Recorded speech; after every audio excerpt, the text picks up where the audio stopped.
The story of ancient Rome begins with a blend of myth and mystery.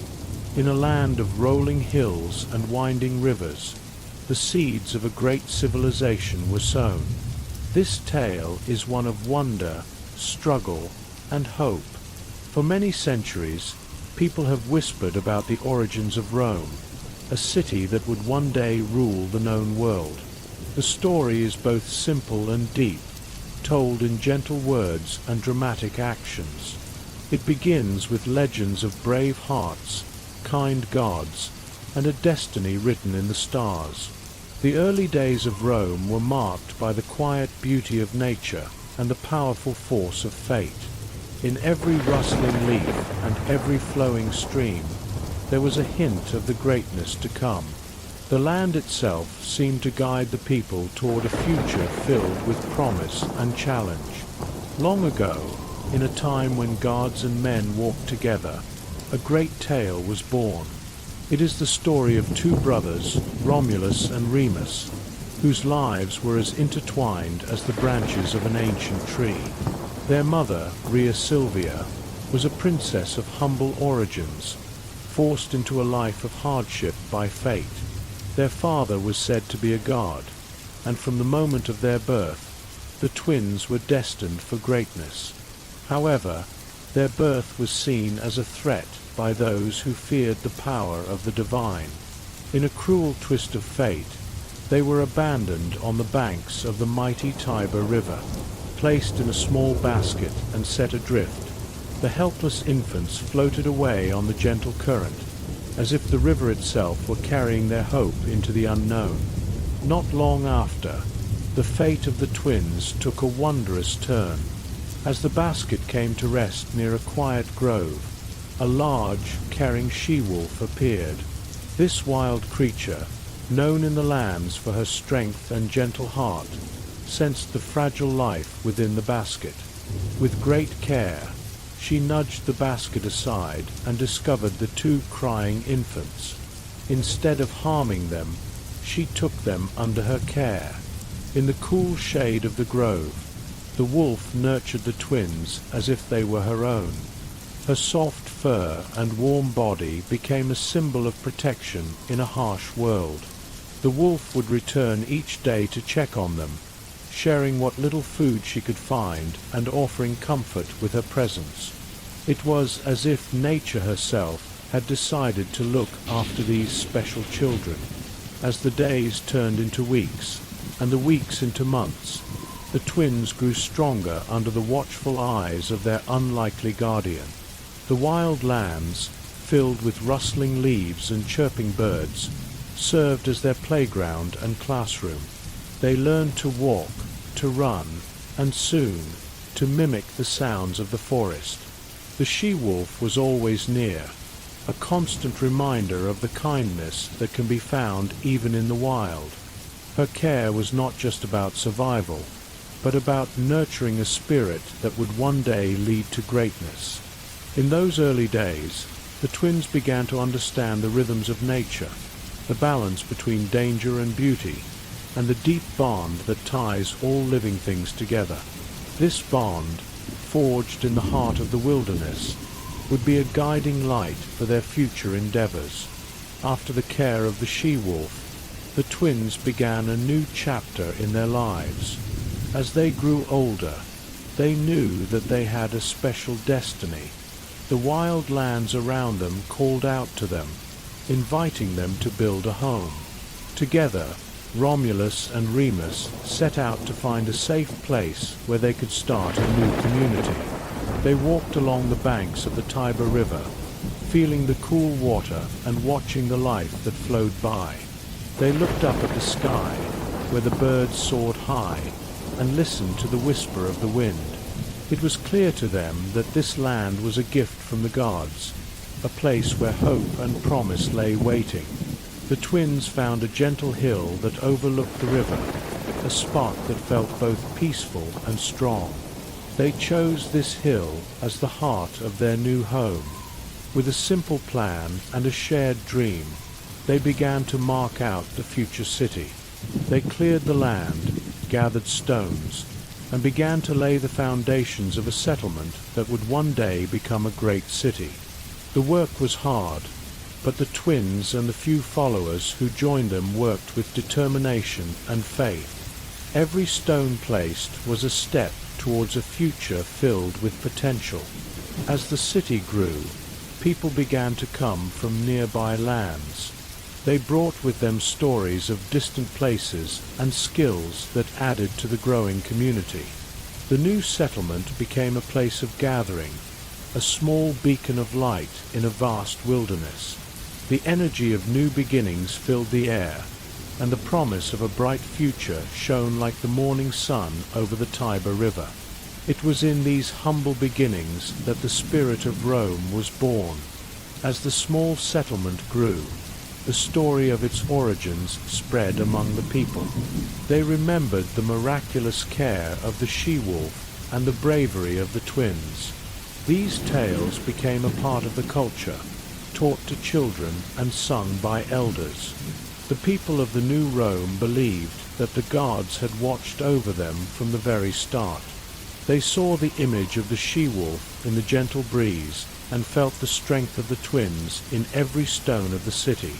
In the quiet evenings, when the sun set and painted the sky in shades of gold and purple, the legend of Romulus and Remus filled the hearts of the citizens with pride and sorrow alike. The city was not yet the grand metropolis it would become, but it held a magic that touched everyone who lived there. Each narrow street, each modest home, and every patch of earth carried the memory of the ancient past. The land was both a cradle and a canvas for dreams. The settlers built simple temples and shrines, places where they could speak to the gods and offer thanks for the blessings they had received. They celebrated festivals that honored nature and fate, and the stories of old were passed down with care. In these celebrations, the legend of the twins was told over and over, reminding everyone of the fragile line between destiny and loss. The early Romans lived with the awareness that their beginnings were both humble and extraordinary. They worked hard each day, building their community brick by brick, and their lives were filled with the simple joys of nature and kinship. Despite the hardships, they held on to the hope that their future would be bright. The tale of Romulus and Remus served as a constant reminder of where they came from and the great destiny that awaited them. It was a story that urged them to be brave, to honor the past, and to build a future worthy of the gods' favor. In the gentle glow of twilight, as the day turned to night and the stars began to appear, the legend of the twins echoed through the land. The people would sit by the fire and listen to the elders recount the miraculous events that had led to the founding of their city. The soft murmur of the Tiber River and the rustling of the olive trees added a natural music to the stories. In these moments, the past and the present met, and the spirit of the ancient times was felt deeply. The tale of Romulus and Remus was more than just a story. It was a promise that no matter how humble one's beginnings, greatness was possible. It taught the people of Rome that their lives were part of a larger destiny, one that was written by the gods and sealed with the courage of those who dared to dream. This simple yet powerful message gave hope to the citizens, inspiring them to work together, to build, and to create a community that would stand the test of time. As the first chapter of Rome's long history, the legend of its origins set the stage for all that was to come. It reminded everyone that the journey of 1,000 miles begins with a single step, and that even in the face of great sorrow and loss, a new beginning is always possible. With this timeless truth in their hearts, the people of Rome looked forward to a future filled with promise, determined to honor the past and to build a legacy that would be remembered for generations. Thus, the legend of Rome's humble and miraculous beginning endures, a shining beacon of hope and destiny for all who listen, truly inspiring hearts and minds everywhere. In the early light of a new day, as the sun rose over the hills surrounding a budding settlement, the story of Rome took another dramatic turn. The once simple and humble beginnings now began to build into a structured community under the rule of early kings who would shape the destiny of the land. This period, known as the Roman Kingdom, is a tale of ambition, struggle, wisdom, and the early seeds of a great empire. With each sunrise, the people of this ancient land learned the art of living together, the ways of justice, and the meaning of loyalty, all guided by the steady hand of their rulers. The city of Rome, nestled on 7 gentle hills beside the winding Tiber River, grew steadily during these early days. From a small community that had once been cared for by a wild she-wolf, leaders emerged with a vision to guide the people toward a future filled with hope. The early kings, though their lives are often wrapped in myth, are remembered for their strong leadership and the foundations they built for Roman society. They were men of vision who built temples, established laws, and organized the city's defenses against the many dangers of the wild lands that lay beyond. According to legend, the first king of Rome was Romulus, the same brave soul who had once been nurtured by the she-wolf. Romulus became not only a hero, but also a symbol of courage and determination. His leadership saw the construction of great walls to protect the city and the creation of a system of government that united his people. In those early days, Romulus faced both triumphs and trials. He defended his people from hostile neighbors while also forging bonds of unity among them.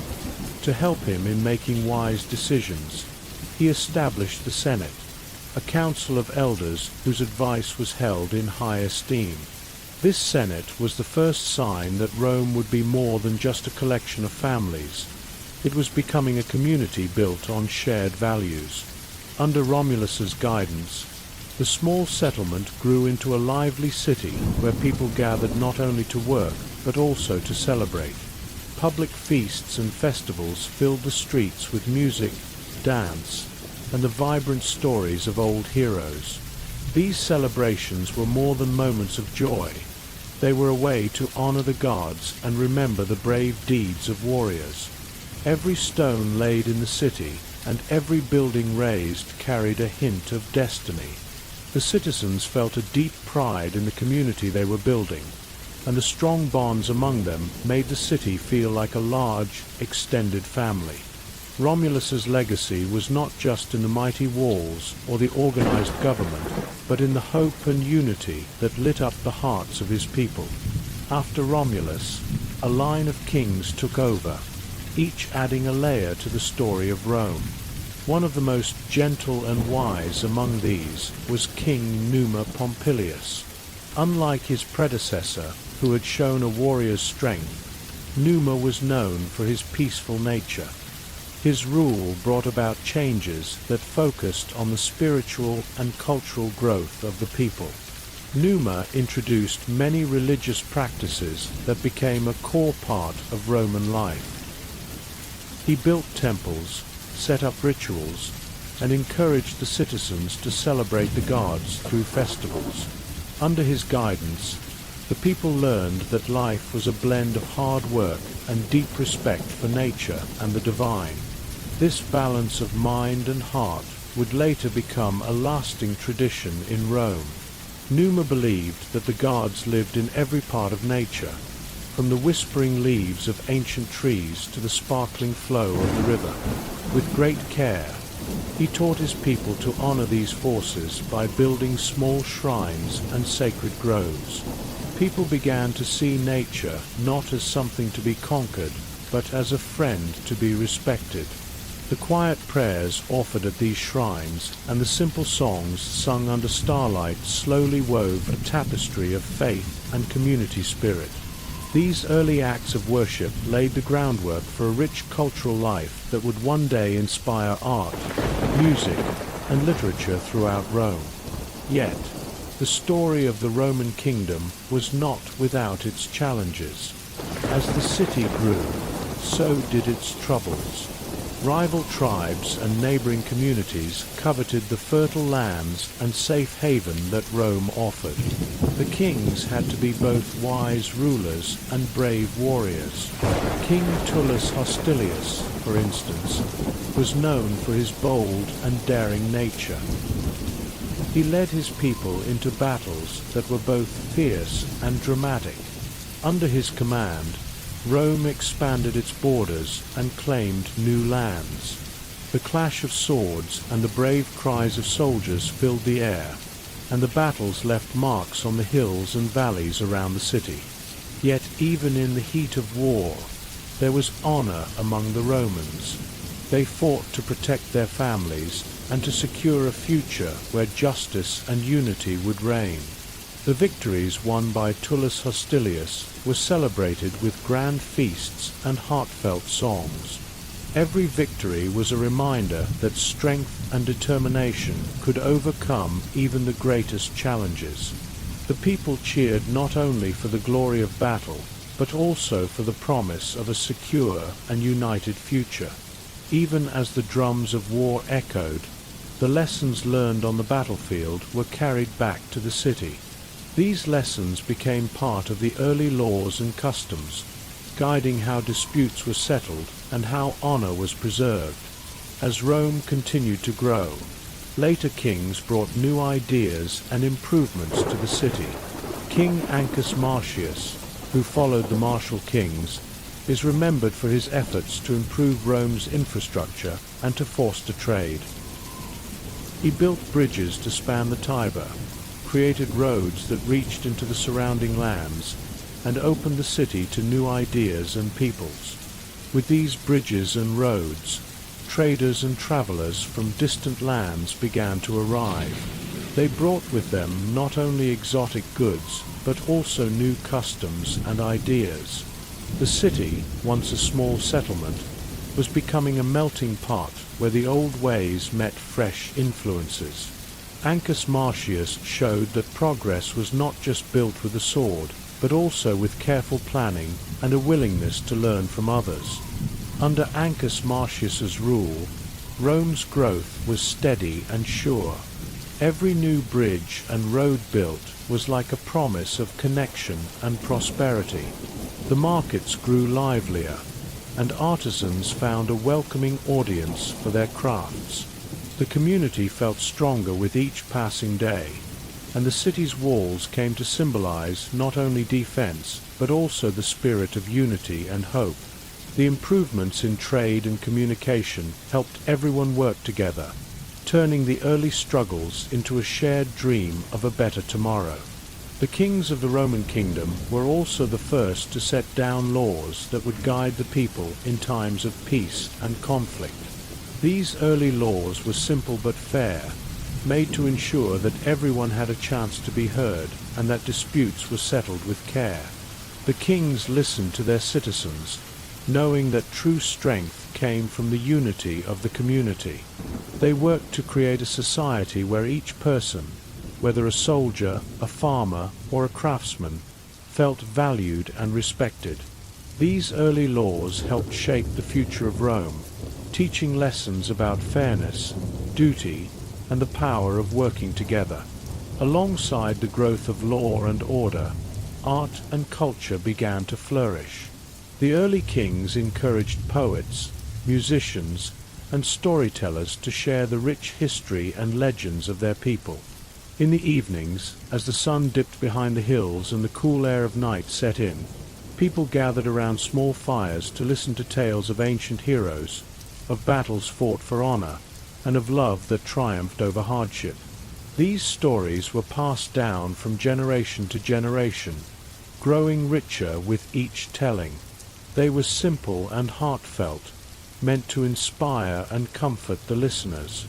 In those moments of quiet reflection, the spirit of Rome was felt strongly by everyone, a promise that even humble beginnings could lead to greatness. As the days turned into years, the legacy of the early kings of Rome grew ever stronger. The community learned that the strength of a nation lay not just in its leaders, but in the daily lives of its people. Farmers tilled the rich soil, builders raised sturdy homes, and traders brought news and ideas from faraway lands. Every citizen played a part in the grand tapestry of Rome, a tapestry woven with threads of courage, wisdom, and hope. The values of justice, loyalty, and community that were born during the Roman kingdom became the guiding light for the future empire. In every quiet dawn and every calm dusk, the memory of the early kings was honored. The citizens of Rome remembered the struggles and victories of those who had come before them, and in that remembrance lay the strength to face new challenges. The Roman kingdom was a time of dreams and hard work, where every brick laid and every law written was a step toward a brighter future. The lessons of the past were cherished and used to build a legacy that would last for centuries. As the sun set behind the hills and cast long shadows over the city, the people of Rome looked back on the days of their founding with pride and gratitude. They knew that the trials, the celebrations, and the everyday acts of kindness all added up to a great and noble beginning. The kings of the Roman kingdom, with their mix of bravery, wisdom, and care for their people, had set the stage for a civilization that would one day change the world. Their story, filled with both struggle and triumph, remained a beacon of hope and a reminder that from small beginnings, greatness could indeed emerge.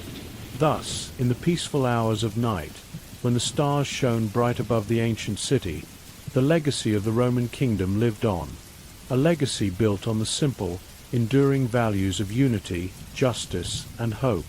The memory of those early kings, their vision, and their love for their people became the very soul of Rome, a timeless testament to what a community can achieve when it stands together.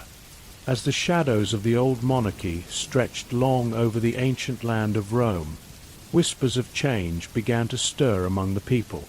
The days of kings, filled with both honor and harsh rule, were slowly giving way to a desire for freedom and fairness. In every narrow street and quiet home, voices spoke of a future where power belonged not to one ruler, but to all. The memories of past rulers, both noble and cruel, merged with hopes for a better tomorrow. Under the dark skies of tyranny, a bright flame of rebellion began to flicker. It was a time of both sorrow and promise, where hearts yearned for justice, and minds dreamed of a new way of living together. This stirring of hope marked the beginning of a great transformation that would forever change Rome's destiny. In that moment, the order trembled with the promise of renewal. Among the kings who ruled Rome, one name darkened the memories of the people: Tarquin the Proud. His rule was marked by cruelty and arrogance, a time when the voice of the people was silenced by fear. In his palace of stone and shadow, Tarquin imposed harsh laws and demanded blind loyalty. The people suffered under his rule, their voices drowned by the roar of tyranny. One tragic event changed the course of history. Lucretia, a noble and gentle woman, was struck by an act of dishonor that shattered her peace. Her purity and virtue were attacked by the son of the king, and her heart broke under the weight of shame and sorrow. Her suffering became a symbol of all that was wrong in the kingdom. The cruel actions of Tarquin and his family truly sparked anger among the citizens, who could no longer bear the burden of injustice. The people's outrage grew as whispers of rebellion spread through the streets. Led by brave and honorable men, the citizens united in a common cry for change. Among these heroes, one man stood out: Lucius Junius Brutus. His heart was filled with a fierce desire for justice, and he believed that the power to rule should rest with all, not with one tyrant. With simple words and noble actions, Brutus spoke to the people in public squares, urging them to cast aside their fear and reclaim their dignity. His voice, clear and strong, resonated with the hopes of those who had suffered under harsh rule. The call for freedom grew louder every day, and the air was filled with dreams of a new beginning for Rome. In every home, in every heart, the vision of a free and united Rome took hold, spreading hope like a gentle and unstoppable tide. The rebellion began to take shape as more people joined the call for a new order. In the crowded streets of Rome, citizens gathered to share their pain and to plan their future. The mood was heavy with the grief of loss and the burning desire for change. The air was filled with a mix of fear and determination, as families and friends whispered about the need to end tyranny. Meetings were held in secret places, in quiet corners of taverns and small courtyards. Here, men and women spoke of a vision where laws were made by the people, and justice was more than just a word. Every conversation was like a spark that ignited the flame of revolution, fueling a movement that could not be stopped. In that charged moment, every voice united in hope, and the dream of a fair society grew stronger with each beating heart firmly. The uprising reached its peak when the people, led by courageous leaders, rose up against the king's rule. With swords raised and hearts united, they stormed the palace and the strongholds of power.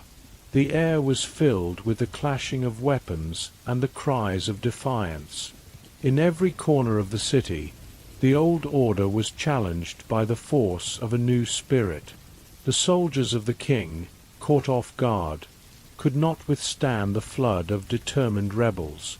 The battle was fierce yet swift, as the rage of the people overwhelmed the remnants of tyranny.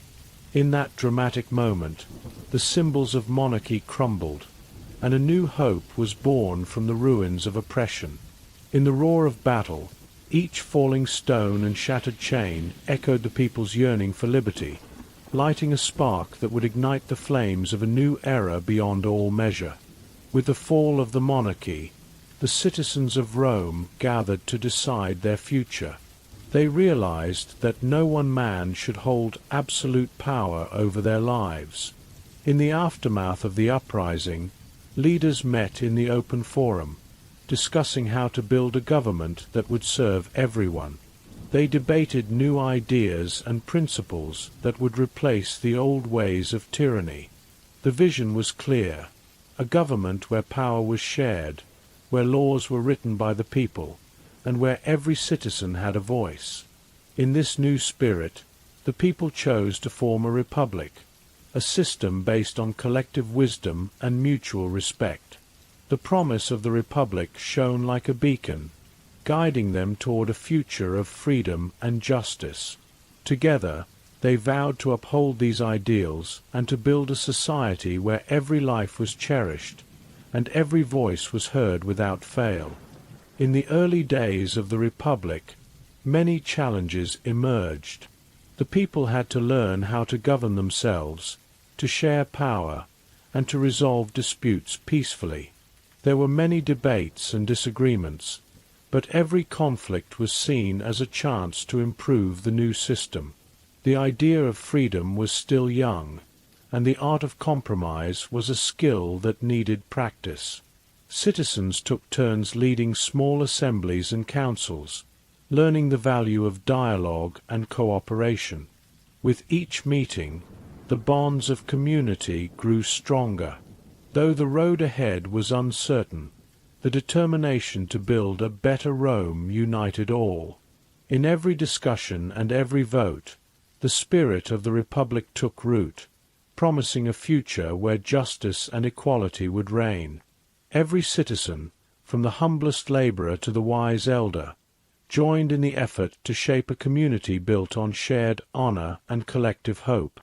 As the Republic took shape, new offices and councils were formed to guide the state. The Senate, composed of respected elders and leaders, became the heart of the government. This council was a place for thoughtful debate, where laws were discussed and decisions made for the common good. Each member of the Senate listened carefully to the voices of the people, understanding that true power lay in wisdom and unity. In the busy forum, candidates spoke about honor and service, promising to protect the rights of all citizens.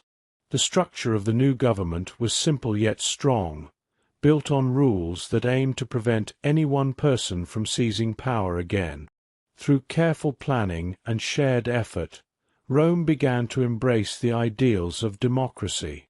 Citizens and leaders alike celebrated these changes, hopeful that their new system would safeguard liberty and nurture a future filled with fairness and respect. The hope of the Republic filled every corner of Rome. In the lively markets and quiet homes, people shared their dreams of a state built on justice and community. The streets buzzed with the energy of new ideas and the promise of fair treatment. With the fall of kings, the citizens felt a newfound power and responsibility. They began to write laws and hold votes, each act a small step toward a larger change. This period was filled with both excitement and uncertainty, as every decision carried the weight of history. The people believed that they had the strength to build a better society, and that their collective voice could shape a future free from the shadows of the past. Every heart pulsed with hope, and every mind envisioned a Rome where freedom reigned and justice was the foundation of every life, inspiring generations to come beyond all limits now. As the dawn of the Republic broke, a new chapter in Rome's history was written. The transition from a single ruler to a government of the people marked a turning point filled with hope and promise. The struggles of the past had given way to a future where every voice mattered, and every life was valued. In the golden light of morning, the city stood ready to embrace a new order. The legacy of tyranny was replaced by the strength of unity, and the harsh shadows of the past gave way to the bright promise of a free society. The journey ahead was long, but the spirit of the people burned brightly, guiding Rome toward a destiny of greatness and justice. In that moment, every soul rejoiced, and the promise of a united Rome filled the hearts of its citizens, ensuring that the light of freedom would never fade eternally. As the people of Rome embraced the spirit of a new beginning, the foundations of a republic began to take shape. The fall of kings had left a void that was soon filled with the voices of many. Citizens gathered in the open air of the city's forum, their hearts filled with hope and determination. They spoke in simple words of fairness and freedom, imagining a government that would serve everyone. With a shared dream of a just society, they set out to build a system where every person could have a say in the running of their state. This was the birth of the Roman Republic, a turning point that promised a future where power was not held by one, but shared by all. In these early days, every street and market corner buzzed with new ideas and lively discussions. Families, friends, and even strangers met under the warm sun to debate and dream of a society governed by laws rather than the caprice of a single ruler. The atmosphere was charged with energy, as if the entire city was awakening to a new possibility. The old memories of harsh rule slowly faded while a bright new light shone upon Rome. People looked forward to a future where every voice mattered and every opinion was valued. The very first step in this great transformation was the creation of the Senate. The Senate became a meeting place for Rome's wisest and most experienced men. They were chosen not because of wealth or noble birth, but because they had earned the trust of the people through honest, hard work. In the cool, shadowed rooms of the Senate, debates took place that would shape the laws of the land. Every decision was discussed with care, and every opinion was heard. The senators understood that their role was to serve the community, ensuring that justice and fairness prevailed. Their meetings were marked by respectful dialogue, even when opinions differed. In these moments, the true essence of the Republic was born, a commitment to shared decision-making and collective wisdom. While the Senate formed the backbone of Roman governance, the citizens knew that more was needed to make their government work well. The idea of electing officials emerged as a cornerstone of the new order. Men were invited to stand for public office, and the process of selection was both vibrant and participatory. Elections were held openly, with the community gathered in public squares to watch and engage. It was a lively affair filled with hope and a touch of uncertainty. The people believed that by choosing their leaders, they could keep the dark memories of tyranny at bay and ensure that power remained in the hands of the many. This method of electing officials was revolutionary and sparked great enthusiasm among the citizens. Although the process was not perfect, it was a brave step toward a more inclusive form of government. As more offices and roles were created, the structure of governance grew more complex, yet remained true to the core values of the Republic. Committees were formed to oversee various aspects of city life. Some groups took on the responsibility of maintaining roads and public buildings so that the city's infrastructure would be strong and reliable. Others were charged with organizing public festivals and religious ceremonies, which played an important role in uniting the people. These committees were not seen as extensions of power, but as expressions of community spirit. Every citizen, regardless of their station, had the chance to contribute to the life of the state. This participatory spirit soon became a defining feature of Roman governance. Another essential step in building the Republic was writing down laws. The early Romans believed that written laws would serve as a common guide for everyone. They gathered in public spaces, and debates about right and wrong turned into a collective effort to draft rules that were clear and fair. These laws covered every aspect of life, from trade and property to personal conduct and family matters. Each law was written in simple language, so that even the least educated citizen could understand their rights and duties. The written laws became a safeguard against the return of tyranny and a constant reminder that justice must be applied equally to all, and that the power to govern belonged to the people rather than one ruler. The process of writing the law was both dramatic and emotional. In the soft light of early mornings, citizens gathered around large stone tablets on which the laws were inscribed. These public readings were solemn yet filled with hope. Families stood together, listening intently as each rule was read aloud, a pledge of fairness and protection for every person. The act of writing the law was not merely a bureaucratic task. It was a symbolic gesture that sealed the commitment of the Republic to the ideals of liberty and equality. With every new law, the people of Rome felt one step closer to a future free from the oppression of kings. These laws were living documents, constantly reviewed and updated as the needs of the community changed. As the new system took firm root, challenges naturally arose. There were moments when old habits threatened to return, and conflicts of interest tested the strength of the fledgling republic. Some citizens wondered if a government run by the people could truly manage the affairs of a growing city. Others worried that disagreements in the Senate might lead to endless debates rather than decisive action. These concerns were met with calm determination. The founders of the Republic understood that building a new system would require patience, compromise, and the willingness to learn from mistakes. In times of dispute, mediators and respected elders stepped forward to guide discussions and remind everyone of their common goal, the well-being of Rome. Through these challenges, the young Republic grew stronger, learning that true governance was an ongoing effort requiring every citizen's commitment.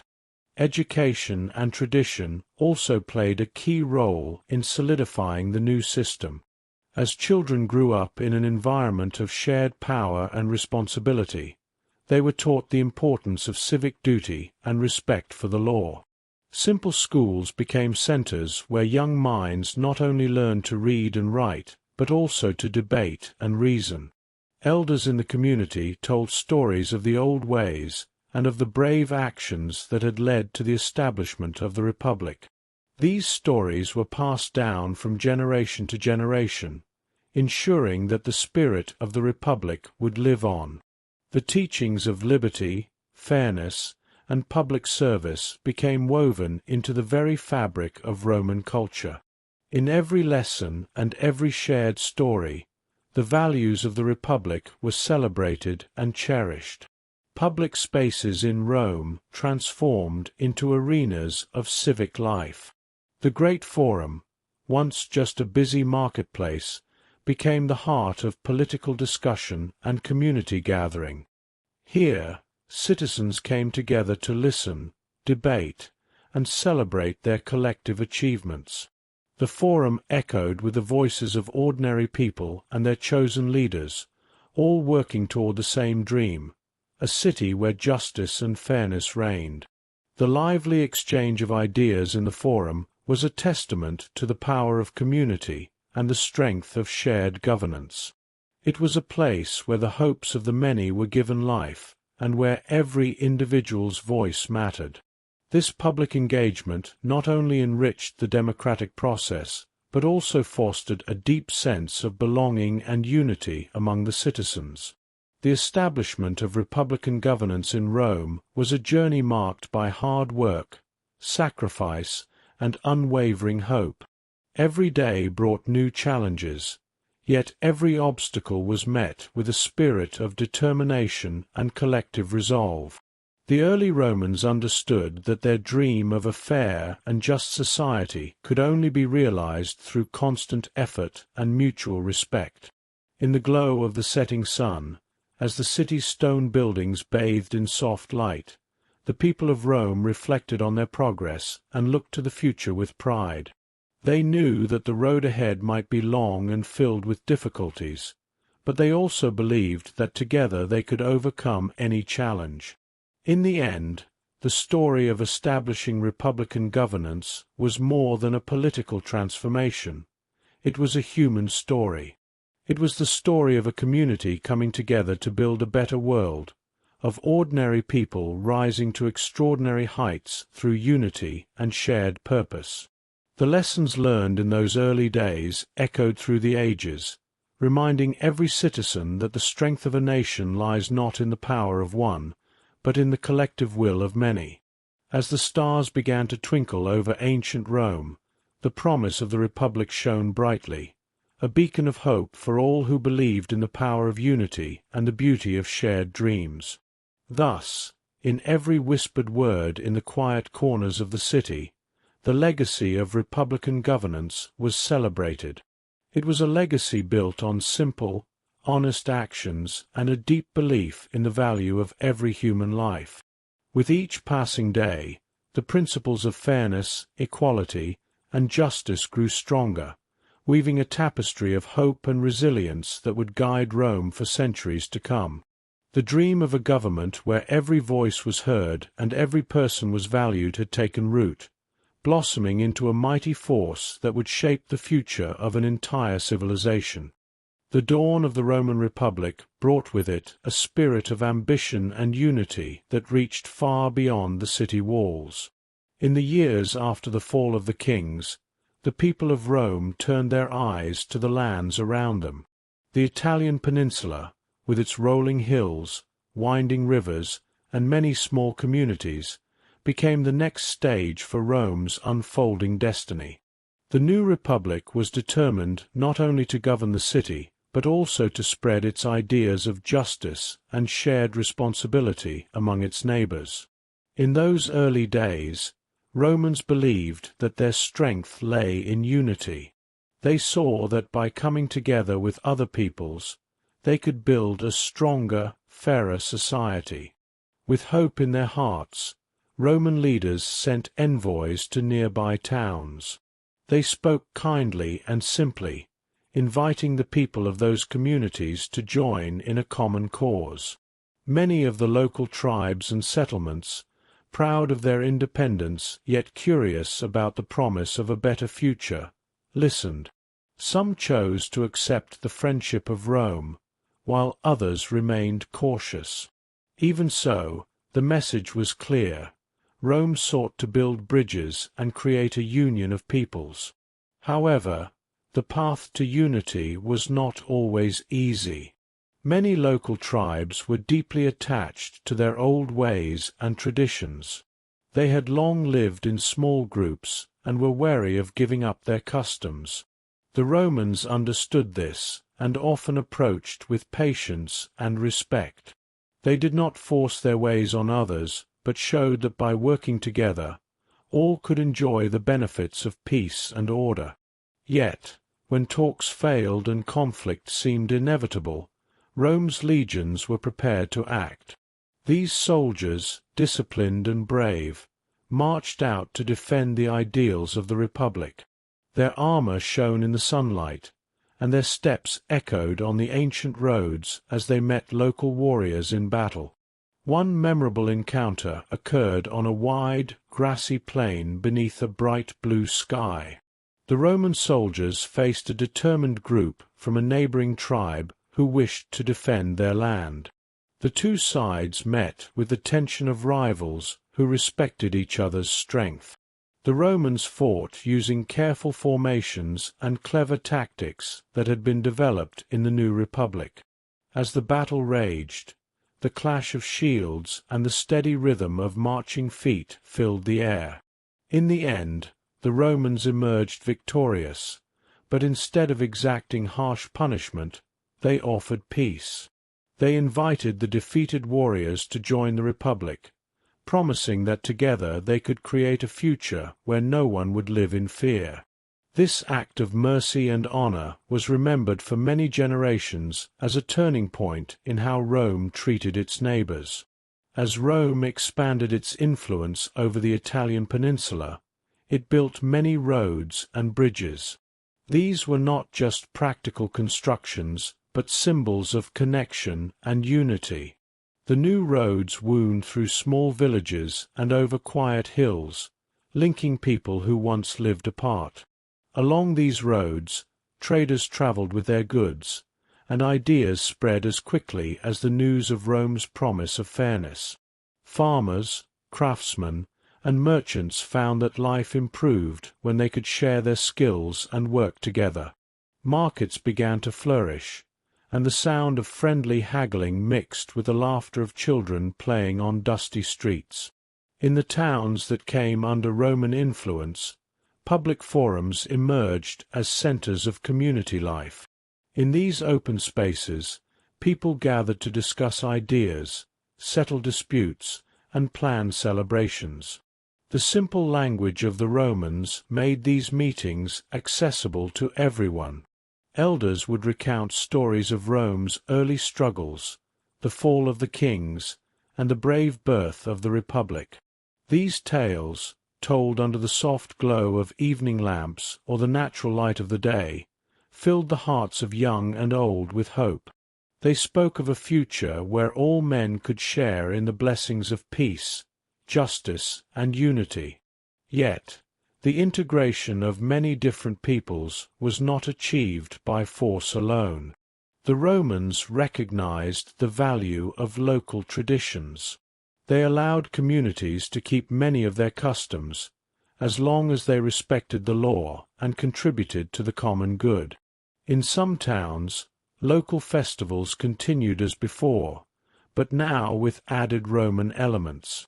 At these festivals, villagers danced in the streets, sang old songs, and later joined in new celebrations introduced by Roman officials. Such events became times of cultural exchange, where the old and new blended together to create a richer community life. This respectful approach helped ease tensions and made the idea of a united Italian peninsula feel more natural.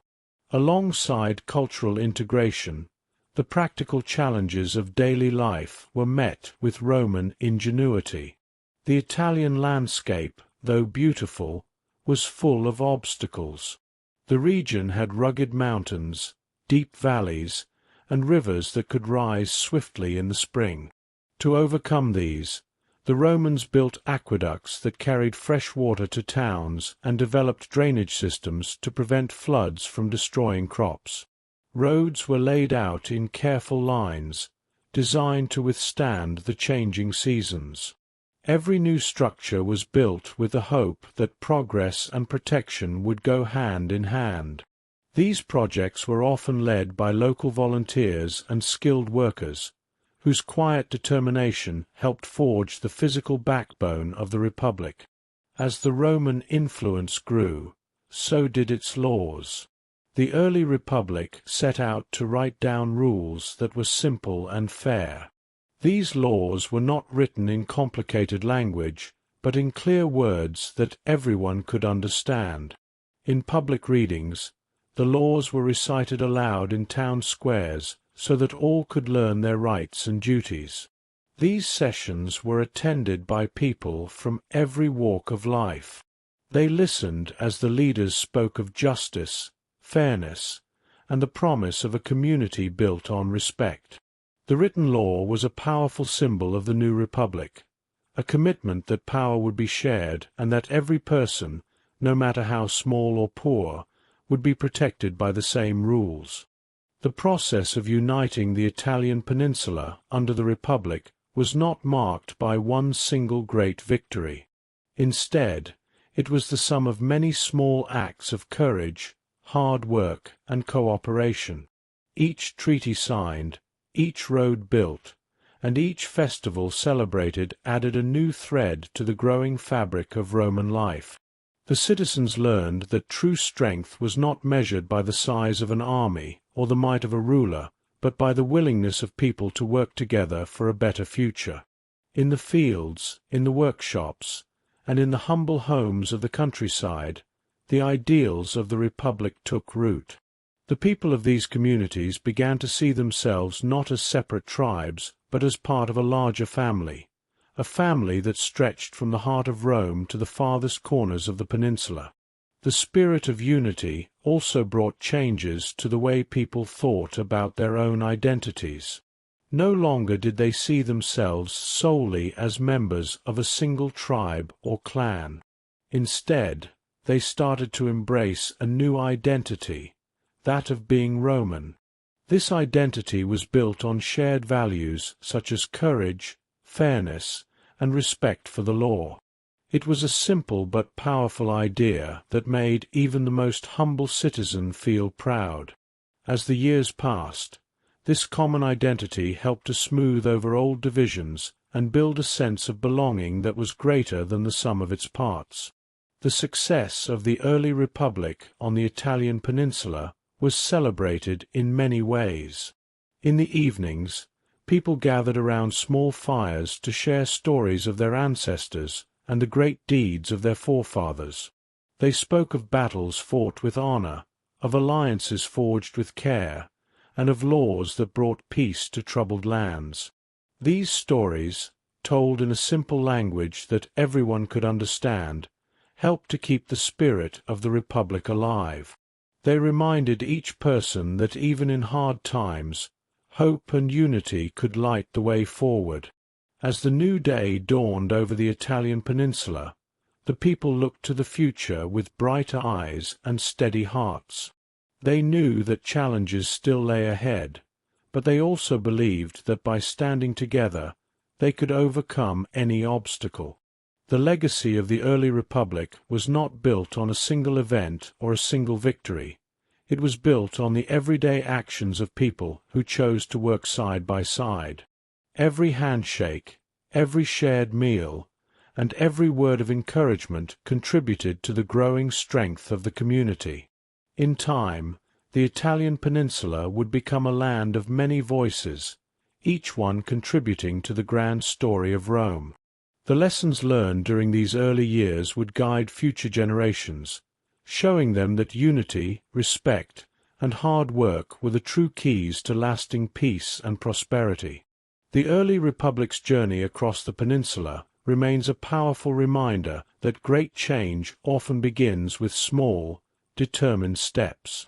It is a story of a people who dared to dream of a better tomorrow, and who, through their combined efforts, laid the foundation for one of the greatest civilizations the world has ever known. And so, as the gentle breeze carried the scents of olive groves and the distant sound of busy markets filled the air, the spirit of the early republic continued to shine brightly across the Italian peninsula. It was a time of hope, of challenge, and of triumph, a time when the seeds of unity were sown in the rich soil of a diverse and vibrant land. The legacy of these early days, built on the simple words of fairness and the honest work of everyday people, would go on to shape the destiny of Rome for centuries to come. The early days of the Roman Republic brought hope and dreams of a fair society.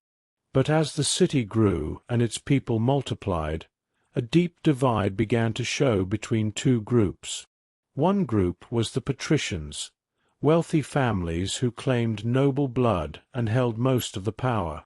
The other group was the plebeians, ordinary citizens, including farmers, craftsmen, and traders, who had little say in the government. This chapter tells the story of the long struggle between these two groups, a struggle that would forever change Rome and lay the foundation for justice and shared power. In the bustling heart of Rome, under bright skies and amid busy streets, the patricians enjoyed privileges that set them apart. They wore fine clothes, lived in large homes, and controlled the most important positions in government and religion. Their lives were filled with luxury and honor, and they believed their ancestry gave them a divine right to rule. Meanwhile, the plebeians worked hard each day. They tilled the land, built homes, and took care of the markets that fed the city. Yet, despite their labor and loyalty, they were treated as second-class citizens. Their voices were often ignored, and they could not hold many of the positions of power. As time passed, the gap between these two classes grew wider, and resentment began to build among the plebeians. The tension reached a boiling point when the plebeians decided that enough was enough. They gathered in the streets and in the open fields around Rome, their faces set with determination. They were tired of being treated unfairly by the patricians and wanted a change that would give them a voice in the decisions that affected their lives. This growing conflict was known as the conflict of the orders. It was not a single battle, but a series of struggles and protests that spanned many years. The plebeians organized themselves and demanded equal rights and fair treatment. One of the most powerful acts of defiance was the secession of the plebs. In a dramatic move, thousands of plebeians left the city and gathered on a hill outside Rome. There, away from the influence of the patrician families, they vowed not to work, not to fight, and not to support a government that ignored them. This withdrawal was like a heartbeat slowing down the life of the entire city. The patricians, who depended on the hard work of the plebeians, soon realized that their luxurious lives could not continue without the support of the common people. Faced with the real possibility of a complete collapse of Roman society, the patricians were forced to come to the negotiating table. In the cool shade of an olive grove, leaders from both sides met to talk about the future of Rome. The plebeians spoke in simple, firm voices about their right to be heard.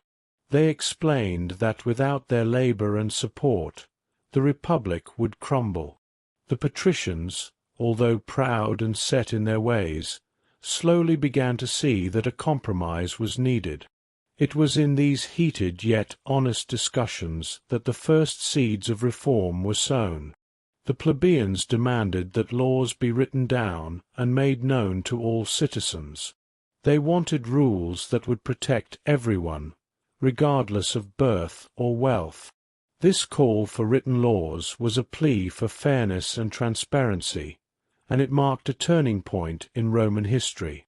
After long debates and tense negotiations, a great achievement emerged: the creation of the 12 Tables. These laws were carved in stone and placed in the public forum, where every Roman could see them. The 12 Tables promised that all citizens would be treated equally before the law. They were written in simple language, so that even the least educated person could understand their rights and duties. For the plebeians, this was a monumental victory, a sign that their voices mattered and that the harsh rule of the past might finally be over. The 12 Tables became a symbol of hope and a promise of a more just society. However, the conflict was far from over. While the creation of written laws brought relief to many, the plebeians still had few chances to influence political decisions directly. They continued to struggle against the entrenched power of the patricians, who held most of the important offices in the government. In response to the growing unrest, the plebeians organized themselves further and chose their own leaders. They elected officials known as tribunes, men who acted as the voice and protector of the common people. The tribunes had the power to veto decisions made by the patrician-led Senate, ensuring that the interests of the plebeians were not trampled upon. This new office became a crucial part of Rome's system of government, a check on the power of the wealthy few. The role of the tribunes was not an easy one. These leaders often found themselves caught between two worlds, the old ways of the patricians and the new hopes of the plebeians.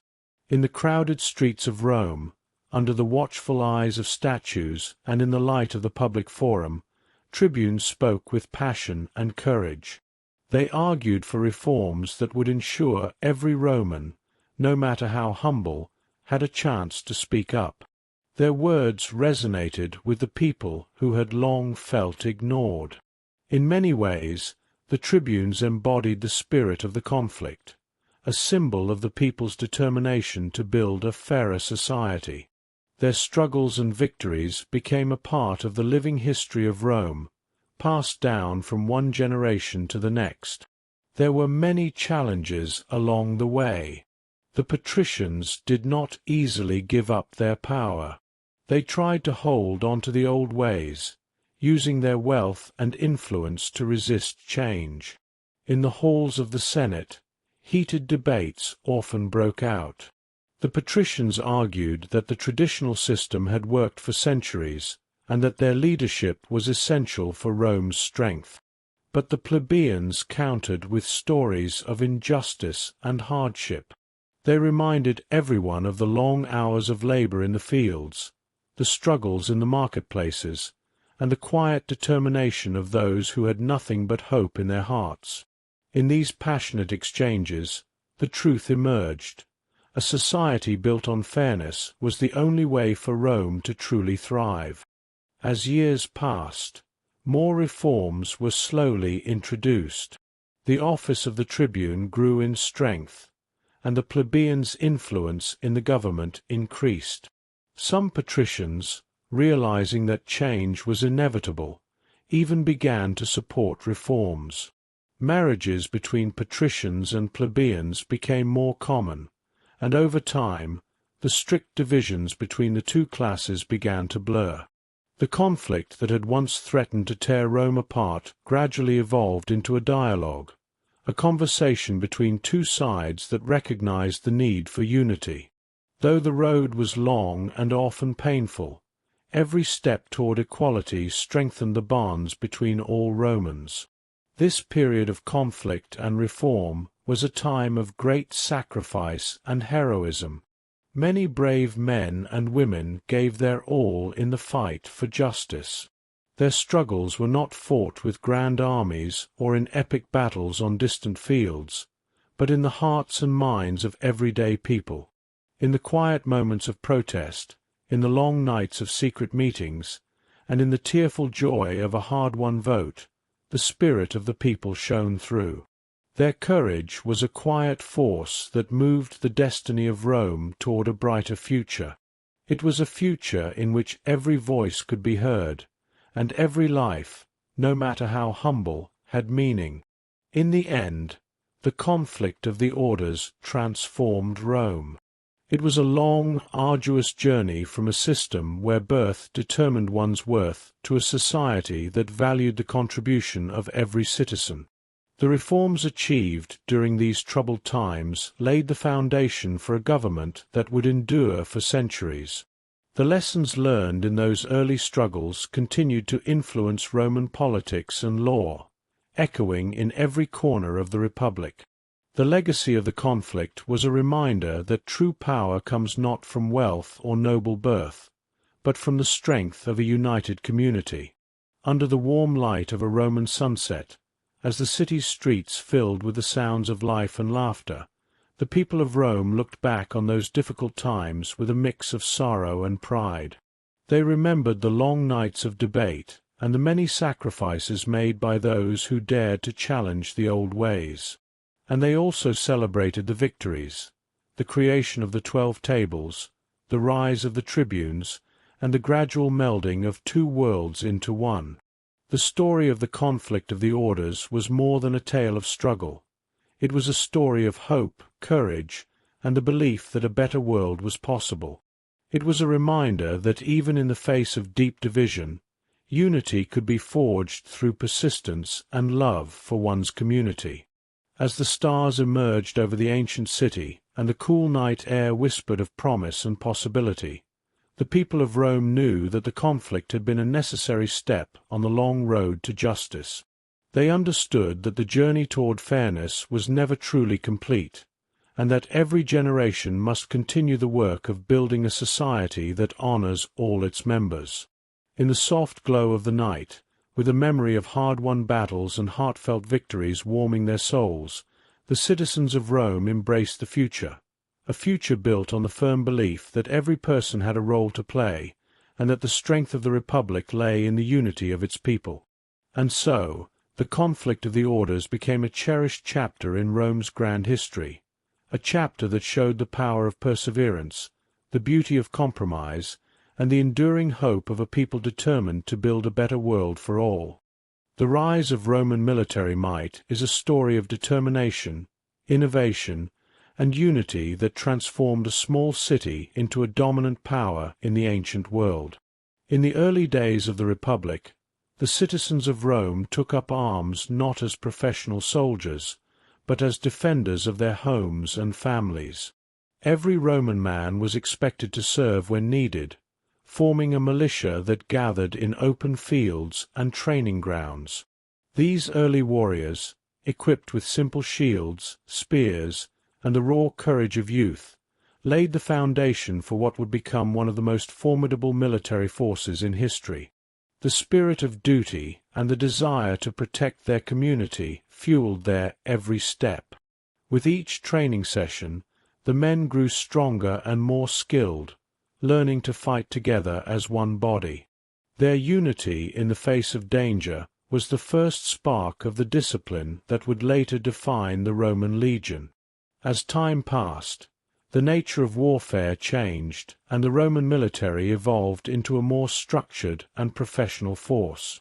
Leaders recognized that success in battle required not only bravery, but also strategy and organization. Thus, the early citizen soldier began to train in disciplined formations and learn the art of maneuvering on the battlefield. The Romans started to practice fighting in tight groups, where every man had a specific role. This approach allowed them to outnumber and outsmart their enemies, even when facing foes with superior numbers. In the training fields, veteran soldiers taught the younger men how to hold their shields in unison, thrust their spears with precision, and move as a single, coordinated unit. The rigorous drills, repeated day after day, transformed raw enthusiasm into a well-oiled machine of war. Every session was a lesson in teamwork, discipline, and the strength found in unity. The evolution of Roman military tactics was closely tied to the development of their famed legion. A legion was not just a group of soldiers. It was a living, breathing entity built on strict organization and rigorous training. Each legion was divided into smaller units called centuries, and each century was led by an officer chosen for his skill and leadership. The soldiers learned to trust one another implicitly, knowing that their lives depended on the seamless execution of their duties. In battle, this structure allowed the Roman army to adapt quickly to changing circumstances. When one line faltered, another would rise to fill the gap, maintaining a continuous wall of strength. This level of coordination was rare in ancient warfare, and it set the Romans apart from their adversaries. The detailed organization of the legion was a testament to the Roman belief in order, discipline, and the power of collective effort. In the heat of battle, the Roman military showcased its might through both brute strength and clever tactics. The soldiers used a formation known as the manipular system, which allowed them to fight in a flexible and dynamic manner. This system divided the legion into 3 lines: the hostati, the principes, and the triarii. Each line had a unique role, with the front line engaging the enemy directly, and the subsequent lines providing support and backup. This structure meant that if the first line was pushed back, the more experienced soldiers in the following lines could take charge and stabilize the situation. The success of this system relied on the intense training and discipline of the soldiers, who had to remain calm under pressure and execute complex maneuvers with precision. It was a dance of steel and determination, where every move was choreographed for maximum impact, and every soldier played a part in the greater symphony of war. The Roman military might was not built on tactics alone. Their success in battle also owed much to the strength of their weapons and armor, which were crafted with care and ingenuity. The Roman sword, known as the gladius, was a short, sharp weapon designed for close combat. It allowed soldiers to deliver quick and decisive strikes in the tight formations of the legion. The design of the gladius was simple yet effective, reflecting the Roman preference for practicality over extravagance. In addition to their weapons, the soldiers wore sturdy shields and protective armor that could deflect the blows of their enemies. This combination of offense and defense created a balanced fighting force that was both agile and resilient. The quality of their equipment, combined with rigorous training and tactical innovation, made the Roman army a fearsome opponent on any battlefield. Throughout its early history, Rome faced many enemies who tested the strength and resolve of its military. From neighboring tribes to established rival states, the Roman army encountered challenges that forced it to adapt and improve. One notable conflict was with the Etruscans, whose advanced culture and military skills pushed the Romans to refine their strategies. In the clashes that followed, the Roman soldiers proved their worth by overcoming adversity with courage and ingenuity. They learned from each encounter, adjusting their tactics and improving their formations. The battlefield became a school where every skirmish was a lesson in survival, and every victory a stepping stone toward greater achievements. The relentless drive to overcome obstacles forged a military spirit that would guide Rome through countless campaigns and expand its influence across the ancient world. The story of Rome's military might is not only about battles and weapons. It is also a tale of leadership and the qualities that make a great commander. Throughout the early years, brave leaders emerged who inspired their troops with clear visions and unwavering resolve. These commanders were not merely born into power. They earned it through hard work, wisdom, and a deep sense of duty to their people. They led by example, standing at the front lines and sharing the risks of battle with their soldiers. Their presence on the field boosted morale and instilled a sense of confidence that carried the army through the most difficult moments. The bond between a commander and his men was forged in the heat of combat, a bond that would become legendary in the annals of Roman history. Their ability to inspire loyalty and discipline was as crucial to the success of the legion as any weapon or tactic. One of the most striking features of Roman military might was its ability to adapt to new challenges. As Rome expanded its territory, it encountered a diverse range of enemies with different fighting styles and strategies. The Roman army did not cling to old methods. Instead, it studied its adversaries and learned from their strengths. This openness to change allowed the Romans to incorporate new techniques and innovations into their own practices. For example, encounters with the Gauls and other barbarian tribes led to improvements in defensive formations and the development of rapid response units. The willingness to learn and evolve was a key factor in the long-term success of the Roman military. It showed that strength was not a static quality, but a dynamic force that grew through experience, adaptation, and the constant pursuit of excellence. Beyond the battlefield, the rise of Roman military might have had a profound impact on the society and culture of Rome itself. The discipline and order that characterized the army began to influence everyday life in the city. Citizens admired the soldiers not only for their strength in combat, but also for their commitment to duty and the values of the Republic. Military service became a rite of passage, a time when young men learned the virtues of courage, loyalty, and sacrifice. The stories of heroic battles and valiant stands were told around family tables and in the busy streets of Rome, inspiring future generations to live by the same high standards. This shared admiration for the military helped build a sense of unity and pride among the people, reinforcing the idea that Rome's strength came from the collective efforts of its citizens. The legacy of Roman military might continues to echo through the ages. The innovations in tactics, organization, and leadership that were developed on ancient battlefields laid the groundwork for modern military strategies. The Roman legion, with its disciplined structure and flexible formations, remains a symbol of military excellence and has been studied by commanders for centuries. Even today, the principles that guided the Roman army, duty, unity, and the relentless pursuit of improvement, are celebrated as timeless values that inspire people in all walks of life.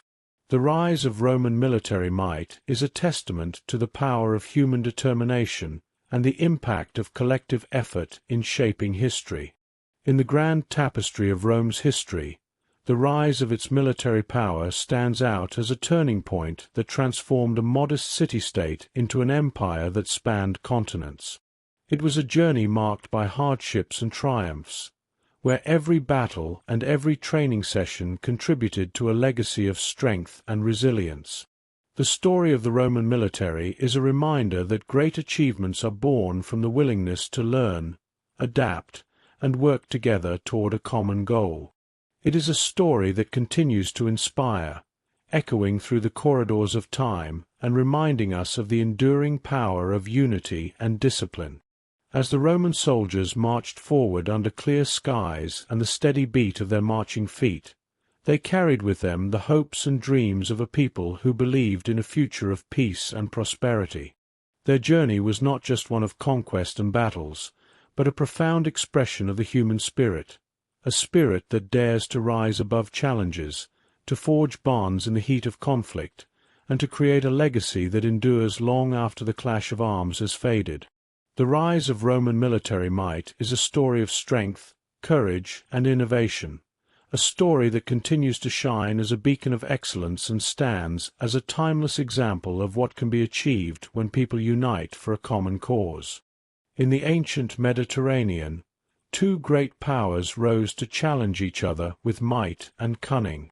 Rome, a rising force from the Italian peninsula, and Carthage, a wealthy city of traders and sailors from North Africa, were destined to clash in a series of epic battles that would shape the future of the known world. The Punic Wars, as these conflicts came to be known, were a long and brutal struggle that pitted discipline against experience, strategy against ambition, and fate against determination. This chapter tells the story of these wars, capturing the spirit of a time when heroes were born on battlefields, and every victory and defeat carried the weight of destiny. The seeds of conflict were sown by rivalry over trade and power. Carthage, with its rich harbors and vast wealth, controlled many of the trade routes across the Mediterranean. Rome, once a modest republic, had grown rapidly and sought to expand its influence. Tension mounted as each side eyed the other's territory with both ambition and fear. What began as minor skirmishes soon escalated into a war that would test the limits of endurance and ingenuity on both sides. The First Punic War erupted over the control of Sicily, an island that lay between the two great powers. The warm sea and fertile lands of Sicily attracted traders and farmers alike, and both Rome and Carthage saw the island as key to their future prosperity. Determined to challenge Carthage, the Romans built a fleet of warships to match the famed Carthaginian navy. In the long, drawn-out battles that followed, Roman soldiers and sailors learned to work together as one, using new tactics to outmaneuver their enemy. It was a time of great hardship, with many fighting under the harsh glare of the sun and the relentless pounding of waves. The courage of the Roman people shone through as they built their navy from scratch, each ship a symbol of their determination to stand up to the powerful Carthaginians. The clash at sea was unlike any before. The Roman ships, once clumsy compared to the sleek Carthaginian vessels, were soon fitted with a new invention called the corvus. This boarding device allowed Roman soldiers to leap from ship to ship, turning naval battles into fierce hand-to-hand combat. With this clever idea, the Romans managed to level the playing field. The sound of clashing swords and the cries of warriors filled the air as men fought not only for their own lives, but for the honor and future of their people. Although the war dragged on for many years, the Romans eventually emerged victorious, claiming Sicily as their own and marking their first major success against Carthage. Yet the victory in the First Punic War was only the beginning of a long series of conflicts. The Second Punic War would prove even more challenging and dramatic. Carthage, unwilling to accept defeat, raised a legendary commander by the name of Hannibal. Born into a family with a proud military tradition, Hannibal was a man of extraordinary vision and skill.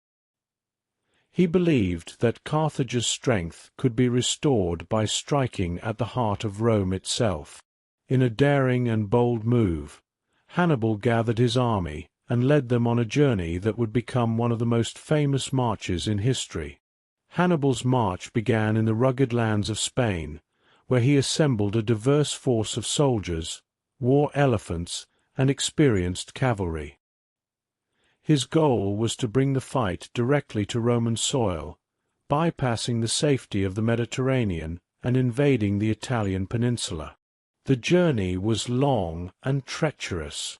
The army crossed raging rivers and climbed steep mountains, facing harsh weather and relentless attacks from local tribes. Along the way, Hannibal inspired his men with stirring tales of honor and victory, urging them to endure the hardships for the sake of Carthage and their shared destiny. The sight of elephants, great beasts capable of striking terror into any enemy, added to the legend of this daring leader and his remarkable plan. When Hannibal finally reached the plains of Italy, he brought with him not only his seasoned soldiers, but also a spirit of defiance that shook the Roman heart. The Romans, caught off guard by his bold move, scrambled to defend their homeland. In a series of fierce battles, the two armies clashed in fields where dust soared high and the ground trembled beneath the feet of thousands. Among these battles, Trebia, Lake Trasimene, and Cannae became legends of strategy and sacrifice. At Cannae, Hannibal's forces encircled the Roman legions, delivering a crushing blow that is remembered as one of the greatest tactical feats in military history. The carnage was immense, and the loss of Roman lives sent shock waves through the Republic. Yet even in defeat, the Romans did not surrender. Their resolve hardened as they vowed to rebuild and fight on. Back in Rome, the struggle was waged not only on the battlefields, but also in the hearts and minds of its people. The horrors of war and the loss of countless comrades spurred the Roman leaders to adapt. They reformed their armies, learning new tactics and reorganizing their legions to counter Hannibal's brilliant strategies. The Roman spirit, forged in the fires of adversity, became even stronger. Citizens rallied around their generals, whose leadership shone in the darkest hours. Slowly but surely, the tide began to turn. The Romans learned to use their deep reserves of strength, patience, and discipline to outlast the enemy. They built fortifications, recruited new soldiers, and employed scorched earth tactics to deprive Hannibal of supplies. The struggle became one of attrition, a long battle where endurance and resilience were as important as daring maneuvers. After years of grueling conflict, the Roman generals, now seasoned and determined, launched a counterattack that would change the course of the war. In a bold invasion of Carthaginian territory in Spain and North Africa, the Romans forced their enemy to fight on multiple fronts. Battles fought on foreign soil brought both hope and sorrow. Many Carthaginian soldiers were forced to retreat, and the scars of war ran deep on both sides. In the end, the Romans emerged victorious in the Second Punic War, securing their position as a rising power in the ancient world. Although Hannibal's defeat did not erase his legend, his daring march across the Alps and the valor of his men continued to inspire all long after the conflict ended. The final chapter of the Punic Wars, the Third Punic War, told a different story, a tale of relentless determination and harsh finality. By this time, Carthage had been weakened by years of conflict and internal strife. Rome, now confident in its power and unwilling to risk future challenges, decided that Carthage must be completely destroyed. The Romans besieged the city, surrounding it with walls and an unwavering determination that left no room for escape. The battle was long and bitter, and the once prosperous city, a center of trade and culture, was reduced to rubble. In a dramatic and decisive end, Carthage was burned and its people scattered, marking the complete downfall of a once mighty empire. The destruction of Carthage was seen by many as a necessary act to secure Rome's future, yet it also left a legacy of sorrow, a somber reminder that war brings devastation as well as glory. The Punic Wars, with their epic battles, daring leaders, and dramatic shifts in fortune, forever altered the face of the ancient world. They were not merely clashes of armies, but conflicts of vision. Rome's dream of a united empire pitted against Carthage's ambition to control the Mediterranean. These wars left deep marks on both civilizations. For Rome, victory ushered in an era of expansion, wealth, and power that would eventually span continents. The bitter lessons learned in the heat of battle taught the Romans about strategy, resilience, and the value of unity. Their military and political systems grew stronger, paving the way for future triumphs and a legacy that endures in history's pages. As the dust of battle settled, the echoes of the Punic Wars resounded in the quiet streets of Rome and in the distant lands once under Carthaginian rule. The stories of brave soldiers, cunning generals, and the incredible journeys of men like Hannibal were told around fires and in public forums, inspiring generations with tales of courage and determination. These narratives reminded every Roman that the victories and defeats of war came at a high price, a price paid in blood, sweat, and sacrifice. In the heart of Rome, citizens learned that the cost of freedom was steep, and that the lessons of war were etched deeply into the soul of the Republic. In the end, the Punic Wars were not only military campaigns, but turning points in the history of the Mediterranean. They marked Rome's transformation from a modest republic into an empire destined to rule for centuries. The battles fought on distant shores and in rugged mountains became lessons in the art of war, studied by leaders for generations to come. The spirit of those times, full of bold moves, brilliant tactics, and hard-won victories, continues to echo in the ideals of duty, honor, and the relentless pursuit of greatness. For the people of Rome, the Punic Wars were a testament to their determination and a symbol of the sacrifices made in the name of a greater future. Thus, as the sun set over ancient lands and the calm sea whispered tales of bygone days, the legacy of the Punic Wars endured. It was a legacy built on the blood and sweat of countless soldiers, on the brilliance of tactical minds, and on an enduring belief that from the hardships of war, a stronger and more united world might emerge. The clash between Rome and Carthage, a clash of valor and vision, of triumph and tragedy, continues to inspire and caution those who seek to understand the true cost of power.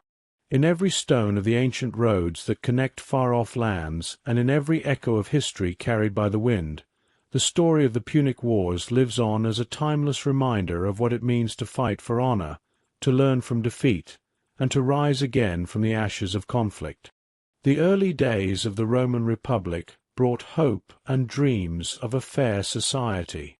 But as the city grew and its people multiplied, a deep divide began to show between two groups. One group was the patricians, wealthy families who claimed noble blood and held most of the power. The other group was the plebeians, ordinary citizens, including farmers, craftsmen, and traders, who had little say in the government.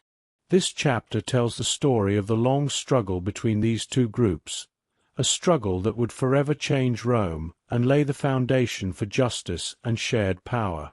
In the bustling heart of Rome, under bright skies and amid busy streets, the patricians enjoyed privileges that set them apart.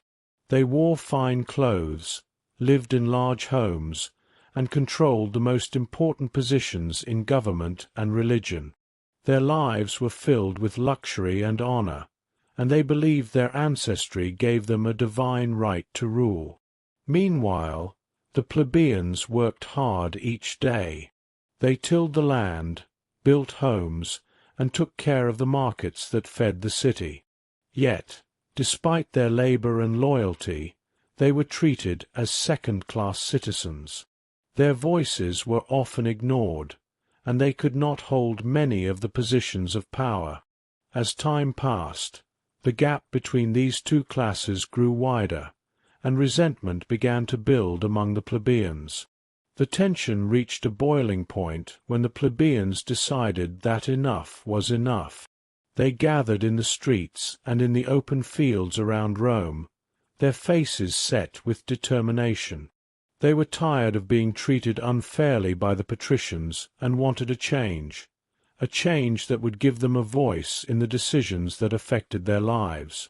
This growing conflict was known as the conflict of the orders.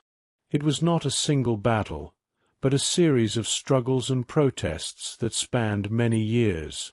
The plebeians organized themselves and demanded equal rights and fair treatment. One of the most powerful acts of defiance was the secession of the plebs. In a dramatic move, thousands of plebeians left the city and gathered on a hill outside Rome. There, away from the influence of the patrician families, they vowed not to work, not to fight, and not to support a government that ignored them. This withdrawal was like a heartbeat slowing down the life of the entire city. The patricians, who depended on the hard work of the plebeians, soon realized that their luxurious lives could not continue without the support of the common people. Faced with the real possibility of a complete collapse of Roman society, The patricians were forced to come to the negotiating table. In the cool shade of an olive grove, leaders from both sides met to talk about the future of Rome. The plebeians spoke in simple, firm voices about their right to be heard. They explained that without their labor and support, the republic would crumble. The patricians, although proud and set in their ways, slowly began to see that a compromise was needed. It was in these heated yet honest discussions that the first seeds of reform were sown. The plebeians demanded that laws be written down and made known to all citizens. They wanted rules that would protect everyone, regardless of birth or wealth. This call for written laws was a plea for fairness and transparency, and it marked a turning point in Roman history. After long debates and tense negotiations, a great achievement emerged: the creation of the 12 Tables. These laws were carved in stone and placed in the public forum, where every Roman could see them. The 12 Tables promised that all citizens would be treated equally before the law. They were written in simple language, so that even the least educated person could understand their rights and duties. For the plebeians, this was a monumental victory, a sign that their voices mattered and that the harsh rule of the past might finally be over. The 12 Tables became a symbol of hope and a promise of a more just society. However, the conflict was far from over.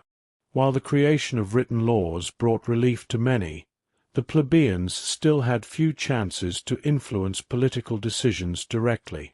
They continued to struggle against the entrenched power of the patricians, who held most of the important offices in the government. In response to the growing unrest, the plebeians organized themselves further and chose their own leaders. They elected officials known as tribunes, men who acted as the voice and protector of the common people. The tribunes had the power to veto decisions made by the patrician-led Senate, ensuring that the interests of the plebeians were not trampled upon. This new office became a crucial part of Rome's system of government, a check on the power of the wealthy few. The role of the tribunes was not an easy one. These leaders often found themselves caught between two worlds, the old ways of the patricians and the new hopes of the plebeians. In the crowded streets of Rome, under the watchful eyes of statues and in the light of the public forum, tribunes spoke with passion and courage. They argued for reforms that would ensure every Roman, no matter how humble, had a chance to speak up. Their words resonated with the people who had long felt ignored. In many ways, the tribunes embodied the spirit of the conflict, a symbol of the people's determination to build a fairer society. Their struggles and victories became a part of the living history of Rome, passed down from one generation to the next. There were many challenges along the way. The patricians did not easily give up their power. They tried to hold on to the old ways, using their wealth and influence to resist change. In the halls of the Senate, heated debates often broke out. The patricians argued that the traditional system had worked for centuries, and that their leadership was essential for Rome's strength. But the plebeians countered with stories of injustice and hardship. They reminded everyone of the long hours of labor in the fields, the struggles in the marketplaces, and the quiet determination of those who had nothing but hope in their hearts. In these passionate exchanges, the truth emerged. A society built on fairness was the only way for Rome to truly thrive. As years passed, more reforms were slowly introduced. The office of the tribune grew in strength, and the plebeians' influence in the government increased. Some patricians, realizing that change was inevitable, even began to support reforms. Marriages between patricians and plebeians became more common, and over time, the strict divisions between the two classes began to blur. The conflict that had once threatened to tear Rome apart gradually evolved into a dialogue, a conversation between two sides that recognized the need for unity. Though the road was long and often painful, every step toward equality strengthened the bonds between all Romans. This period of conflict and reform was a time of great sacrifice and heroism. Many brave men and women gave their all in the fight for justice. Their struggles were not fought with grand armies or in epic battles on distant fields, but in the hearts and minds of everyday people. In the quiet moments of protest, in the long nights of secret meetings, and in the tearful joy of a hard-won vote, the spirit of the people shone through. Their courage was a quiet force that moved the destiny of Rome toward a brighter future. It was a future in which every voice could be heard, and every life, no matter how humble, had meaning. In the end, the conflict of the orders transformed Rome. It was a long, arduous journey from a system where birth determined one's worth to a society that valued the contribution of every citizen. The reforms achieved during these troubled times laid the foundation for a government that would endure for centuries. The lessons learned in those early struggles continued to influence Roman politics and law, echoing in every corner of the Republic. The legacy of the conflict was a reminder that true power comes not from wealth or noble birth, but from the strength of a united community. Under the warm light of a Roman sunset, as the city's streets filled with the sounds of life and laughter, the people of Rome looked back on those difficult times with a mix of sorrow and pride. They remembered the long nights of debate and the many sacrifices made by those who dared to challenge the old ways. And they also celebrated the victories, the creation of the 12 tables, the rise of the tribunes, and the gradual melding of two worlds into one. The story of the conflict of the orders was more than a tale of struggle. It was a story of hope, courage, and the belief that a better world was possible. It was a reminder that even in the face of deep division, unity could be forged through persistence and love for one's community. As the stars emerged over the ancient city and the cool night air whispered of promise and possibility, the people of Rome knew that the conflict had been a necessary step on the long road to justice. They understood that the journey toward fairness was never truly complete, and that every generation must continue the work of building a society that honors all its members. In the soft glow of the night, with the memory of hard-won battles and heartfelt victories warming their souls, the citizens of Rome embraced the future, a future built on the firm belief that every person had a role to play, and that the strength of the Republic lay in the unity of its people. And so, the conflict of the orders became a cherished chapter in Rome's grand history, a chapter that showed the power of perseverance, the beauty of compromise, and the enduring hope of a people determined to build a better world for all. The rise of Roman military might is a story of determination, innovation, and unity that transformed a small city into a dominant power in the ancient world. In the early days of the Republic, the citizens of Rome took up arms not as professional soldiers, but as defenders of their homes and families. Every Roman man was expected to serve when needed, forming a militia that gathered in open fields and training grounds. These early warriors, equipped with simple shields, spears, and the raw courage of youth, laid the foundation for what would become one of the most formidable military forces in history. The spirit of duty and the desire to protect their community fueled their every step. With each training session, the men grew stronger and more skilled, learning to fight together as one body. Their unity in the face of danger was the first spark of the discipline that would later define the Roman legion. As time passed, the nature of warfare changed, and the Roman military evolved into a more structured and professional force. Leaders recognized that success in battle required not only bravery, but also strategy and organization. Thus, The early citizen soldier began to train in disciplined formations and learn the art of maneuvering on the battlefield.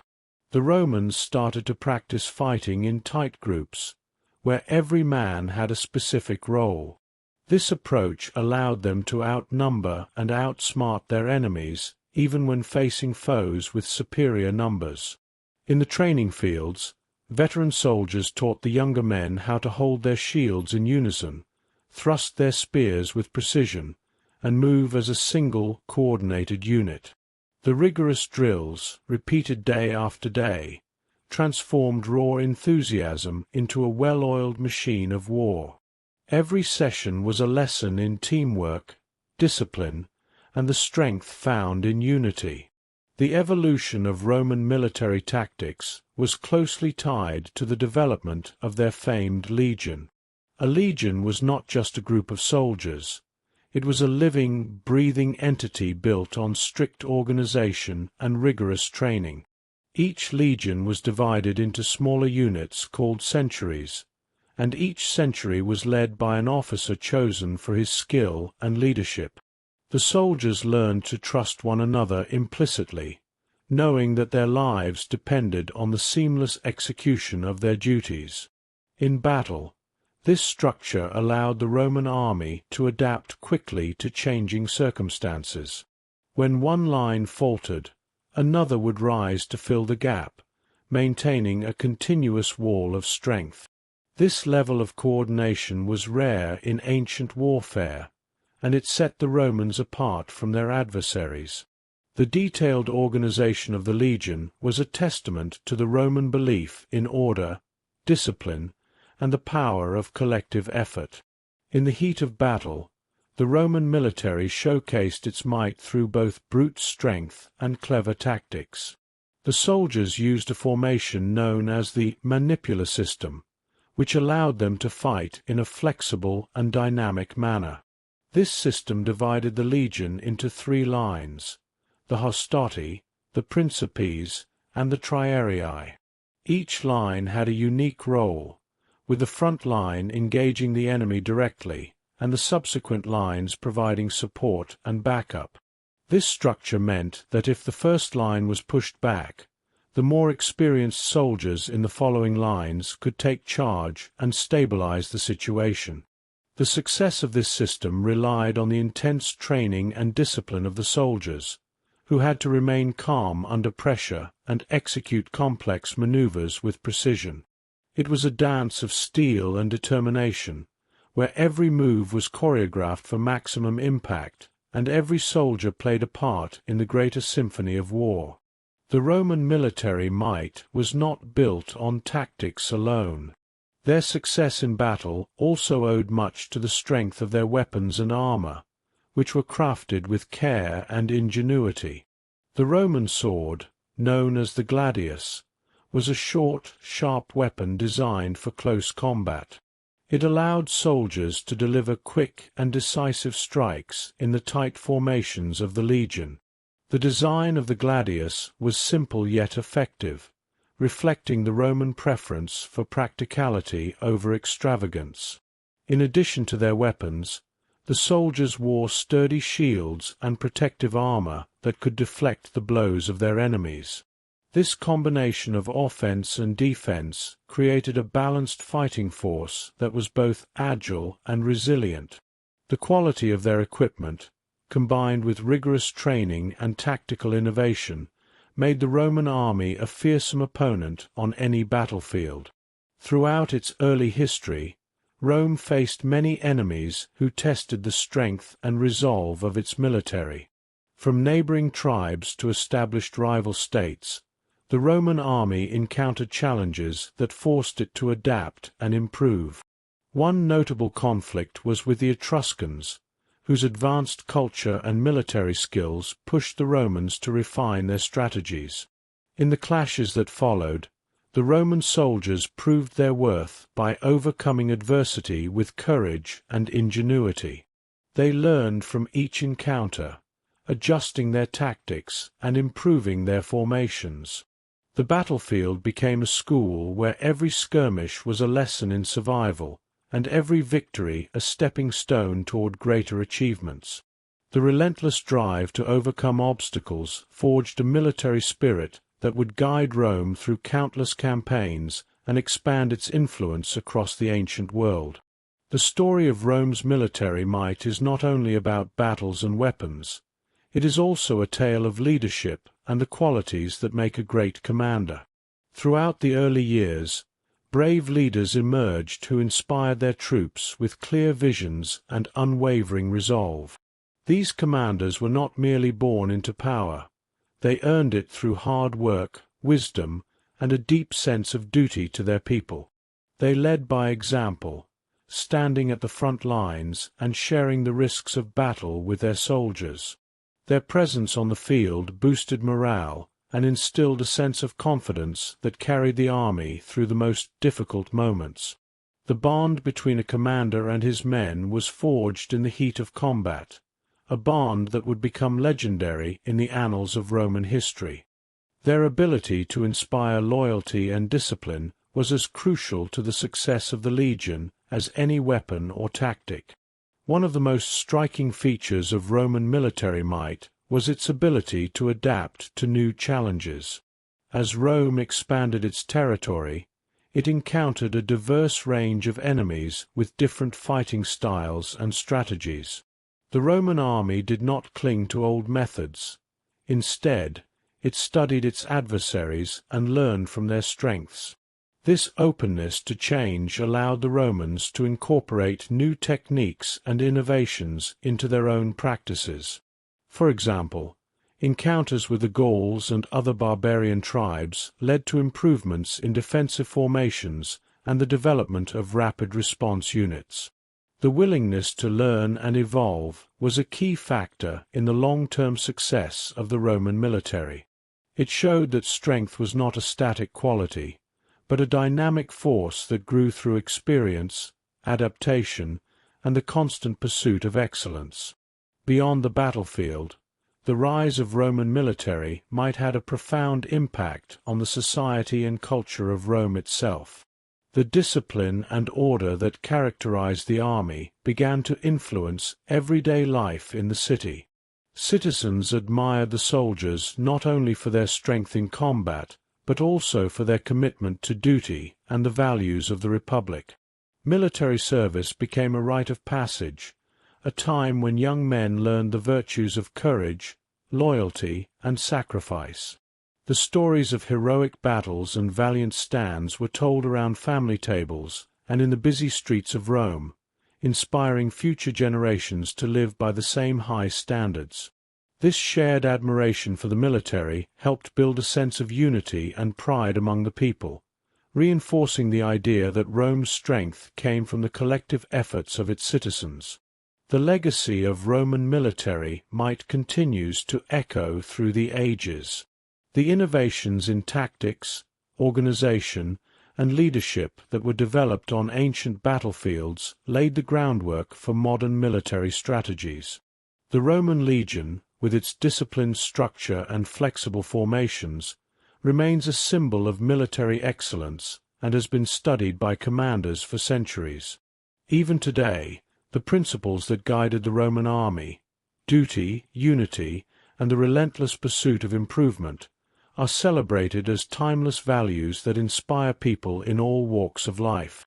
The rise of Roman military might is a testament to the power of human determination and the impact of collective effort in shaping history. In the grand tapestry of Rome's history, the rise of its military power stands out as a turning point that transformed a modest city-state into an empire that spanned continents. It was a journey marked by hardships and triumphs, where every battle and every training session contributed to a legacy of strength and resilience.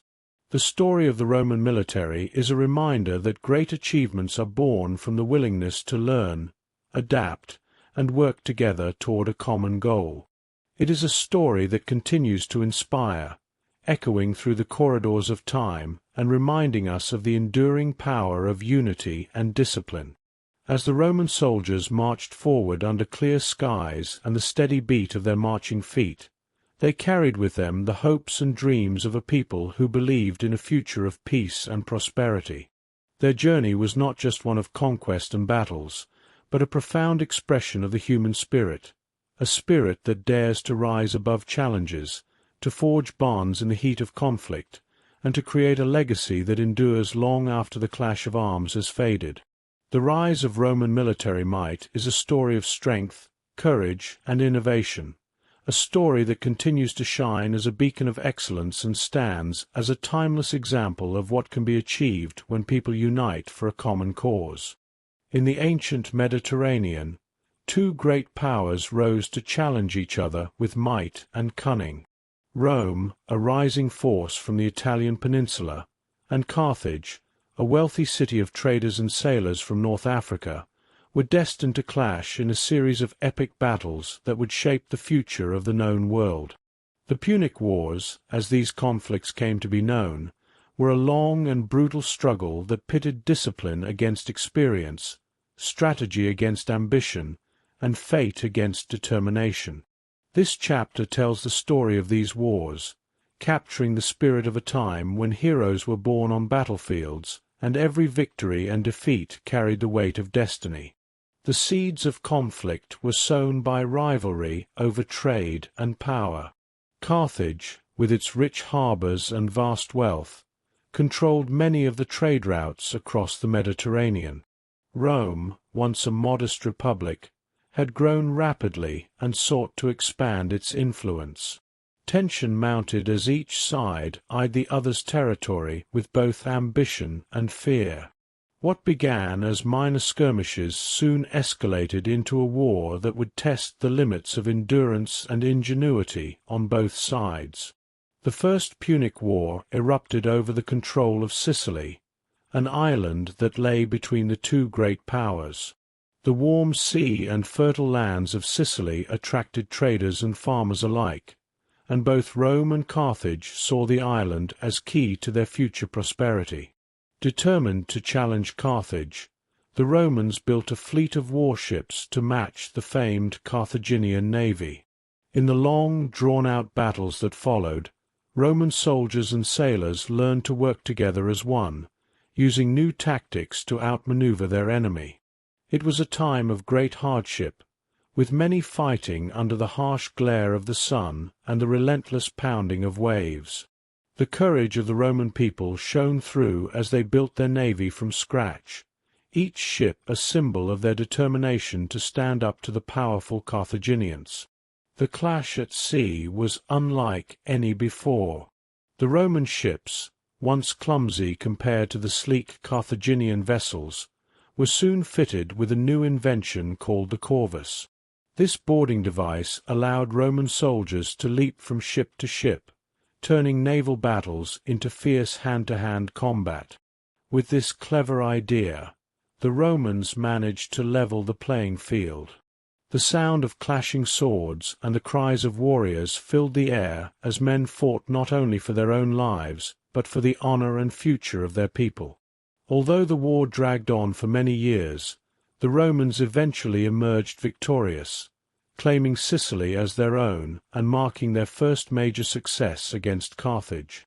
Yet the victory in the First Punic War was only the beginning of a long series of conflicts.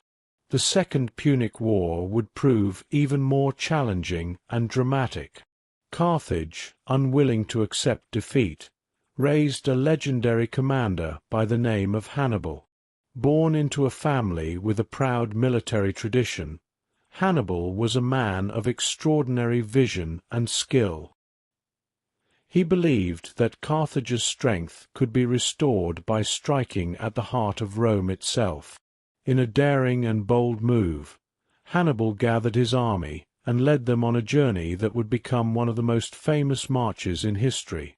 Hannibal's march began in the rugged lands of Spain, where he assembled a diverse force of soldiers, war elephants, and experienced cavalry. His goal was to bring the fight directly to Roman soil, bypassing the safety of the Mediterranean and invading the Italian peninsula. The journey was long and treacherous. The army crossed raging rivers and climbed steep mountains, facing harsh weather and relentless attacks from local tribes. Along the way, Hannibal inspired his men with stirring tales of honor and victory, urging them to endure the hardships for the sake of Carthage and their shared destiny.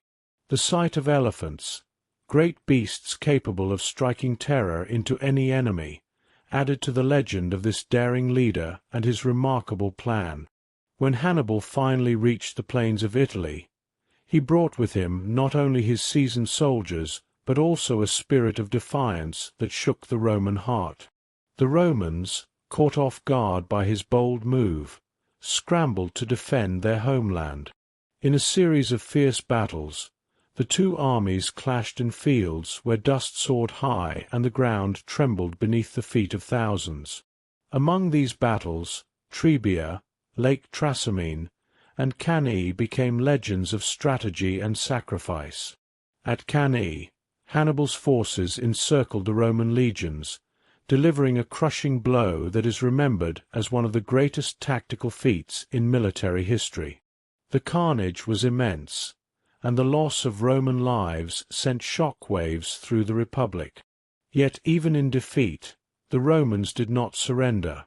Their resolve hardened as they vowed to rebuild and fight on. Back in Rome, the struggle was waged not only on the battlefields, but also in the hearts and minds of its people. The horrors of war and the loss of countless comrades spurred the Roman leaders to adapt. They reformed their armies, learning new tactics and reorganizing their legions to counter Hannibal's brilliant strategies. The Roman spirit, forged in the fires of adversity, became even stronger. Citizens rallied around their generals, whose leadership shone in the darkest hours. Slowly but surely, the tide began to turn. The Romans learned to use their deep reserves of strength, patience, and discipline to outlast the enemy. They built fortifications, recruited new soldiers, and employed scorched earth tactics to deprive Hannibal of supplies. The struggle became one of attrition, a long battle where endurance and resilience were as important as daring maneuvers. After years of grueling conflict, the Roman generals, now seasoned and determined, launched a counterattack that would change the course of the war. In a bold invasion of Carthaginian territory in Spain and North Africa, the Romans forced their enemy to fight on multiple fronts. Battles fought on foreign soil brought both hope and sorrow. Many Carthaginian soldiers were forced to retreat, and the scars of war ran deep on both sides. In the end, the Romans emerged victorious in the Second Punic War, securing their position as a rising power in the ancient world. Although Hannibal's defeat did not erase his legend, his daring march across the Alps and the valor of his men continued to inspire all long after the conflict ended. The final chapter of the Punic Wars, the Third Punic War, told a different story, a tale of relentless determination and harsh finality. By this time, Carthage had been weakened by years of conflict and internal strife. Rome, now confident in its power and unwilling to risk future challenges, decided that Carthage must be completely destroyed. The Romans besieged the city, surrounding it with walls and an unwavering determination that left no room for escape. The battle was long and bitter, and the once prosperous city, a center of trade and culture, was reduced to rubble. In a dramatic and decisive end, Carthage was burned and its people scattered, marking the complete downfall of a once mighty empire. The destruction of Carthage was seen by many as a necessary act to secure Rome's future, yet it also left a legacy of sorrow, a somber reminder that war brings devastation as well as glory. The Punic Wars, with their epic battles, daring leaders, and dramatic shifts in fortune, forever altered the face of the ancient world. They were not merely clashes of armies, but conflicts of vision. Rome's dream of a united empire pitted against Carthage's ambition to control the Mediterranean. These wars left deep marks on both civilizations. For Rome, victory ushered in an era of expansion, wealth, and power that would eventually span continents. The bitter lessons learned in the heat of battle taught the Romans about strategy, resilience, and the value of unity. Their military and political systems grew stronger, paving the way for future triumphs and a legacy that endures in history's pages. As the dust of battle settled, the echoes of the Punic Wars resounded in the quiet streets of Rome and in the distant lands once under Carthaginian rule. The stories of brave soldiers, cunning generals, and the incredible journeys of men like Hannibal were told around fires and in public forums, inspiring generations with tales of courage and determination. These narratives reminded every Roman that the victories and defeats of war came at a high price, a price paid in blood, sweat, and sacrifice. In the heart of Rome, citizens learned that the cost of freedom was steep and that the lessons of war were etched deeply into the soul of the Republic. In the end, the Punic Wars were not only military campaigns, but turning points in the history of the Mediterranean. They marked Rome's transformation from a modest republic into an empire destined to rule for centuries. The battles fought on distant shores and in rugged mountains became lessons in the art of war, studied by leaders for generations to come. The spirit of those times, full of bold moves, brilliant tactics, and hard-won victories, continues to echo in the ideals of duty, honor, and the relentless pursuit of greatness.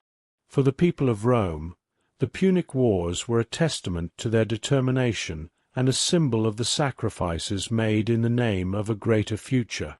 Thus, as the sun set over ancient lands and the calm sea whispered tales of bygone days, the legacy of the Punic Wars endured.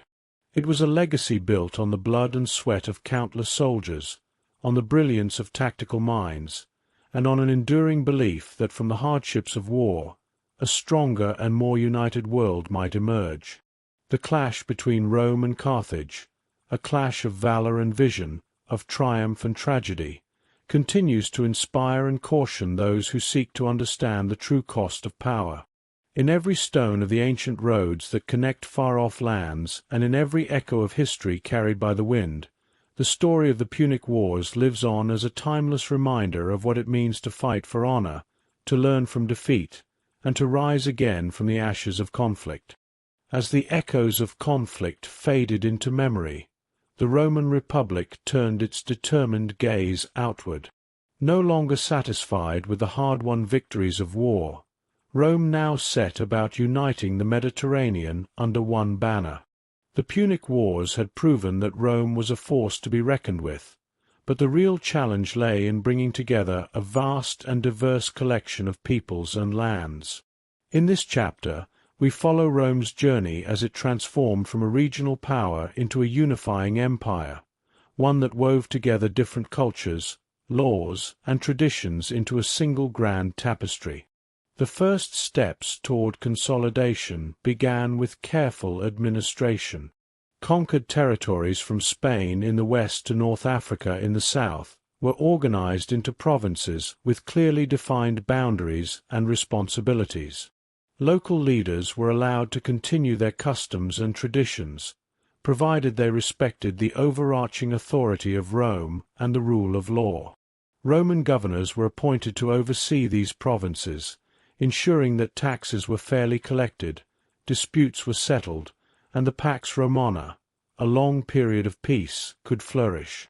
This system of local self-government, combined with direct Roman oversight, helped to soothe old wounds and foster loyalty among diverse peoples. Central to this new order was the construction of roads and aqueducts that linked Rome to far-flung provinces. These engineering marvels were more than just practical projects. They were symbols of unity and progress. The roads, carved with care through mountains and across plains, allowed not only for the swift movement of the military, but also for the flow of goods, ideas, and culture. Merchants traveled these well-paved routes with their exotic wares, while scholars and artists exchanged knowledge from distant corners of the empire. With every stone laid, the vast Mediterranean world was slowly drawn together into a single, interconnected community.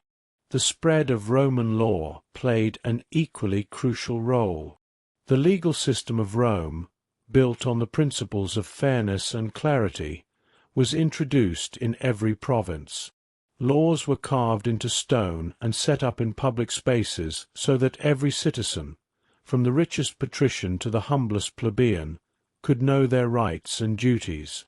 Public readings of these laws in busy market squares created a shared understanding among all, forging a common identity that transcended old regional differences.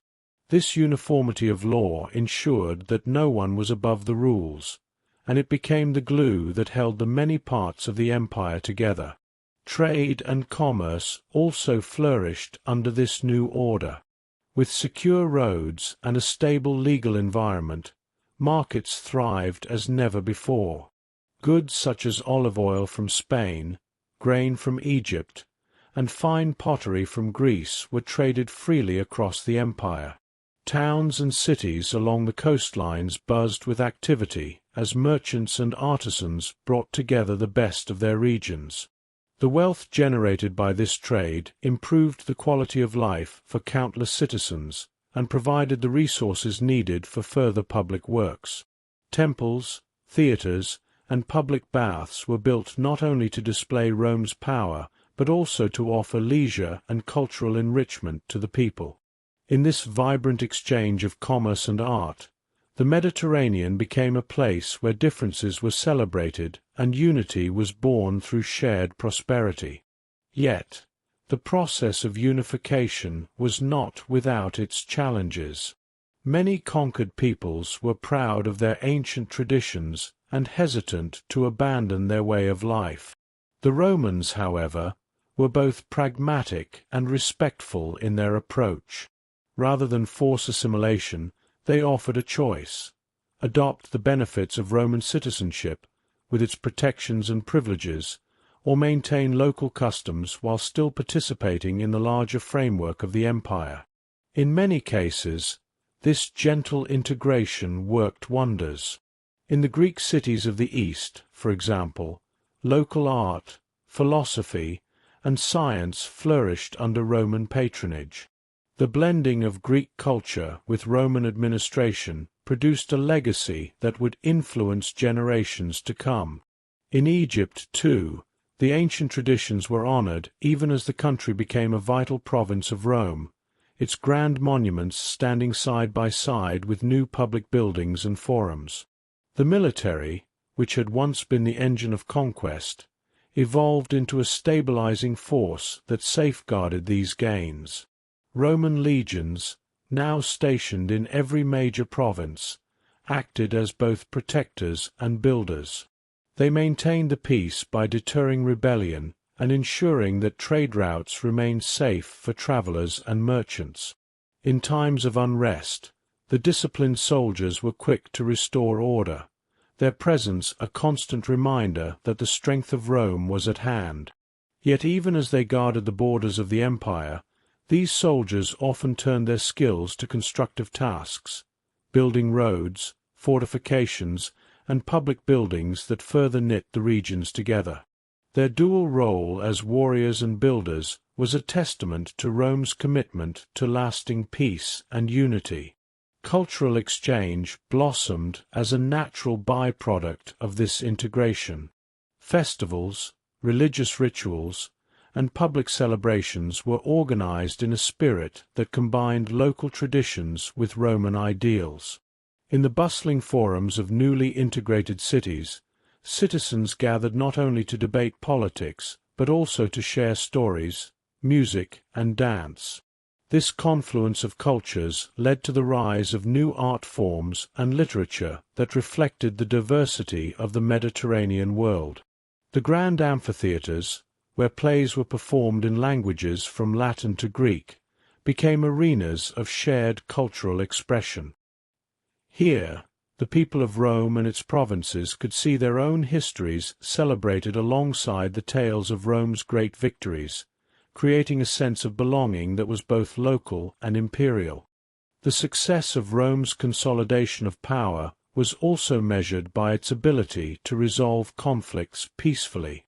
Local disputes, which might once have led to bloodshed, were now settled in courts where impartial judges applied Roman law.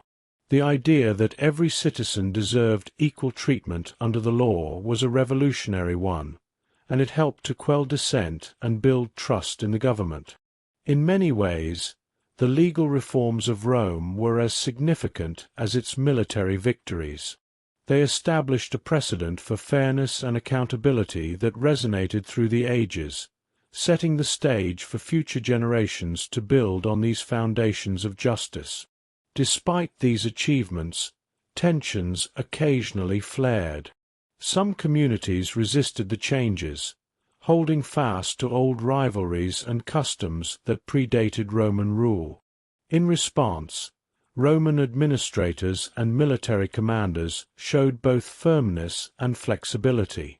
They held councils where local leaders could voice their concerns and negotiate terms that respected their traditions while still aligning with the greater needs of the empire. These measured responses often turned potential conflicts into opportunities for further integration, as mutual respect and practical benefits gradually won over even the most reluctant subjects. By the time the dust of conquest had settled, the Mediterranean had been transformed into a vast network of interconnected regions. The stability and prosperity of this new order ushered in an era known as the Pax Romana, a period of peace that allowed the arts, science, and commerce to thrive across the empire. Under the steady hand of Roman governance, the diverse peoples of the Mediterranean found common ground. They learned that through cooperation and respect for one another, they could create a legacy that was far greater than the sum of its parts. As the sun dipped below the horizon over the sparkling Mediterranean, the people of Rome and its provinces looked to the future with hope. The roads they built, the laws they upheld, and the cultural exchanges they celebrated had all contributed to a united world that transcended old divisions. In every bustling market, in every temple and forum, the spirit of Rome was alive, a spirit of progress, unity, and shared destiny. In the end, the consolidation of Mediterranean power was not simply a tale of military might or administrative brilliance. It was the story of people coming together. It was a story of local traditions enriched by new ideas, of communities transformed by the promise of security and prosperity, and of a republic that dared to dream of a better tomorrow. The legacy of these efforts still shines today in the lasting influences on law, architecture, and culture that have echoed through time. Thus, as stars emerged over calm seas and gentle breezes carried the sense of olive groves and sea salt, the unified Mediterranean stood as a testament to what can be achieved when differences are bridged by shared goals. The story of Rome's consolidation is a timeless reminder that through hard work, respect, and the courage to embrace change, even the greatest challenges can be overcome.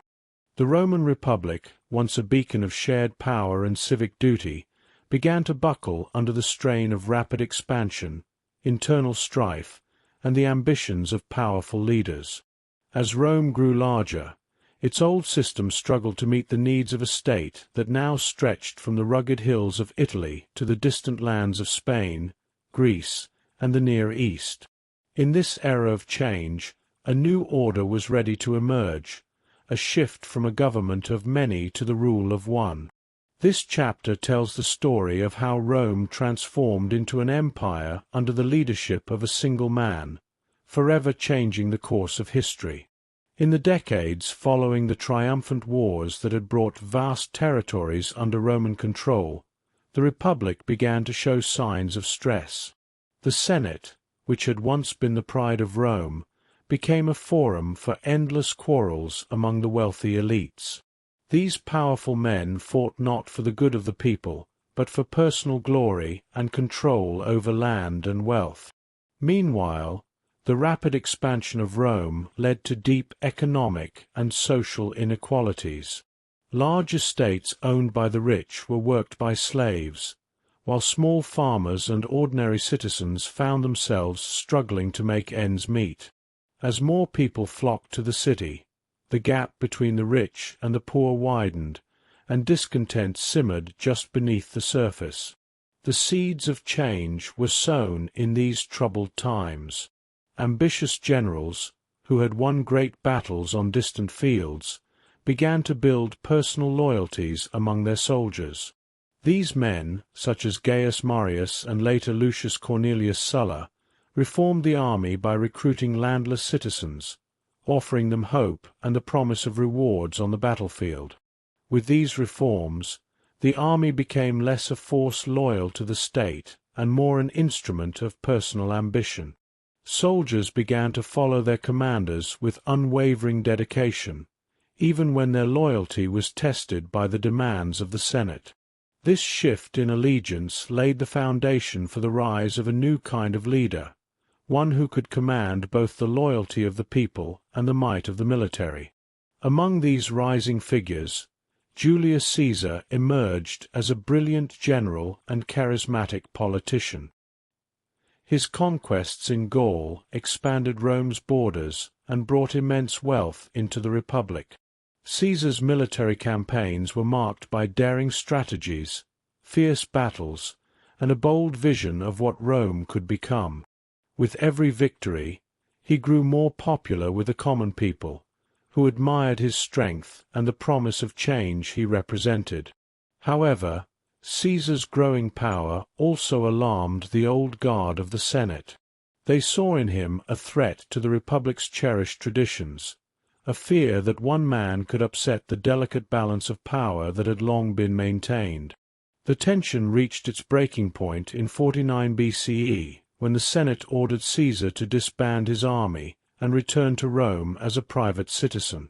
Instead, Caesar made a fateful decision. He crossed the Rubicon River with his legions, an act that declared civil war. His bold move sent shockwaves through Rome, as his soldiers marched into the heart of the Republic with the determination of men who believed they were changing history. The ensuing conflict was brutal and swift. Battles were fought on Italian soil, and the old order was challenged by the unstoppable force of Caesar's ambition. By the time his enemies were defeated, Caesar had secured control over Rome and declared himself dictator. Yet Caesar's rule, though strong and transformative, was not to last. His concentration of power troubled many who believed that the Republic's ideals were being sacrificed. On the infamous Ides of March in 44 BCE, a group of senators, fearing that Rome would fall under the tyranny of one man, assassinated Julius Caesar in a dramatic and shocking act of political violence. The hope was that by ending his life, the old ways would be restored. Instead, Caesar's death plunged Rome into a new and deeper crisis. The vacuum of power led to further conflict, as rival factions vied for control in a chaotic struggle that seemed destined to tear the state apart. From the chaos emerged Octavian, Caesar's adopted heir, whose cunning and determination set him on the path to ultimate victory. Octavian, later known as Augustus, skillfully navigated the turbulent political landscape. He formed alliances with key military leaders and outmaneuvered his rivals, including the formidable Mark Antony, in a series of conflicts that culminated in the decisive Battle of Actium in 31 BCE. The clash at sea was fierce, and it marked the turning point in Rome's destiny. With Antony and his ally, Cleopatra of Egypt, defeated, Octavian stood alone as the unrivaled master of Rome. Recognizing that the old republican system had failed to bring stability, Octavian set about creating a new form of government. He was careful not to destroy the symbols of the Republic outright. Instead, he maintained the appearance of traditional institutions while holding the true power in his hands. In 27 BCE, he offered to relinquish his extraordinary powers, a gesture that, in the eyes of the Senate and the people, was an act of humility. However, the Senate instead conferred on him unprecedented authority and bestowed the title Augustus, meaning the revered one. With this title, Octavian became the first Roman emperor, and the Republic was transformed into the Roman Empire. Augustus understood that his power rested on the support of the people and the strength of the military. He set about restoring order and rebuilding the state with a series of reforms that would leave a lasting legacy. One of his first priorities was to secure the vast frontiers of the empire. He reorganized the legions, reducing the size of the army to prevent generals from accumulating too much power while ensuring that soldiers remained fiercely loyal to him. Legions were stationed in strategic locations throughout the empire, from the rugged hills of Gaul to the deserts of Egypt, so that Rome's borders were always well protected. In addition to military reforms, Augustus turned his attention to the internal administration of the state. He reorganized the government to make it more efficient and less corrupt.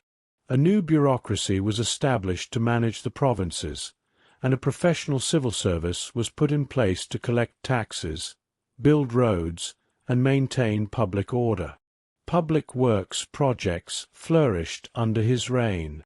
Roads were paved, aqueducts were constructed, and monuments were erected throughout the empire. Augustus famously claimed that he had found Rome a city of bricks and left it a city of marble, a promise of transformation that was soon realized in the grand public buildings and statues that adorned the capital. Augustus also sought to win the hearts of the people by promoting peace and prosperity. The era that followed his rise to power came to be known as the Pax Romana, a long period of relative peace and stability that lasted for over 2 centuries. Under his careful rule, trade flourished, cities grew, and culture blossomed. The arts, literature, and philosophy were given room to flourish, as citizens enjoyed the benefits of a secure and prosperous society. Augustus sponsored public festivals, supported poets and artists, and commissioned works that celebrated the glory of Rome. His reign was marked by a sense of renewal, a belief that the hardships of the past had given way to a bright future for all. Yet, even as Augustus established a new order, he was careful to respect the traditions of Rome. He revived old religious practices, rebuilt temples, and maintained the symbols of the Republic, all the while ensuring that the true power of the state lay with the emperor. This delicate balance between tradition and innovation became the cornerstone of the imperial system. Augustus presented himself not as a tyrant, but as the guardian of Rome's destiny, a leader who combined the best aspects of the past with a clear vision for the future.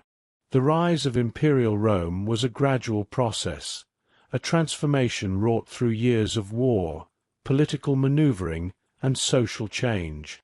The transition from republic to empire was not sudden. It was the culmination of decades of conflict and reform. The lessons learned from the failures of the old system and the sacrifices made by countless citizens paved the way for a new era of centralized power. Under Augustus, the Roman state became stronger, more unified, and better able to manage the challenges of a vast and diverse empire.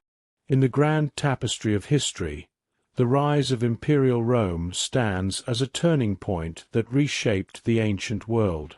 It was a time when the dreams of a unified state were realized, when the promise of peace and prosperity replaced the chaos of civil war, and when a single man's vision laid the foundation for one of the greatest empires in human history. The transformation of Rome from a republic of many voices to an empire led by one visionary was not just a change in government. It was a profound reordering of society, culture, and power that would influence the world for centuries to come. As the sun set over the newly unified lands, the legacy of this transformation could be seen in every stone of the great roads, in every column of the majestic temples, and in the calm resolve of the citizens who now lived under the protective shadow of an empire. The rise of imperial Rome was a story of ambition, struggle, and hope, a story that taught future generations the importance of unity, the value of reform, and the enduring strength of a people determined to build a better world. After the rise of Augustus and the birth of the empire, a long period of peace and prosperity settled over Rome. This era, known as the Pax Romana, or Roman peace, marked a time when the relentless drums of war finally quieted, allowing the empire to flourish. In every corner of the vast territories, from the busy streets of Rome to the far-flung provinces along the Mediterranean, people began to feel the benefits of stability, order, and a shared destiny.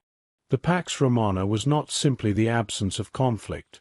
It was a period when the foundations of culture, law, and art were laid down to create a unified society that would last for generations. The peace that Augustus had worked so hard to establish was maintained by a strong military presence, careful governance, and a clear set of laws that applied to everyone. Roman legions, still ever vigilant, were stationed along the borders of the empire to protect against external threats and ensure that internal disputes did not escalate into chaos. Their disciplined marches and orderly formations were a constant reminder that, while the empire was vast, it was held together by the strength and unity of its people. Soldiers built roads and forts as they patrolled, and these constructions later served as vital links connecting diverse regions. The security they provided allowed merchants, travelers, and scholars to journey safely from one end of the empire to the other. During this time of peace, trade blossomed like never before. The Mediterranean Sea, often called the Roman Lake, became a bustling highway for goods and ideas. Merchants from Spain, Gaul, Egypt, and the Levant sailed across calm waters, exchanging not only olive oil, wine, and grain but also knowledge and customs. Markets in provincial towns brimmed with items that were once rare, and the economic prosperity that followed lifted the quality of life for many. Roads built under Roman supervision stretched like silver threads across the land, linking cities and towns in a vast network that made commerce flourish.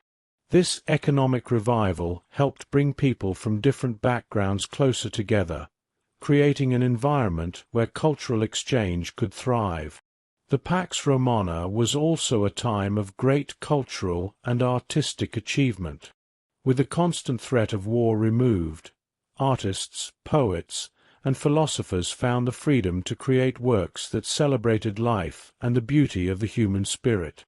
In Rome, majestic temples, theatres, and public baths were built. These public spaces were designed not just for leisure, but also for social interaction and learning. In the grand theatres, actors performed plays that drew inspiration from history, mythology, and everyday life. The stories told on stage resonated with the ideals of peace and unity, reflecting a society that had learned to value creativity and intellectual exploration. One of the most enduring legacies of this era was the codification of Roman law. With clear, written laws available for all citizens to read and understand, a sense of fairness permeated society. Legal reforms established during the Pax Romana ensured that justice was not a privilege of the wealthy, but a right for every person within the empire. Courts and public forums became places where citizens could resolve disputes peacefully and with dignity. The principles of Roman law, reason, fairness, and order, spread throughout the empire, influencing future generations and even modern legal systems. This legal framework was one of the pillars upon which the lasting strength of Rome was built. In the heart of the empire, Rome itself became a living showcase of the Pax Romana. The city's skyline, dotted with magnificent structures, reflected the glory of a state that had overcome strife to embrace progress. Public buildings and monuments were erected in honor of past heroes and in celebration of the empire's achievements. Each archway, column, and mosaic told a story of a people united by a common purpose.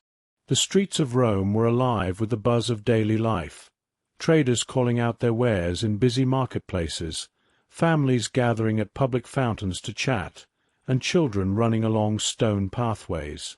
In every scene, the promise of peace was visible, a gentle reminder that even in a vast empire, every citizen had a place and a voice.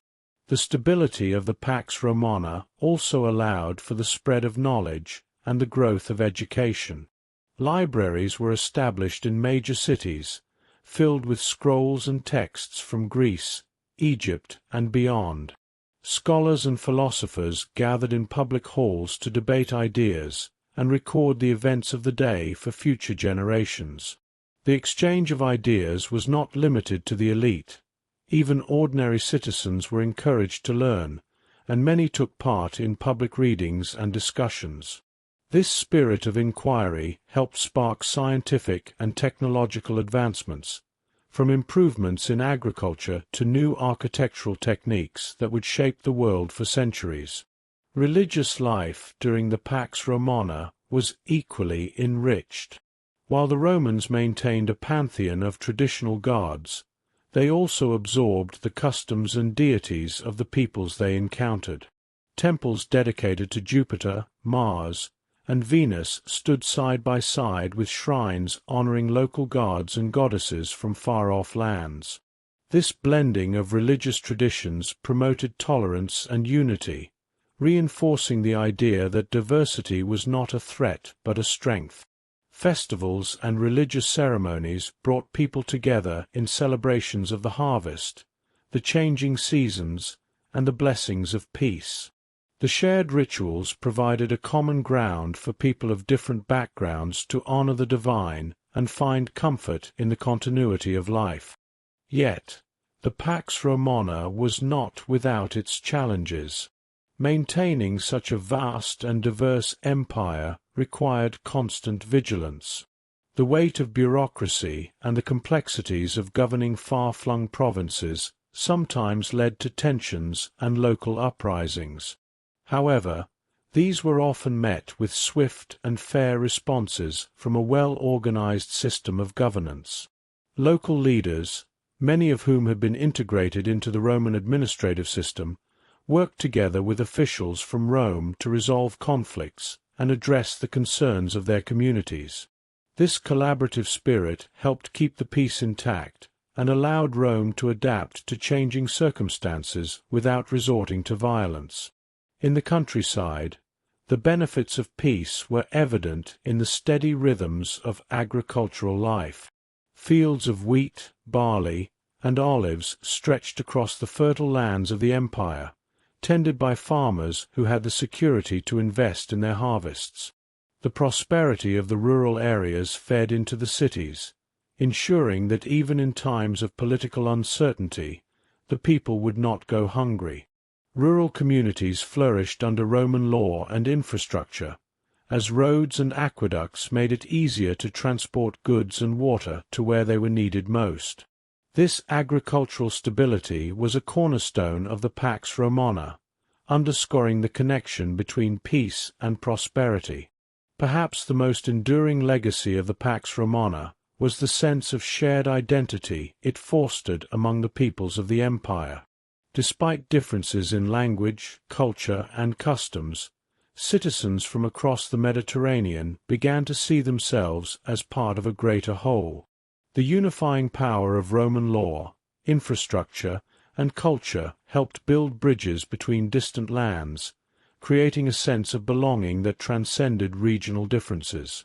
People began to take pride in their Roman identity, celebrating the values of justice, unity, and progress. This collective spirit of unity and purpose became a beacon for generations to come, a reminder that peace could be built even in the midst of great diversity. As the sun set on the Pax Romana each day, the empire basked in a gentle glow of hope and renewal.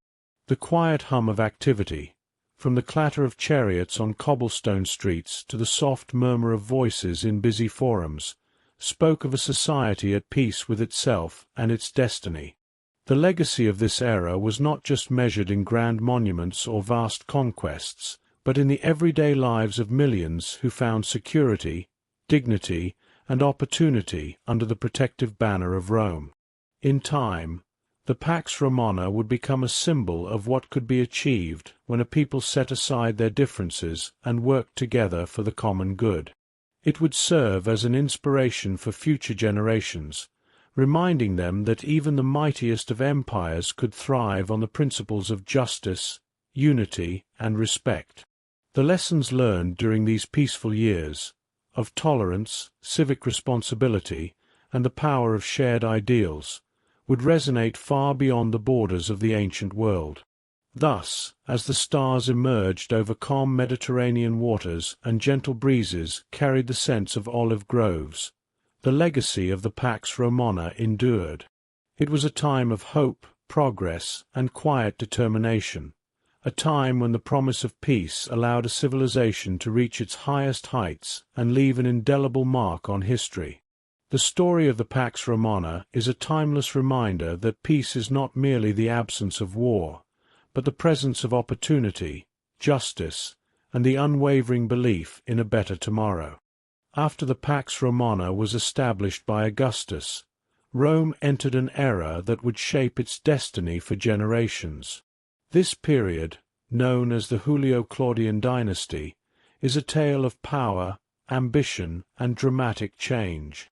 Over the span of nearly a century, 5 emperors from this dynasty, Augustus, Tiberius, Caligula, Claudius, and Nero, ruled Rome. Their lives and reigns were full of triumphs and tragedies, grandeur and cruelty, hope and despair. Their stories were woven into the very fabric of the empire, each emperor leaving a mark on Rome's history that would be remembered for centuries. Augustus, the revered founder, set the stage with his wisdom and careful reforms. His rule was marked by a peaceful order and prosperity that had never before been seen in Rome. He built magnificent public works, reformed the military, and stabilized the economy. Under his leadership, Rome transformed into a city of marble and magnificence, a symbol of what a united empire could achieve. Augustus' achievements established many traditions and institutions that would carry on through the dynasty. His careful balance of power and tradition showed that an emperor could rule without abandoning the values of the Republic, even as he held absolute authority. After Augustus, Tiberius, his stepson and chosen heir, took the throne. Tiberius was a skilled military man and a cautious ruler. Yet, his reign was often overshadowed by suspicion and a growing distance between the emperor and his people.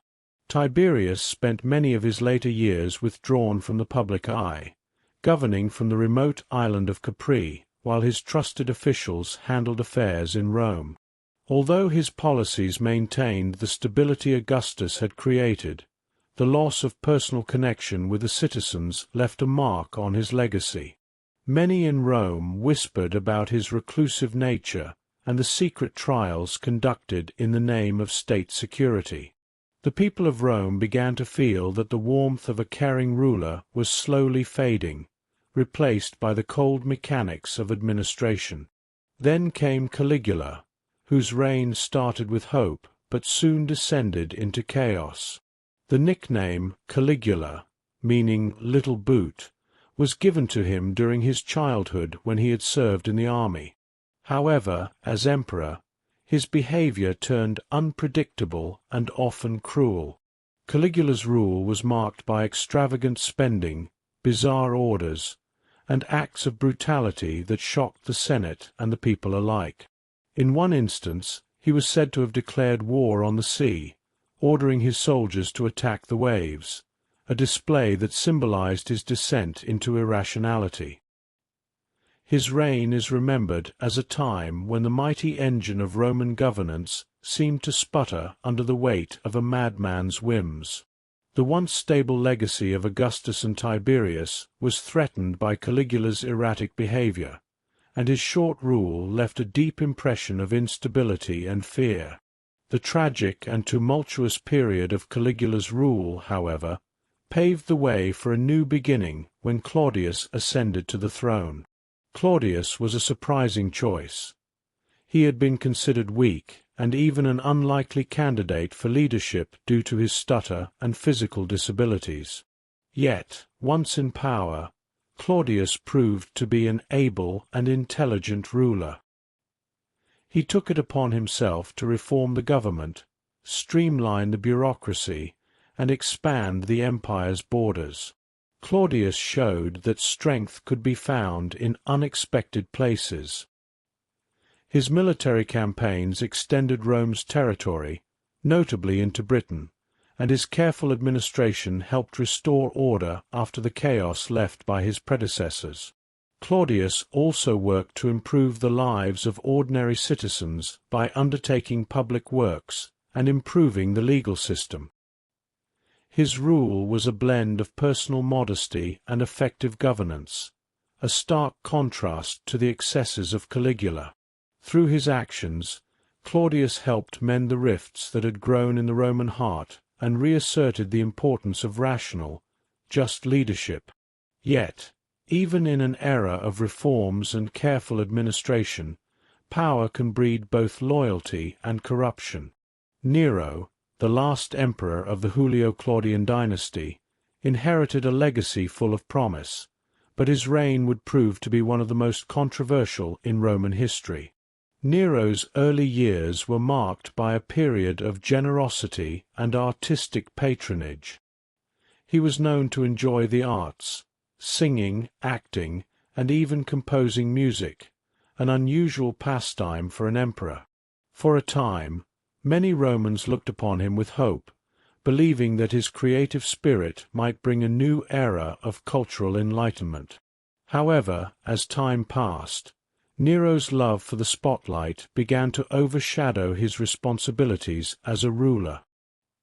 His focus on personal pleasures and his apparent disregard for state affairs stirred deep discontent among the Senate, the military, and even the common people.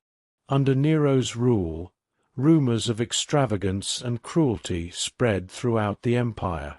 It was said that he was indifferent to the suffering of his subjects, choosing instead to lavish attention on his artistic endeavors. One of the most enduring legends about Nero is that, during the Great Fire of Rome, a disaster that devastated large parts of the city, he sang and played his lyre while the city burned. Although historians debate the truth behind his story, it has come to symbolize the disconnect between Nero's extravagant lifestyle and the hardships faced by the Roman people. His reign was marked by several incidents of harsh repression, including the persecution of Christians, which added to the growing perception that his rule was tyrannical. As Nero's excesses mounted, dissent grew within the ranks of the military and among influential senators. The once glorious Julio-Claudian dynasty, which had begun with the promise of stability and reform under Augustus, now teetered on the brink of collapse. In 68 CE, facing revolt and the loss of support, Nero was forced to flee Rome. His death marked the end of the Julio-Claudian dynasty, and the empire entered a period of uncertainty known as the Year of the Four Emperors. The Julio-Claudian dynasty, with all its splendor and flaws, left a lasting imprint on Rome. It was a time when the empire was molded by men of great ambition and conflicting visions. Augustus had shown that a strong, steady hand could create a legacy of peace and prosperity. Tiberius had maintained that order, albeit at the cost of personal connection. Caligula's reign warned of the dangers of unbridled power and madness, while Claudius restored faith with his reforms and humility. Nero, for all his artistic aspirations, revealed the perils of vanity and neglect in governance. Together, their stories formed a dramatic tapestry, a blend of triumph and tragedy that encapsulated the highs and lows of imperial rule. The impact of the Julio-Claudian dynasty extended beyond political and military achievements. Their reign influenced art, literature, and the very way Romans thought about power. Poets and historians of the time chronicled their deeds and misdeeds, creating a body of work that has survived to inform us about this critical period. The stories of their lives, filled with grandeur and sorrow, continue to captivate our imagination. They remind us that even in the heart of one of the greatest empires ever built, the human thirst for power and recognition can lead to both greatness and downfall.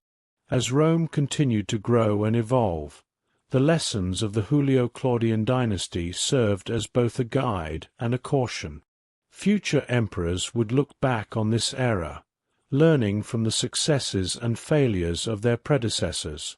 The rise and fall of these early rulers taught the empire that power must be balanced by wisdom, and that the well-being of the people should always be at the forefront of governance. In the grand narrative of Roman history, the Julio-Claudian dynasty stands as a period of both creation and destruction, a time when the promise of a united empire was tested by the very human tendencies for excess and ambition. The legacy of this dynasty is etched in the stones of Rome's monuments, the lines of its legal codes, and the stories passed down through generations. It is a legacy that reminds us that even the mightiest powers can falter if they lose sight of the needs of their people. As twilight fell over the ancient city, the voices of the past whispered through the corridors of time.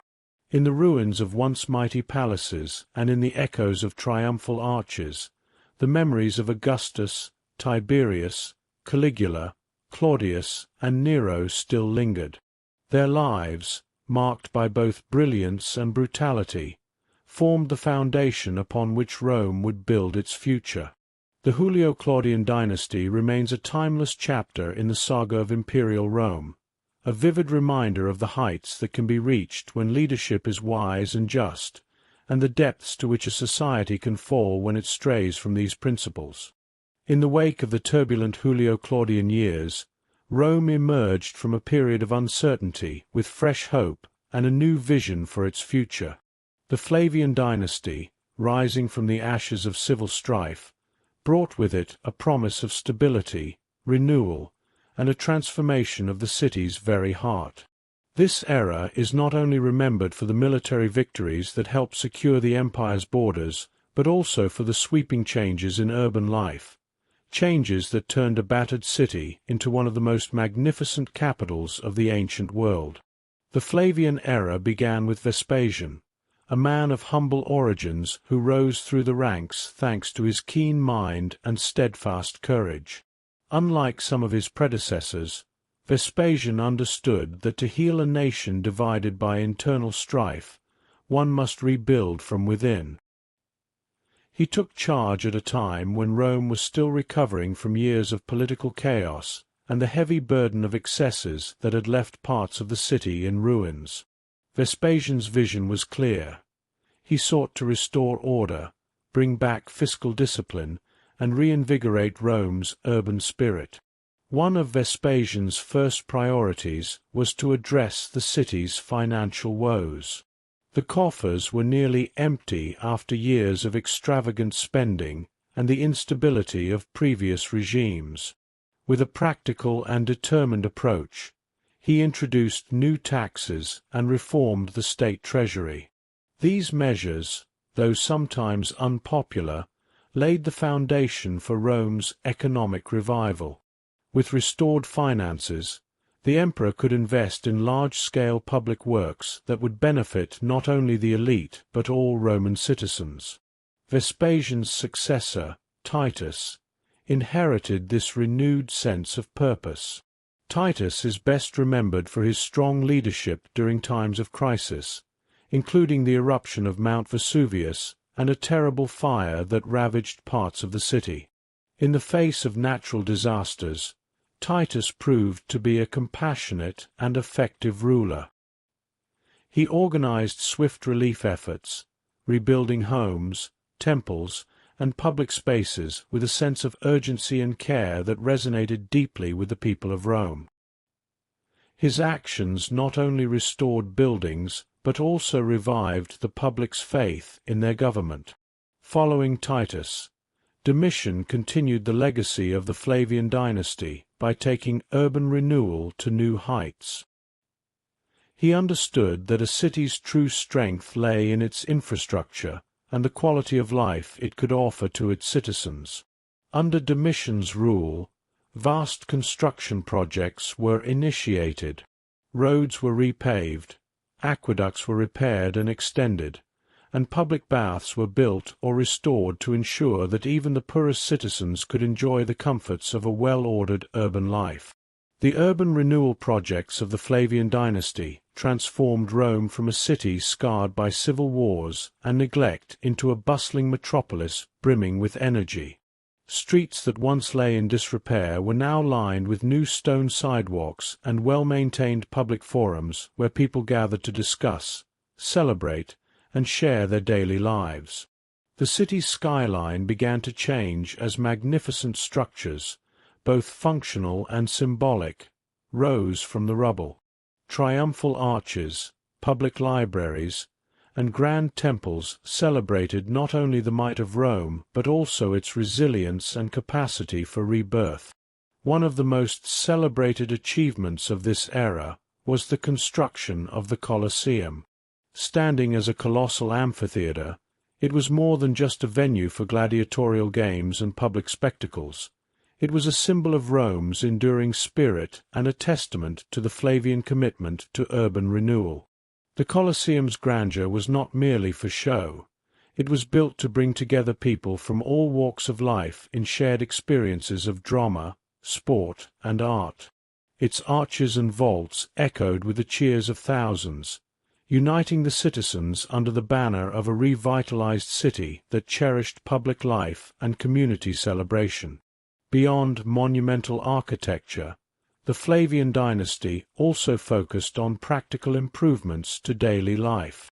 The rebuilding of aqueducts and the improvement of Rome's water supply ensured that clean water flowed through the city's fountains and public baths, enhancing both health and quality of life. Markets thrived in areas that had once been neglected, and new neighborhoods sprouted where old ruins had stood. The streets became safer and more orderly, fostering a sense of pride among the residents. Children played in freshly paved squares, and artisans found a renewed market for their crafts. This collective progress reinforced the idea that a city's glory lay not only in its monuments, but in the everyday lives of its people. The Flavian rulers were also mindful of Rome's cultural heritage. They commissioned the restoration of old temples and public buildings, preserving the history and traditions of the city even as they modernized its infrastructure. Statues and inscriptions celebrated the deeds of previous heroes while heralding the promise of a new era. The Flavian emphasis on urban renewal extended to the arts as well. Poets, painters, and sculptors found inspiration in the rejuvenated urban landscape. Public festivals and theatrical performances, held in newly constructed arenas and restored temples, reminded citizens of the continuity of Roman culture and the unity that had been forged through shared civic pride. With the city restored and renewed, the Flavian dynasty succeeded in uniting a population that had long been divided by the scars of conflict. Their approach was both pragmatic and visionary, combining fiscal reform, urban planning, and cultural revitalization. The policies of Vespasian, Titus, and Domitian laid the groundwork for what would become a period of flourishing known as the High Empire. They demonstrated that leadership was not only about military might or political intrigue, but also about the ability to restore hope and dignity to everyday life. Yet, the era was not without challenges. The process of rebuilding a vast city like Rome required immense resources and the cooperation of many different groups, from government officials and military engineers to local craftsmen and everyday citizens. There were occasional tensions between those who longed for the old ways and those who embraced the new vision. However, the inclusive nature of the urban renewal projects gradually won over skeptics. When citizens saw their neighborhoods transformed and their quality of life improved, they became partners in the process of Rome's revival. The transformation was evident in every aspect of urban life. New public spaces allowed for social interaction and civic engagement. The revitalized markets and forums became centers of not only commerce but also conversation, where ideas were exchanged and the spirit of community thrived. Public safety was enhanced by a better organized police force and improved street lighting, ensuring that the benefits of urban renewal extended to all corners of the city. These measures fostered a sense of security that had long been absent, and the renewed trust in government institutions further solidified the unity of Rome. The Flavian dynasty's commitment to urban renewal also had a ripple effect across the empire. Rome's example of transformation and renewal served as a model for other cities and provinces. Local leaders in distant regions took inspiration from the Roman example, implementing similar public works and urban planning projects in their own communities. In this way, the legacy of the Flavian dynasty was not confined to the city of Rome. It became part of a larger narrative of progress that spread throughout the empire.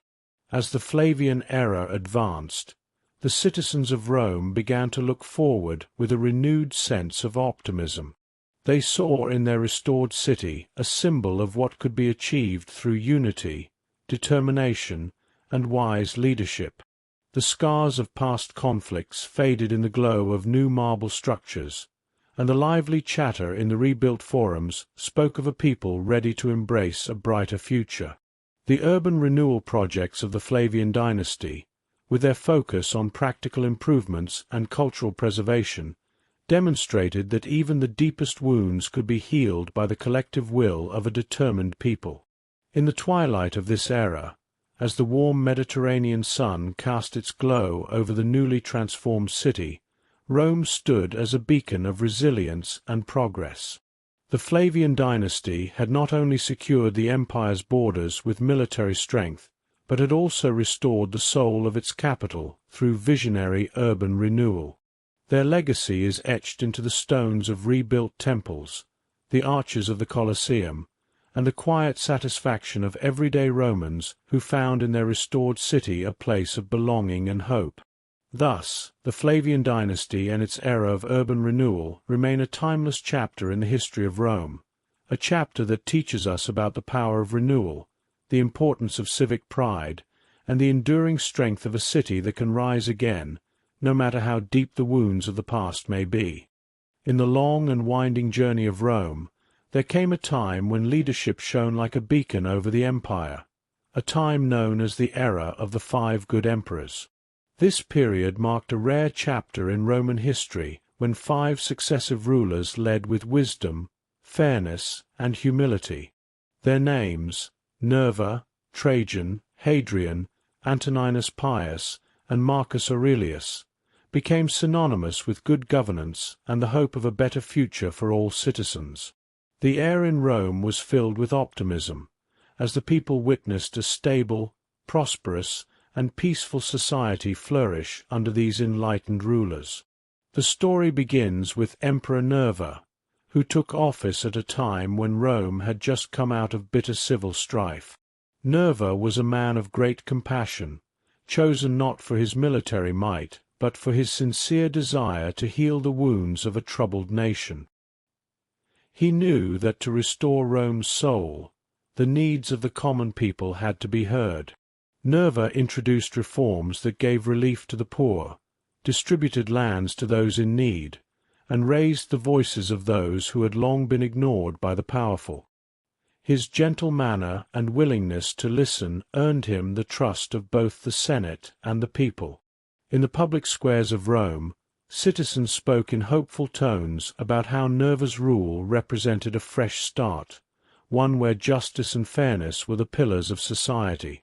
Following Nerva's reign, the empire witnessed the rise of Trajan, a leader whose ambition was matched only by his generosity. Trajan, a soldier emperor with a deep love for Rome, embarked on grand military campaigns that expanded the empire to its greatest extent. But what truly set Trajan apart was not just his success on distant battlefields. It was his understanding that an empire's strength lay in its ability to care for its people.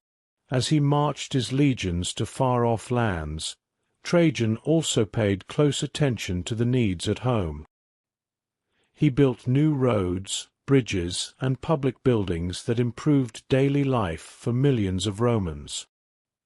His thoughtful approach to both conquest and civil affairs turned remote provinces into integrated parts of a vast and vibrant network. In every town and village, the legacy of Trajan's rule was felt in the improved infrastructure and the pride that came from being part of an empire that reached across continents. Next came Hadrian, whose reign was characterized by a careful balance between ambition and consolidation. Hadrian was not a conqueror in the traditional sense. Rather, he believed that the true measure of an empire was the quality of life of its citizens. With a keen eye for detail, he traveled throughout the empire, listening to the concerns of people from all walks of life. Hadrian sought to secure Rome's borders through strong defenses rather than endless expansion. One of his most lasting legacies was the construction of Hadrian's Wall in Britain, a massive fortification that symbolized the determination to protect the peace that had been so hard won. But Hadrian's contributions went far beyond military works. He reorganized the government, improved legal systems, and encouraged the arts and education. Under his care, Roman culture blossomed, blending the traditions of conquered peoples with the core values of Rome. The poets, artists, and philosophers of the time found in Hadrian a patron who believed that beauty and knowledge were as important as military might. After Hadrian, the reins of power passed to Antoninus Pius, a ruler who embodied the spirit of peace and good government.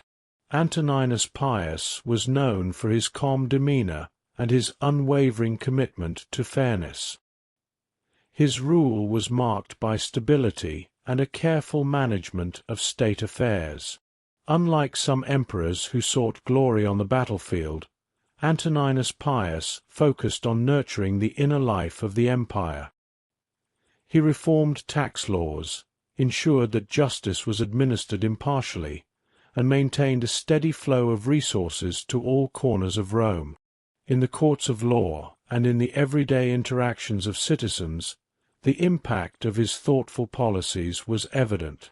People spoke of Antoninus Pius with respect, recalling a time when the state worked tirelessly to ensure that every man, woman, and child could live with dignity and security.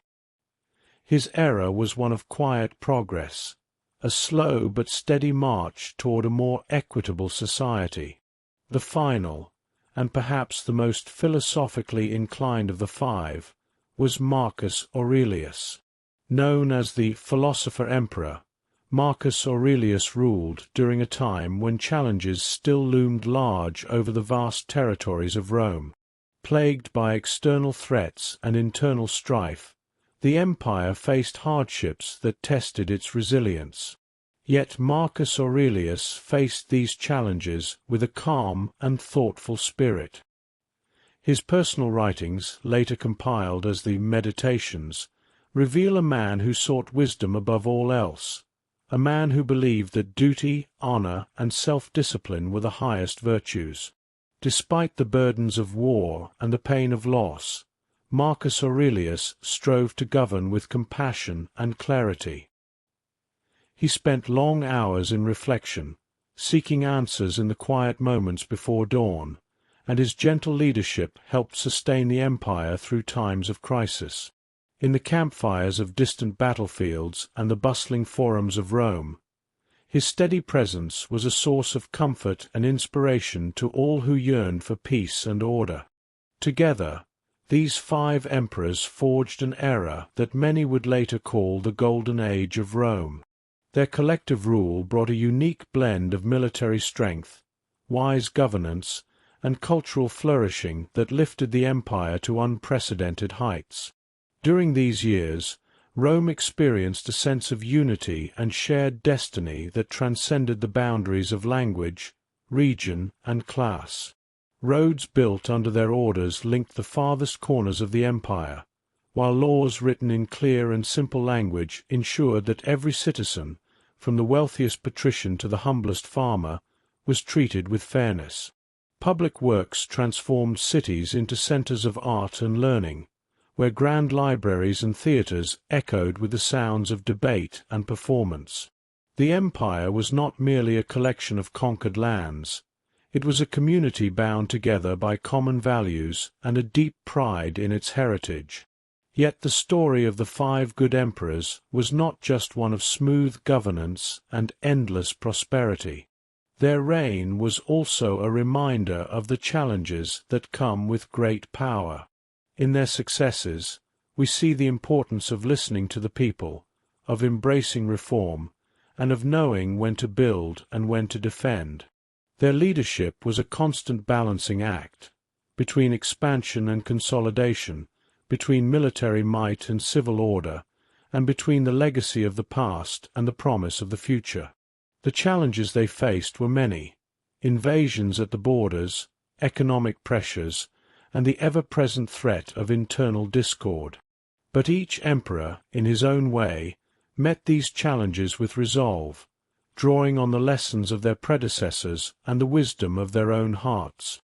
In the bustling markets of Rome, citizens recalled the days of hardship before this era of good governance, a time when corruption and violence had seemed to rule the day. They remembered how the state, once divided by endless conflict, had been healed by leaders who put the welfare of the people above personal ambition. Statues and monuments were erected in honor of these emperors, and their images were carried on coins that passed from hand to hand in a shared celebration of Rome's brighter days. The memory of their reign inspired future generations to strive for a similar balance of strength and kindness, and the ideals they championed became the gold standard for what leadership should be.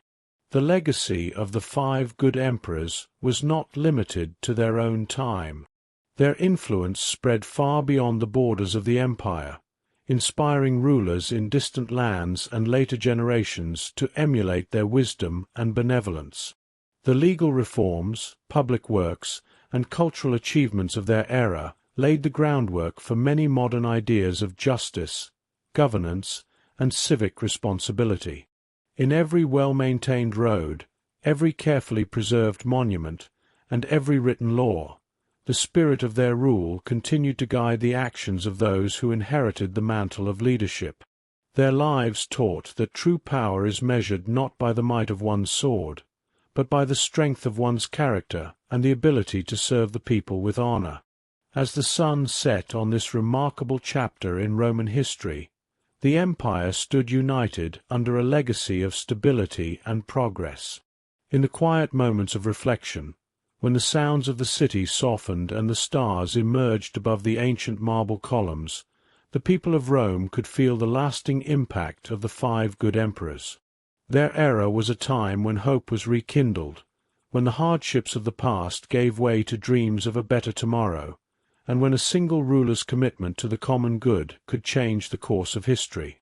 The era of the 5 good emperors remains a timeless reminder that even in the vast, complex world of empires, the simple values of wisdom, fairness, and compassion can light the way forward.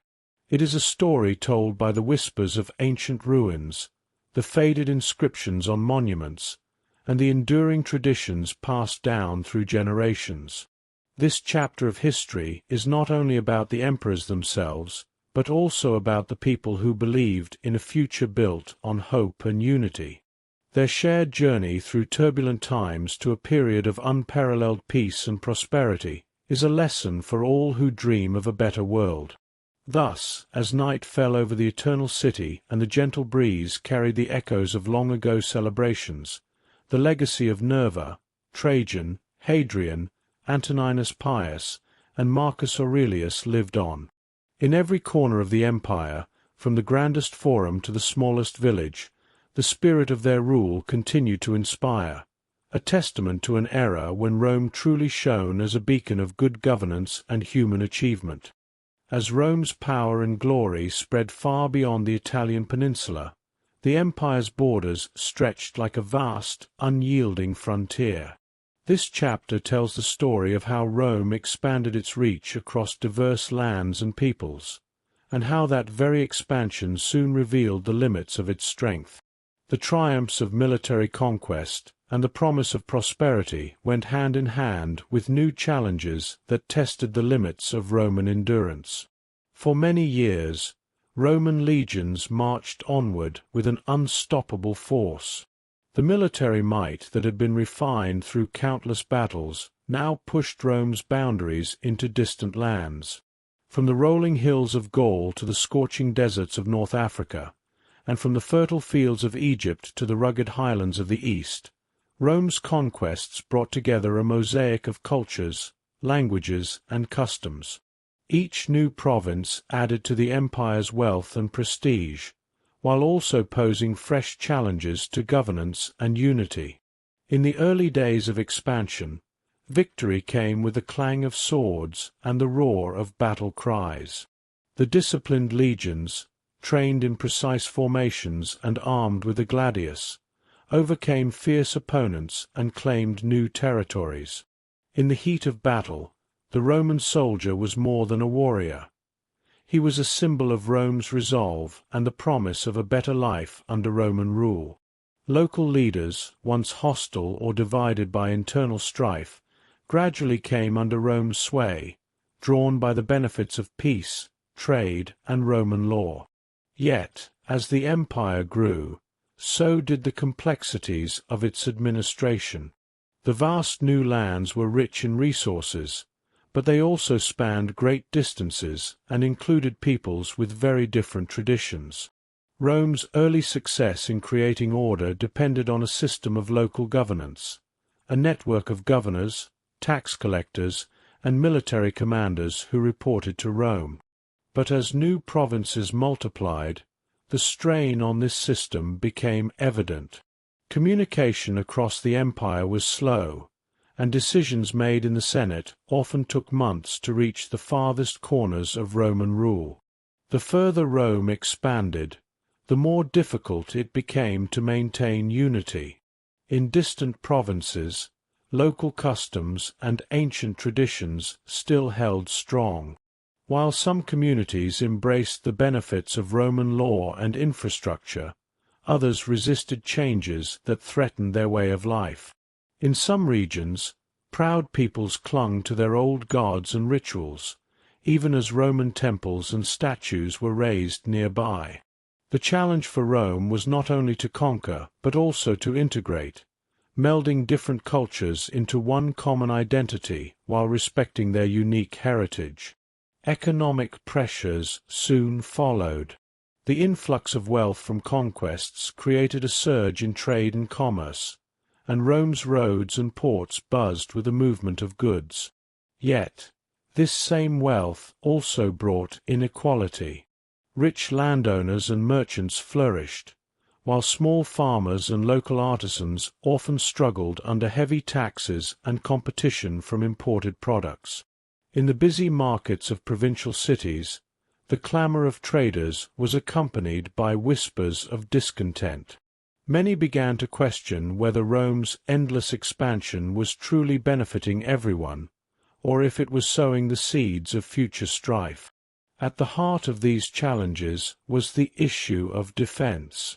As Rome's borders extended into far-flung and often hostile regions, the military was stretched thin. Soldiers had to guard lengthy frontiers, from the wind-swept shores of Britannia to the rugged mountains of the east. The cost of maintaining these legions, building fortifications, and keeping roads safe grew rapidly. Emperors faced the constant dilemma of how to allocate resources, balancing the need for military readiness with the welfare of citizens in the heartland of Rome. In some border regions, fierce local tribes launched guerrilla attacks against Roman outposts. The once mighty legions, renowned for their discipline, sometimes found themselves unprepared for the hit-and-run tactics used by warriors defending their ancestral lands. These skirmishes, though small in number compared to grand battles, wore down Rome's resources and morale over time. The empire's vastness, which had once been a source of pride, now became a challenge, a line of defense that was difficult to hold against determined foes. Administratively, the vastness of the empire meant that local governors sometimes abused their power, acting in their own interests rather than those of Rome. Corruption, bribery, and local rivalries weakened the central authority. With so many diverse peoples and regions to manage, the uniformity of Roman law began to blur. In distant provinces, traditional customs sometimes clashed with Roman practices, leading to disputes that were hard to resolve from afar. The great promise of unity was gradually undermined by the practical difficulties of governing an empire that spanned continents. Even within the city of Rome itself, the effects of expansion were felt. The influx of wealth and the constant flow of new ideas and goods transformed the capital, but also led to overcrowding, rising living costs, and social tensions. The streets of Rome became a microcosm of the empire, a melting pot of different languages, traditions, and ambitions.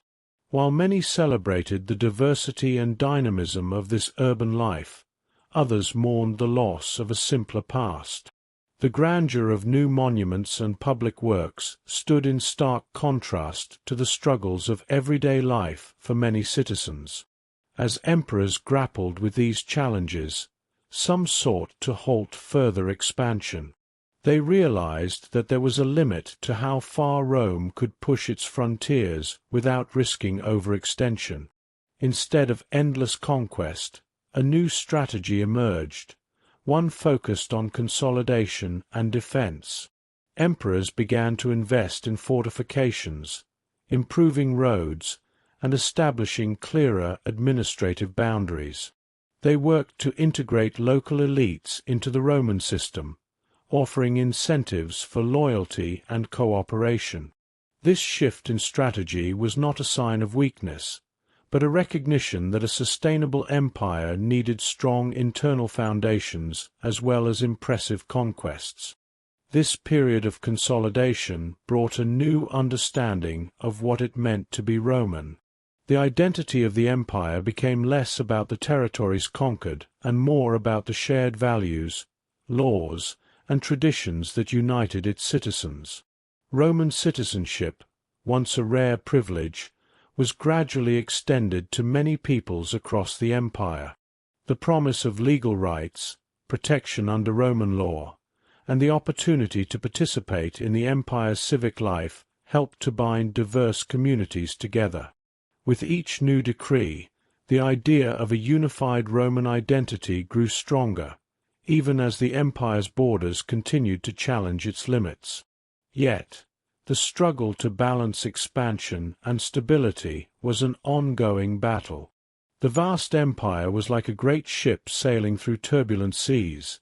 Each wave of local unrest, economic pressure, or military setback threatened to disrupt the delicate balance that Rome had achieved. Emperors had to be both visionary and pragmatic, learning from the successes and failures of their predecessors.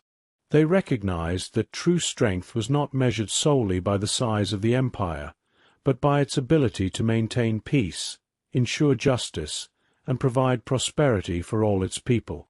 In the distant provinces, the echoes of Rome's power were felt every day. Soldiers patrolled ancient roads that stretched through wild landscapes.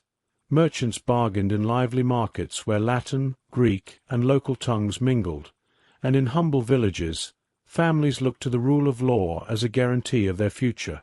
These scenes, from the grand centers of power to the farthest rural outposts, painted a picture of an empire that was both vast and fragile, a mosaic of strength and vulnerability.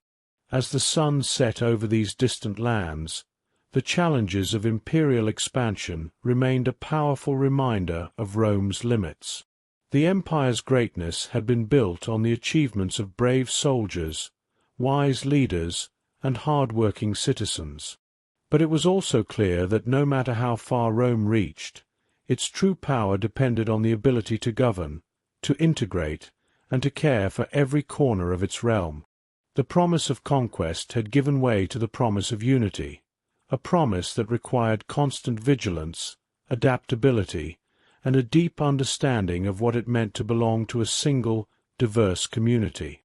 In the quiet moments before dawn, when the borders of the empire were bathed in the soft glow of a new day, the challenges of expansion were both a burden and a call to greatness. They were a reminder that every empire, no matter how mighty, must one day face the limits of its ambition. For Rome, the task was not just to conquer new lands, but to weave those lands into a tapestry of shared purpose and enduring peace. Thus, the story of imperial expansion is a tale of both triumph and caution, a narrative of how the dreams of conquest can build a glorious empire, even as they reveal the practical limits of power. It is a story that continues to inspire and instruct, reminding us that the true measure of an empire lies not in its territorial reach, but in its ability to nurture the spirit of its people and to adapt in the face of endless challenges. The 3rd century was a time of deep crisis and radical change for Rome. It was an era when the once mighty empire trembled under the weight of internal strife and external pressures. In this chapter, we follow the story of Rome during these troubled years, a time of rapid upheaval, where chaos and courage danced hand in hand, and the fate of an empire hung in the balance. At the beginning of the 3rd century, the Roman Empire was already feeling the strains of its vast size. The borders stretched far and wide, and the cost of defending them grew heavier with each passing year. Emperors came and went in quick succession, their reigns short and often filled with bloodshed. In Rome, the spirit of stability that had once reigned during the Pax Romana was giving way to uncertainty and fear. Citizens on both sides of the Mediterranean watched with anxious eyes as the empire struggled to hold itself together. Political instability was a constant companion during these years. In the span of only a few decades, Rome saw more than 20 emperors ascend to the throne, many of them rising through military force, only to be overthrown by rivals or betrayed by their own troops. In the halls of power, ambition ran wild.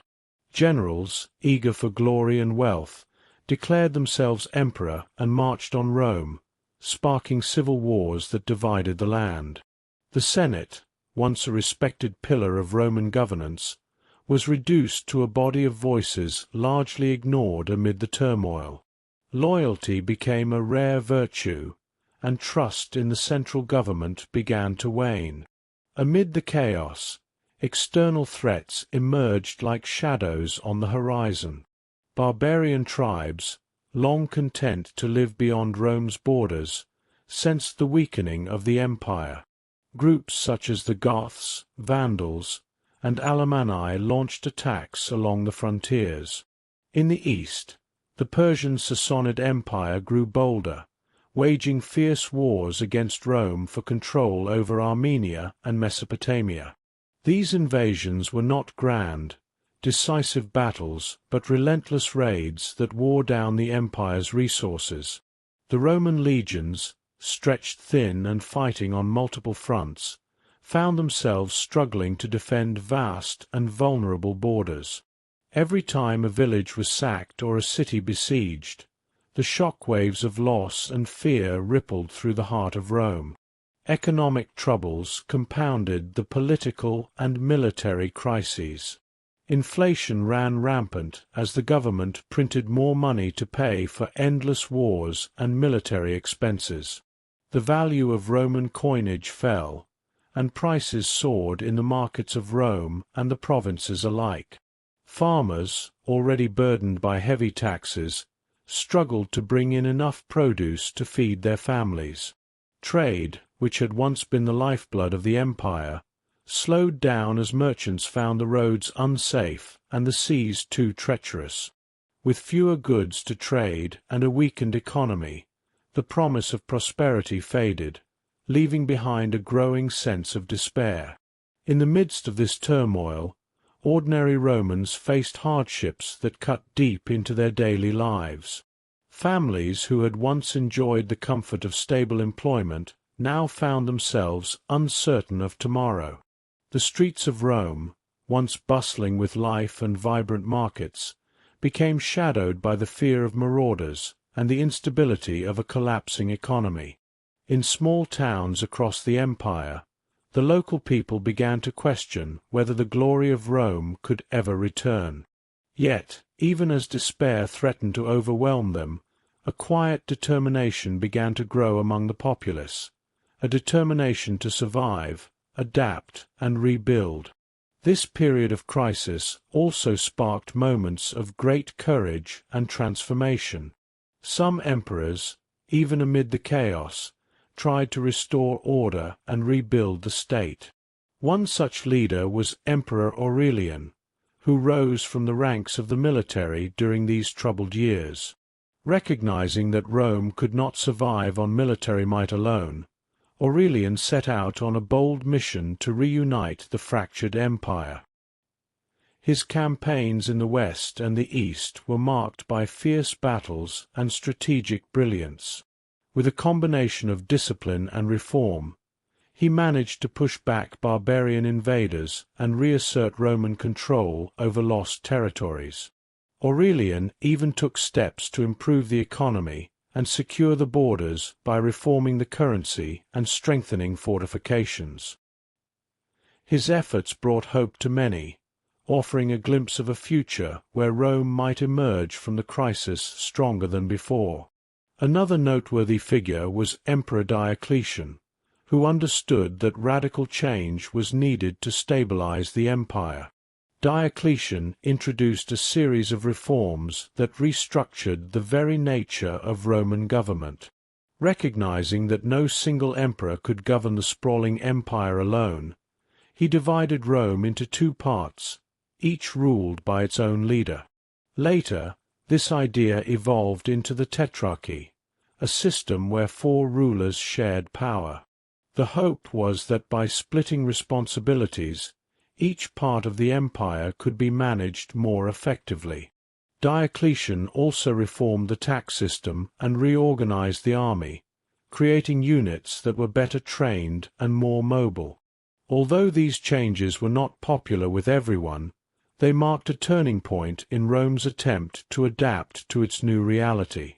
Despite the heavy toll of these crises, the turmoil of the 3rd century also set the stage for profound transformation. The struggles forced Rome to re-examine its identity and its priorities. As local communities faced repeated hardships, they began to look inward and rebuild from the ground up.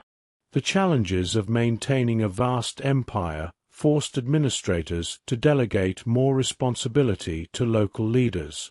This gradual shift helped foster a sense of regional autonomy and a more diverse cultural identity within the empire. In the provinces, the old ideas of Roman citizenship and the rule of law began to blend with local customs and traditions, giving rise to a rich tapestry of cultures that would later influence the very foundation of medieval Europe. In cities like Rome, the scars of the 3rd century crisis were visible in crumbling monuments and abandoned neighborhoods. Yet even here, amid decay, there were signs of hope. Public works and restoration projects, though modest compared to earlier eras, began to take shape as local leaders and citizens banded together to repair their communities. Temples were restored, aqueducts mended, and streets cleared of debris. In the marketplace, the voice of trade slowly returned as merchants cautiously resumed their business. These small acts of renewal, performed against a backdrop of hardship, underscored the resilience of the Roman spirit.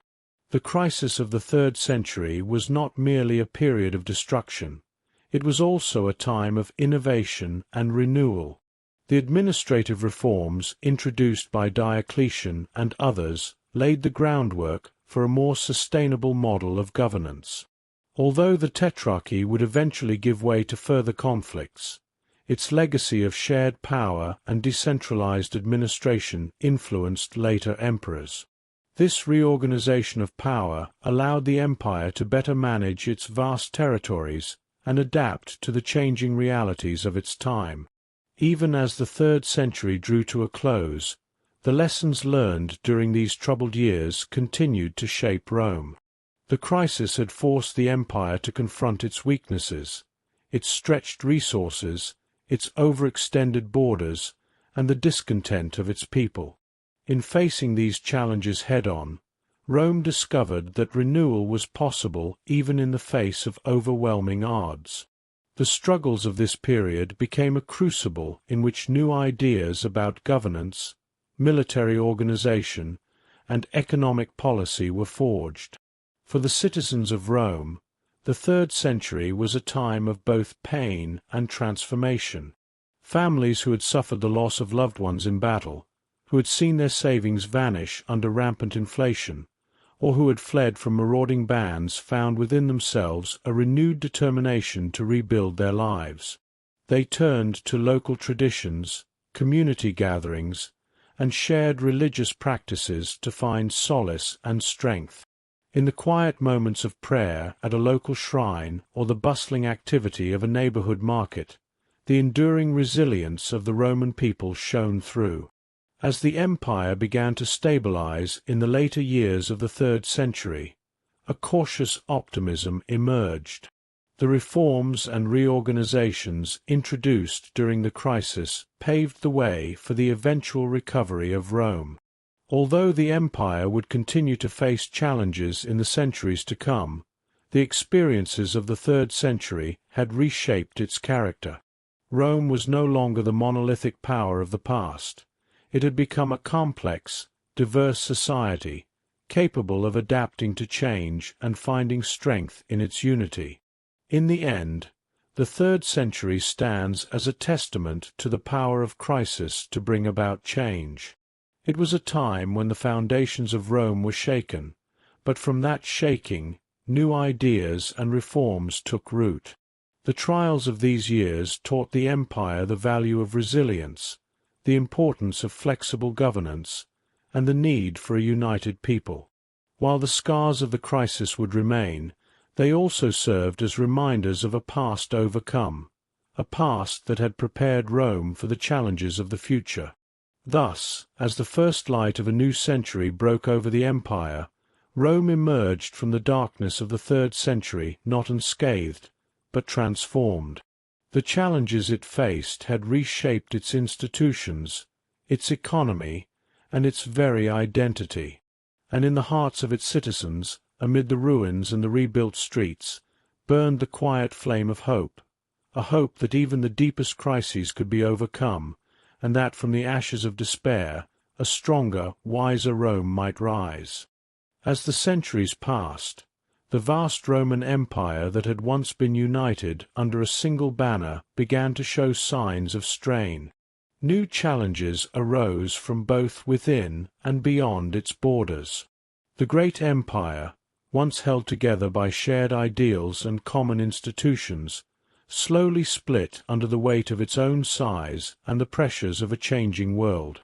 In this chapter, we explore the dramatic period when Rome was divided and transformed into what historians call the Late Empire, a time of both crisis and transformation. The story of division began with growing administrative and economic difficulties. As the empire expanded, it became increasingly difficult for one central government to manage all the different regions. Communication was slow, and decisions made in Rome often took months to reach distant provinces. Local leaders, faced with immediate challenges, sometimes felt abandoned by the central authority. The people of far-flung provinces began to question whether a single ruler in Rome could truly understand or address their needs. Over time, this disconnection led to demands for more localized governance. To address these challenges, a series of reforms were introduced that eventually led to a formal division of the empire.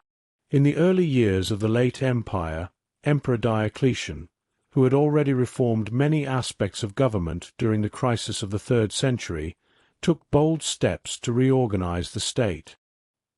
He divided the empire into two main parts, the Western Empire and the Eastern Empire, each with its own ruler. This arrangement, known as the Tetrarchy, was meant to make administration more efficient by bringing decision-making closer to the people. Although the Tetrarchy eventually gave way to further conflicts, the idea of regional governance had taken hold, and the empire was now officially split into two distinct spheres. For many, this division was a pragmatic solution. The Eastern Empire, with its capital at Byzantium, later known as Constantinople, had a strong economy, rich cultural traditions, and a strategic location that linked Europe with Asia. In contrast, the Western Empire, with its capital in Rome and later Ravenna, was struggling with economic difficulties, barbarian invasions, and political instability. The two halves of the empire began to develop in different ways. The East grew more prosperous and stable, while the West faced repeated crises and declining resources. This growing divergence deepened the gap between the two regions, marking the beginning of a new era in Roman history. In the West, the challenges were many. The once mighty Roman legions, which had conquered vast territories, now found it difficult to defend the long and vulnerable borders. Barbarian groups, including the Goths, Vandals, and Huns, took advantage of the empire's weakened state. They crossed the frontiers, sometimes in peaceful migration and other times in violent raids that plundered cities and unsettled local populations. The Western Emperor struggled to muster enough resources and loyal soldiers to repel these threats. The economic strain was worsened by heavy taxes, inflation, and the loss of trade routes that once connected the empire's wealth. As cities began to fall and power shifted from Rome to smaller regional centers, a sense of decline spread among the people. Amid this turmoil, the very identity of the Western Empire began to change. Long-standing Roman traditions mingled with the customs of the invading peoples. In some areas, local leaders assumed power and began to rule in their own names, blending Roman administrative practices with barbarian customs. This mix of cultures was both a challenge and a source of new strength. It showed that even as the empire was fracturing, its legacy could endure by adapting to new circumstances. However, for many Romans, the loss of unity and the repeated crises left a feeling of sadness and uncertainty, a mourning for the empire that had once been a beacon of power and order. In the East, the story was different. The Eastern Empire, buoyed by its wealth, strategic location, and cultural heritage, began to flourish in its own right. The capital, Constantinople, grew into a magnificent city with grand buildings, vibrant markets, and a cosmopolitan mix of peoples and ideas. The Eastern emperors worked hard to maintain a strong military, a stable economy, and a unified identity that drew on centuries of tradition. While they faced their own challenges, including occasional conflicts with Persia and internal power struggles, the East managed to avoid the catastrophic collapse that troubled the West. Over time, the Eastern Empire evolved into what later became known as the Byzantine Empire, a distinct continuation of Roman traditions that would last for nearly 1,000 years. The division of the empire also had profound effects on daily life and governance. In both halves, the old Roman laws and institutions remained, but they took on new forms as local needs and cultures shaped their interpretation. In the West, the decline in centralized power meant that local communities increasingly relied on regional leaders and militias for protection and governance. In contrast, in the East, a more centralized bureaucracy managed resources, built public works, and ensured that Roman law was upheld throughout the land. This divergence led to different cultural and political identities that would define the two halves for centuries to come. Religion played an increasingly important role during this period of division and change. As traditional Roman paganism began to fade, Christianity emerged as a unifying force that could cross regional and cultural boundaries. In the West, as the old political structures crumbled, the Christian Church stepped in to provide stability, guidance, and a sense of community. Bishops and other church leaders became influential figures, helping to bridge the gap between the declining Roman institutions and the new realities of a fragmented society. In the East, Christianity also gained prominence, but it was embraced in a way that integrated with the rich traditions of the Byzantine world. The Church became a key institution that not only offered spiritual solace, but also played a role in the governance of society, influencing law, education, and art. As the centuries passed, the division between East and West became more pronounced. In the West, the once great Roman Empire gradually disintegrated under the combined pressures of barbarian invasions, economic decline, and political fragmentation. By the end of the 5th century, the last Western emperor had fallen, and the Western Roman Empire was no more. Its former territories were divided among various barbarian kingdoms, each of which carried on aspects of Roman culture in new and different forms. The loss of the West was a sorrowful end to an era that had once been marked by unity and grandeur. Yet, even in its decline, the legacy of Rome lived on in law, language, and the institutions that would shape medieval Europe. In the East, however, the Eastern Roman, or Byzantine, Empire continued to thrive. It preserved much of the knowledge, art, and administrative systems of the old Roman world. Constantinople became a center of learning and culture, renowned for its majestic churches, bustling markets, and the continuity of classical traditions. The Eastern Empire adapted to the challenges of a changing world, blending Roman heritage with new influences from the Greek and Near Eastern worlds. In this way, the late empire, though divided, found new ways to survive and even prosper. The story of division and the late empire is one of both sorrow and hope, a tale of an empire that, despite its internal fractures, left an indelible mark on the world. For the people of Rome, the collapse of the Western Empire was a time of great loss, but it also opened the door for new beginnings. Local cultures, once subsumed under a single imperial identity, began to emerge in their own right. The transformation of the East into a Byzantine power set the stage for a rich cultural and political tradition that would influence civilizations for centuries. Throughout these turbulent times, the enduring spirit of Rome, its laws, its art, its philosophy, and its institutions, continued to resonate. Even as the empire was split into two, its core values of order, justice, and civic duty remained a guiding light.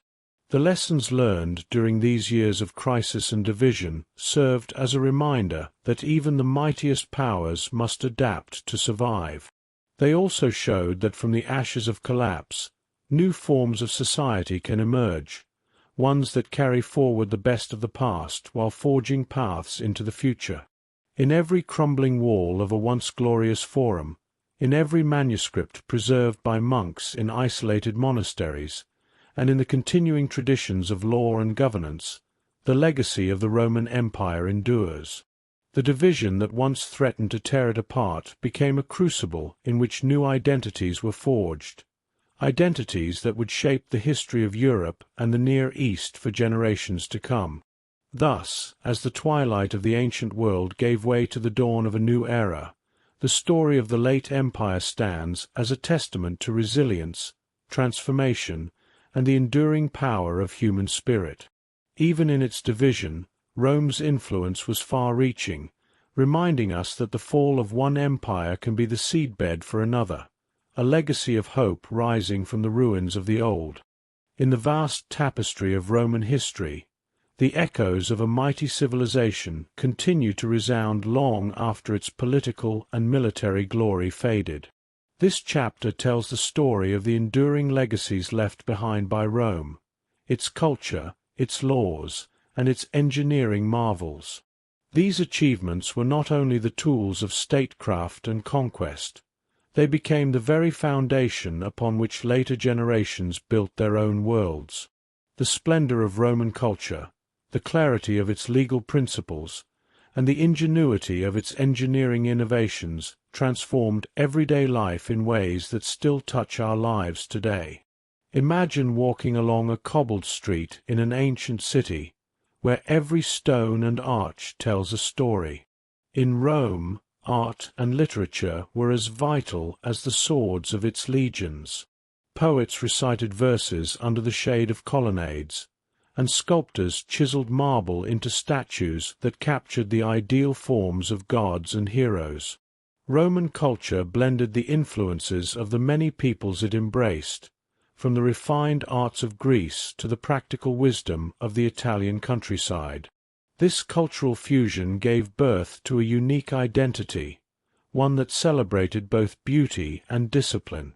Roman art was not only a display of technical skill, but also a reflection of the empire's values. Frescoes, mosaics, and sculptures depicted scenes of everyday life, epic battles, and divine interventions. These works of art decorated public buildings, temples, and homes, making art an everyday part of life.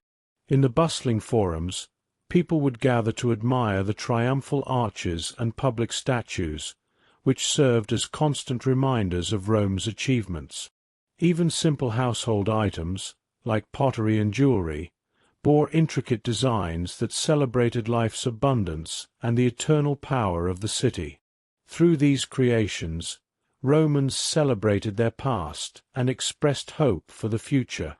Parallel to its cultural achievements was Rome's profound influence on law. Roman law was a revolutionary idea, a set of principles that sought fairness and justice for all citizens. The Romans believed that laws should be written in clear language so that every person could know their rights and responsibilities.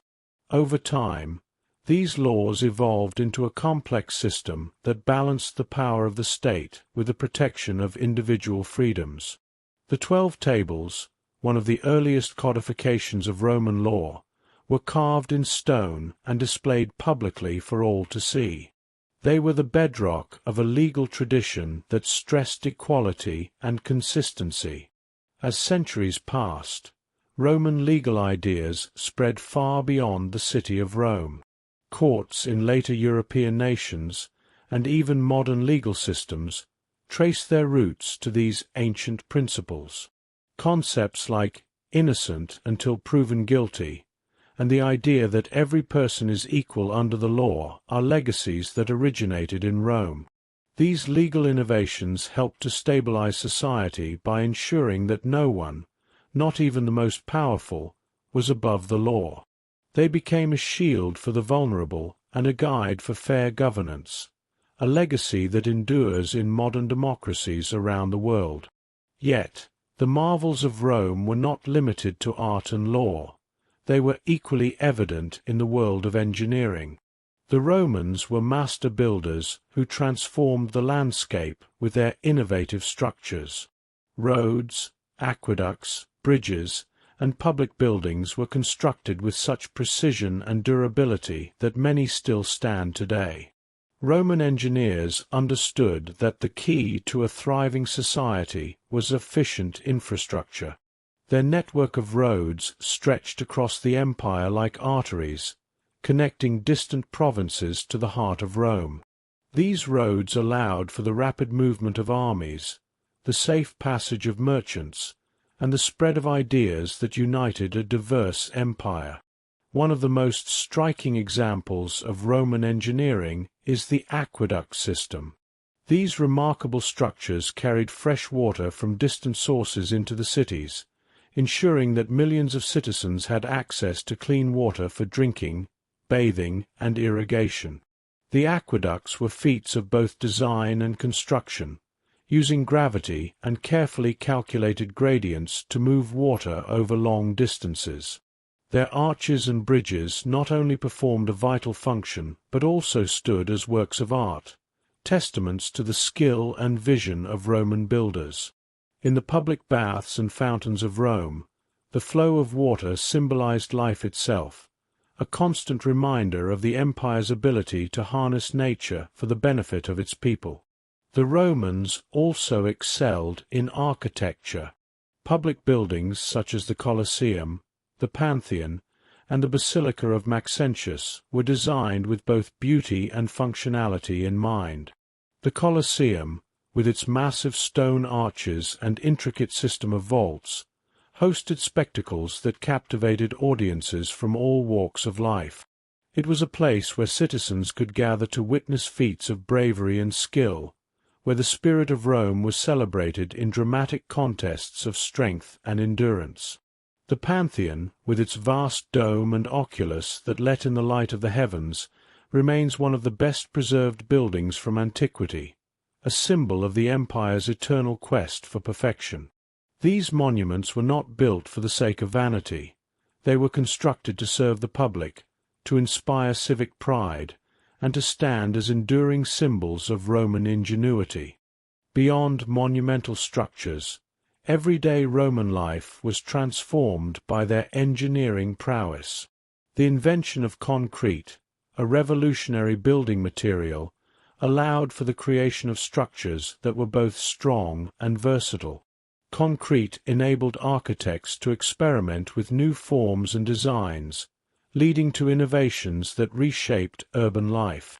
The vast, open spaces of Roman forums, the sweeping curves of bridges, and the expansive interiors of bath complexes were all made possible by this material.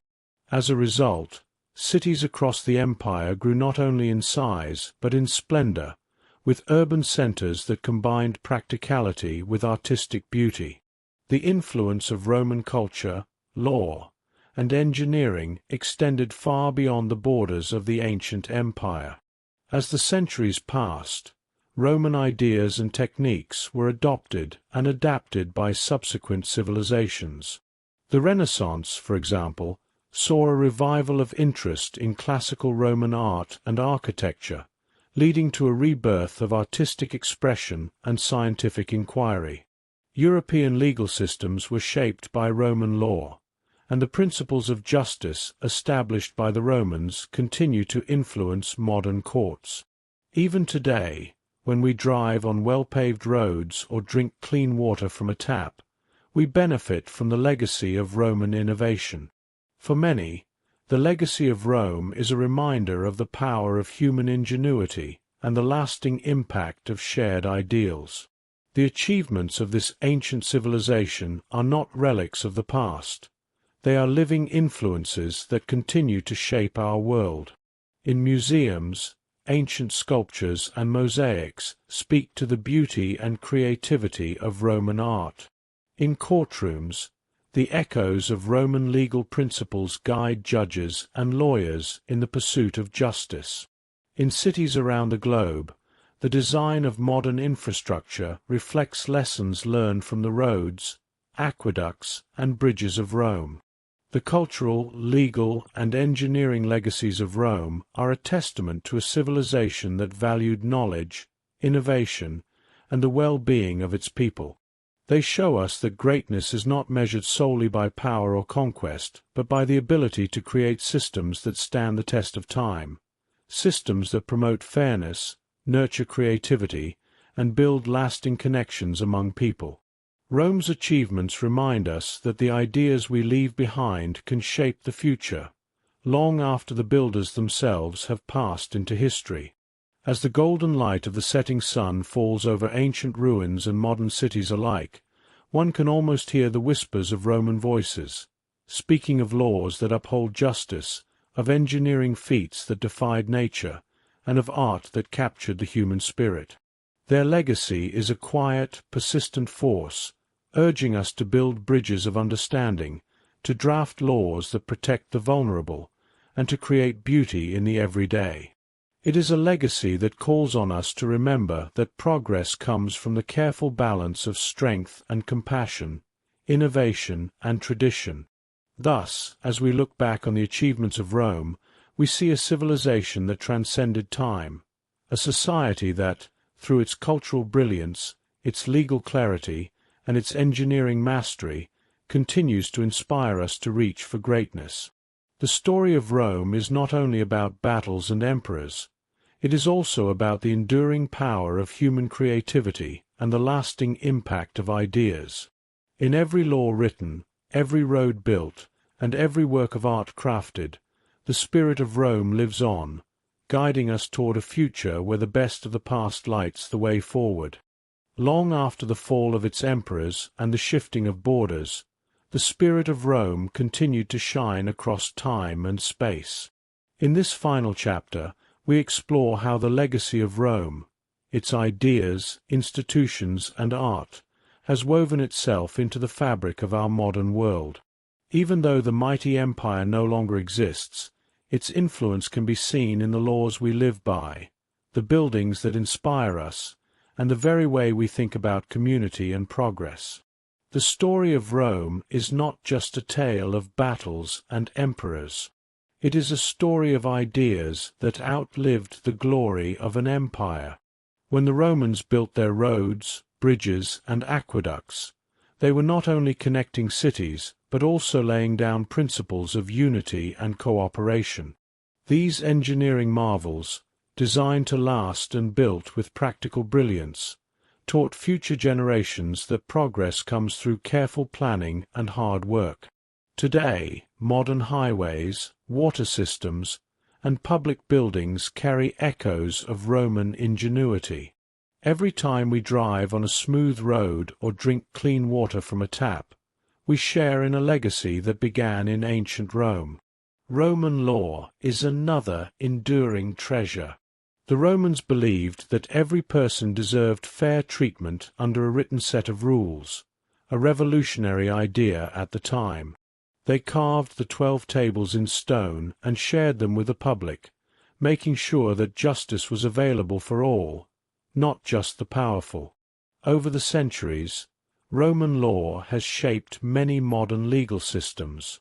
The idea that everyone is equal before the law, that the accused is innocent until proven guilty, and that justice should be clear and consistent are values that trace back to Rome.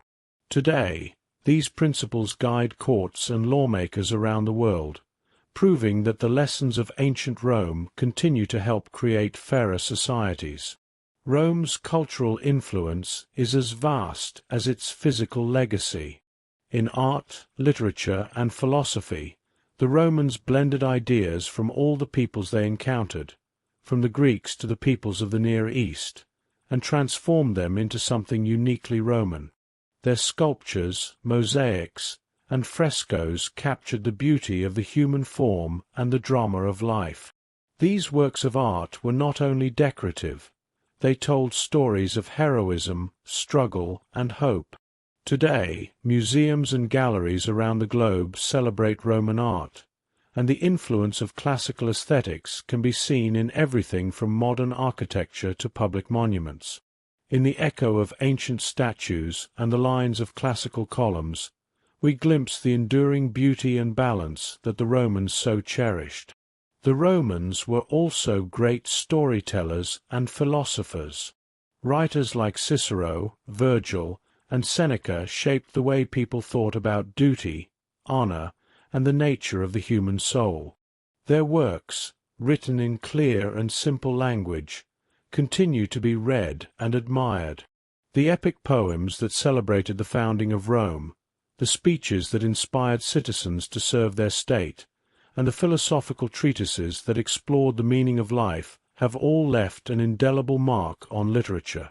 These writings remind us that while empires may fall, ideas can live on and inspire countless generations. In the realm of architecture, Roman innovations set standards that continue to guide builders and designers today. The use of arches, vaults, and domes was not only practical, but also created grand, open spaces that conveyed a sense of order and beauty. Buildings like the Pantheon, with its vast dome and open oculus, have fascinated architects for centuries. Modern architects study Roman techniques to learn how to build structures that are both durable and inspiring. The balance between form and function that the Romans achieved is a goal still sought by designers in every corner of the world. Beyond the tangible, Rome's influence lives in the spirit of civic life. The Romans were among the first to value the idea of citizenship, a status that came with rights and responsibilities, regardless of one's background. They believed that participating in public affairs, whether by voting, serving in the military, or speaking in the forum, was essential for a healthy society. This idea of civic duty has influenced the development of democracies throughout history. The modern concept of citizenship, with its emphasis on individual rights, social responsibilities, and active participation in governance, is rooted in the practices of ancient Rome. When citizens gather to debate, vote, or serve their community, they carry forward a legacy that began in the crowded streets of Rome. Education and language are other areas where Rome's mark remains clear. Latin, the language of the Romans, was once the common tongue of a vast empire. Although Latin is now considered a dead language, its influence is evident in the vocabulary of many modern languages, including English, Spanish, French, and Italian. In law, medicine, science, and literature, Latin phrases and roots are used every day, connecting us to a heritage that stretches back millennia. Moreover, the Roman commitment to education, with its emphasis on rhetoric, philosophy, and the classics, laid the foundation for the liberal arts. The schools and universities of today continue to draw on Roman ideals, teaching students not only facts and figures, but also the art of critical thinking and debate. Even religion was deeply affected by Rome. As Christianity spread through the empire, it found a home within the structures and traditions of Roman society. The early Church adopted many aspects of Roman organization and ritual, and the eventual rise of the Byzantine Empire preserved a blend of Roman law, art, and Christian faith that would influence the Western world for centuries. Churches, basilicas, and cathedrals built in the style of Roman architecture still serve as centers of community and worship. In these sacred spaces, the ancient echoes of Rome mingle with the prayers of today, illustrating the enduring power of its cultural and spiritual legacy. Perhaps one of the most profound lessons of Rome is its story of transformation. The rise and fall of the empire is a reminder that no system or power is permanent. Yet, even in decline, Rome left behind a treasure trove of ideas, inventions, and institutions that continue to shape our lives. The ruins of ancient Rome, standing as silent witnesses to centuries of human endeavor, inspire us to reflect on our own society and its potential for renewal. They teach us that from the ashes of collapse, new ideas can emerge, and that even the greatest empires can give way to progress when their legacy is embraced and reimagined. As we walk through modern cities, we see the shadows of Rome in the layout of streets, the design of public spaces, and the principles that guide governance. When we admire a majestic bridge or a well-planned urban park, we are reminded of Roman engineering and the enduring quest for order and beauty. When we read legal texts or listen to debates in our parliaments, we are witnessing the living influence of Roman law and civic principles. And when we study the classics or learn a little Latin, we are directly connected to the language and literature that have helped shape Western thought. The influence of Rome is not confined to grand monuments or lofty ideas. It is also found in the everyday lives of people, in the systems of government, the structure of education, and even the organization of commerce. The legacy of Rome can be felt. It reminds us that the achievements of the past continue to guide us, that innovation and creativity can transcend time, and that the ideals of justice, beauty, and civic duty remain as relevant today as they were in ancient times. In the twilight of an era and the dawn of a new age, the enduring influence of Rome stands as a beacon for humanity. Its cultural, legal, and engineering legacies remind us that while empires may crumble, the ideas that define them can inspire hope and progress for generations to come. The spirit of Rome lives on in the institutions we cherish, in the art that moves us, and in the laws that protect our freedoms. It is a legacy that continues to challenge us to build a better world, a world where the lessons of history guide our actions, and where the best of human creativity shines through, lighting the way toward a future of endless possibilities. In the later years of its long history, the mighty Western Roman Empire began to show signs of fading strength. This chapter tells the story of how a once unified and thriving empire gradually slipped into decline, a slow, painful process marked by internal strife, economic troubles, and external invasions. It is a tale of both sorrow and wisdom, of a civilization facing its own mortality and leaving behind lessons that echo through the ages. For centuries, the Western Roman Empire had been the center of power and culture in the ancient world. Its cities buzzed with life, its roads connected distant regions, and its laws and institutions brought order to a diverse population. Yet, as time passed, many factors began to chip away at the empire's foundations. One of the most significant challenges was the vast size of the empire itself. With territories stretching from the cool highlands of Britain to the sun-scorched lands of North Africa, governing the Western Empire became an immense task. Local leaders, who once were loyal to the central government in Rome, began to act independently. Communication over long distances was slow and unreliable, making it difficult for emperors to enforce policies or respond quickly to crises. Economic troubles also took their toll. The flow of wealth that had once fueled the empire's growth started to slow. Heavy taxation burdened farmers and traders alike, and the once bustling markets began to feel the pressure of rising prices and scarce resources. Inflation became a constant threat, devaluing the coinage that once symbolized Roman prosperity. As money lost its value, the empire's ability to pay its soldiers and maintain public works faltered. The economic engine of Rome sputtered, and the bright lights of its cities began to dim under the weight of financial hardship. Amid these internal struggles, external threats gathered like dark clouds on the horizon. Barbarian tribes, once kept at bay by the might of the Roman legions, sensed weakness in the empire's fading power. Groups such as the Goths, Vandals, Huns, and Franks began to press against the borders, launching raids and, at times, full-scale invasions.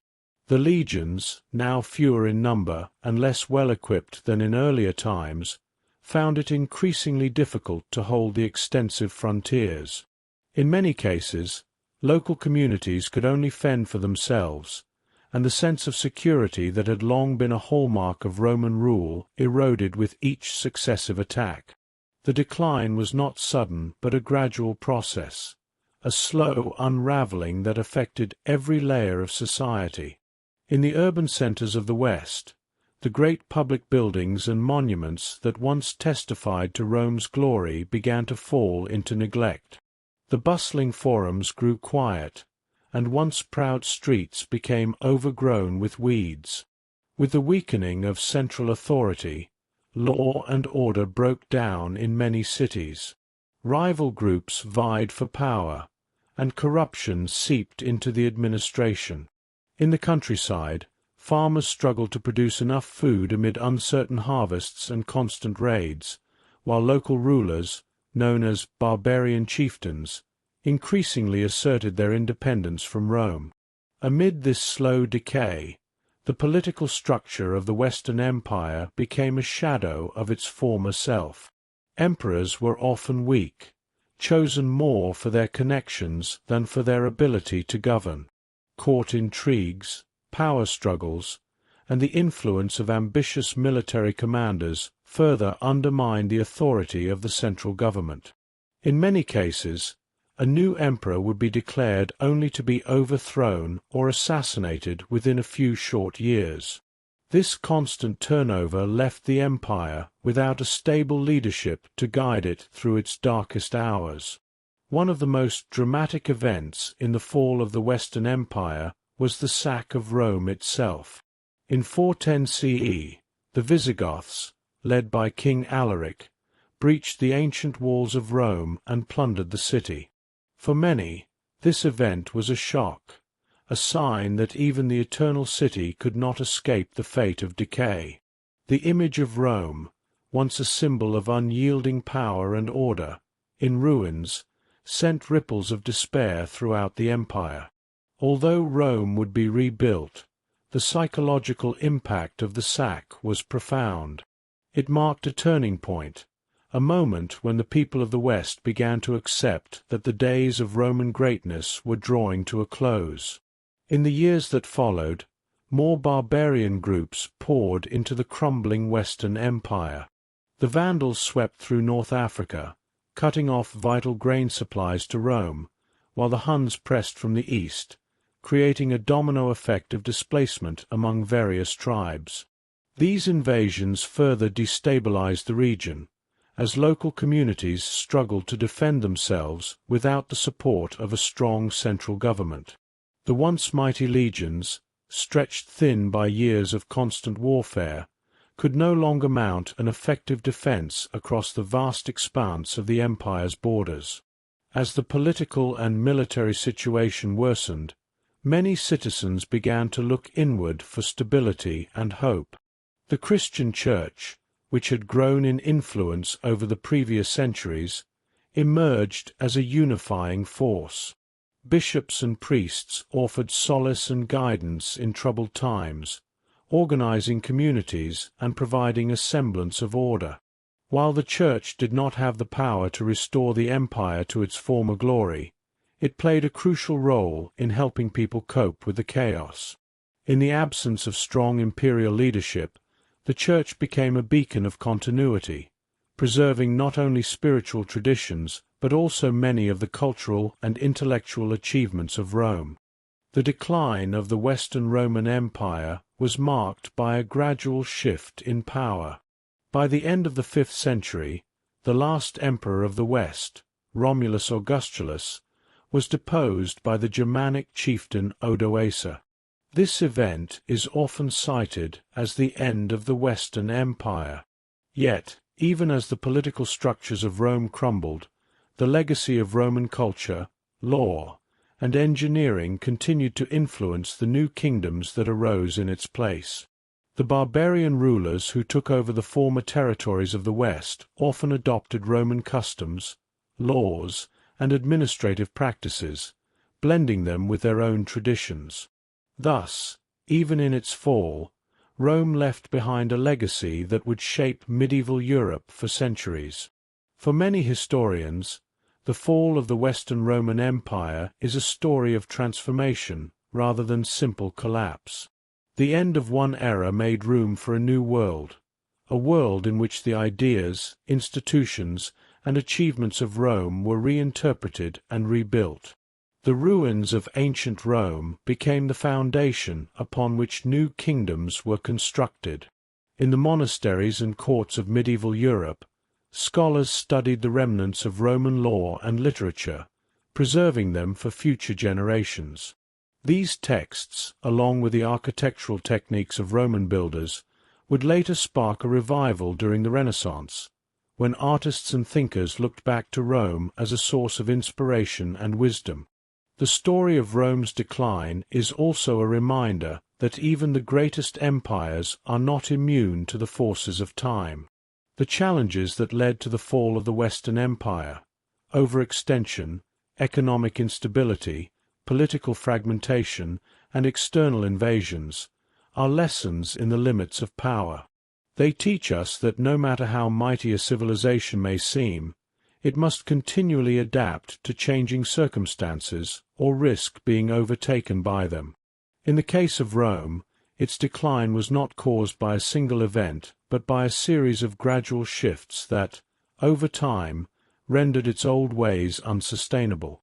Yet, amid the sorrow of decline, there was also hope. The resilience of the people, the enduring influence of Roman law and culture, and the new forms of governance that emerged in its wake all point to a legacy that transcended the fall of an empire. The ideas and achievements of Rome did not vanish with the last emperor. Instead, they laid the groundwork for the future development of Western civilization. From the foundations of medieval feudalism to the birth of modern nation-states, the spirit of Rome lived on, echoing in every law written, every road built, and every tradition celebrated. As we reflect on the decline and fall of the Western Roman Empire, we are reminded that history is not a linear tale of rise and fall, but a cycle of transformation. The fall of Rome was not the end of its influence. Rather, it was a metamorphosis, a shift from one form of society to another. The cultural, legal, and technological innovations of Rome continued to shape the world long after its political structures crumbled. In every corner of Europe, from the halls of medieval castles to the lecture halls of modern universities, the lessons of Rome continue to be studied and admired. Thus, the story of the decline of the Western Roman Empire is both a warning and a legacy. It warns of the dangers of overreach and internal discord, yet it also offers hope that even in decline, the achievements of a great civilization can inspire new beginnings. As the ruins of ancient Rome stand silent in the Italian countryside, they speak volumes about the impermanence of power and the enduring strength of human creativity and resilience. When the Western Roman Empire crumbled into ruins and scattered kingdoms, a new power began to rise in the East. In the heart of the ancient world, Constantinople, reborn from Byzantium, became the center of a reimagined Roman legacy. This chapter tells the story of how the Eastern Roman Empire, later known as the Byzantine Empire, emerged from the ashes of old Rome, transforming not only its own fate but also laying the groundwork for medieval Europe. It is a story of survival, renewal, and the enduring power of ideas. In the wake of the Western collapse, the eastern provinces of Rome remained strong and vibrant. The city of Constantinople, founded by Emperor Constantine in 330 CE, was built to rival Rome in beauty and grandeur. Positioned on the crossroads of Europe and Asia, Constantinople became a symbol of the empire's ability to adapt. Protected by formidable walls and a strategic location along the Bosporus Strait, the city withstood sieges and invasions that might have doomed a lesser settlement. Its brilliant mosaics, majestic churches, and bustling marketplaces spoke of a society that valued art, learning, and stability. The Byzantine Empire inherited much from ancient Rome, Yet it also began to take on a new identity. Greek language and culture infused the old Roman traditions, and Christianity, which had grown steadily over the centuries, became the cornerstone of Byzantine society. This blend of Roman order, Greek intellect, and Christian spirit created a unique civilization that was both familiar and innovative. The Byzantine emperors, aware of the challenges of governing a vast and diverse realm, reorganized the administration to better meet local needs. They divided the empire into provinces, each overseen by officials who reported to a central government in Constantinople. This system allowed for more efficient governance and helped maintain order over a region that stretched from the Balkans to the Near East. While the Byzantine state was busy consolidating power, Europe to the north was undergoing its own transformation. With the fall of the Western Empire, barbarian kingdoms emerged in its place. In regions once ruled by Rome, tribes such as the Franks, Visigoths, and Lombards built their own kingdoms. These new rulers, though initially seen as outsiders, gradually adopted many elements of Roman culture. They learned Latin, embraced Christianity, and even copied Roman legal systems. Thus, the legacy of Rome lived on in ways that were both direct and subtle, shaping the emerging medieval world. In the Byzantine Empire, art and architecture reached dazzling new heights. The most iconic example is the Hagia Sophia, built under Emperor Justinian in the 6th century. With its enormous dome, exquisite mosaics, and light-filled interior, the Hagia Sophia was more than a church. It was a masterpiece that symbolized the empire's wealth, piety, and technical brilliance. Such buildings were not only places of worship, they served as centers of community and learning. In Constantinople and other Byzantine cities, scholars, artists, and theologians gathered to discuss ideas, write treatises, and create works that would influence generations to come. Legal reforms in Byzantium further showcased the empire's commitment to order and justice. The Codex Justinianus, a collection of laws compiled under Emperor Justinian, systematized centuries of legal tradition. This work was so influential that it later became the foundation for legal systems in many European countries. By clarifying laws and ensuring that justice was applied fairly, the Byzantines provided a model of governance that helped restore trust in state institutions, a vital step in transforming a fragmented Europe into a more unified civilization. The Byzantine military, though different from its ancient Roman predecessor, continued to evolve. Faced with threats from the Persians, later the Arabs, and various nomadic peoples, Byzantine generals developed innovative tactics and strategies. The use of Greek fire, a flammable liquid that could burn on water, became legendary, turning the tide in many naval battles. The army itself was reorganized into themes, or military districts, each responsible for its own defense. This system allowed for rapid mobilization and a more flexible response to invasions. It was a model of defense that balanced central control with local initiative, ensuring that even when the empire was stretched thin, its people could rely on a coordinated defense. Economically, the Byzantine Empire thrived by becoming a hub of trade between Europe and Asia. Its capital, Constantinople, sat on key trade routes linking the Silk Road with the Mediterranean. Goods such as silk, spices, and precious metals flowed through its markets, creating wealth and encouraging cultural exchange. This trade network not only enriched the empire, but also brought new ideas and innovations. The fusion of East and West in the Byzantine markets contributed to the vibrant tapestry of medieval culture, influencing art, science, and technology throughout Europe.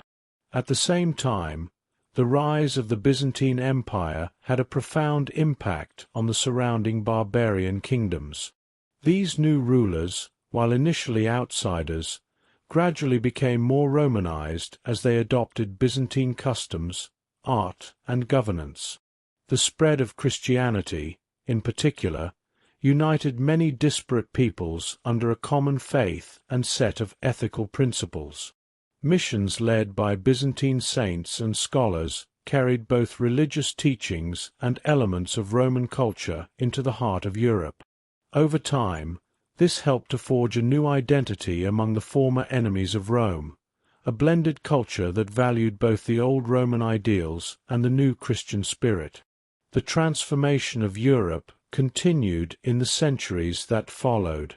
While the Western Roman Empire had fallen, its legacy was reborn through the Byzantine influence and the emerging feudal system.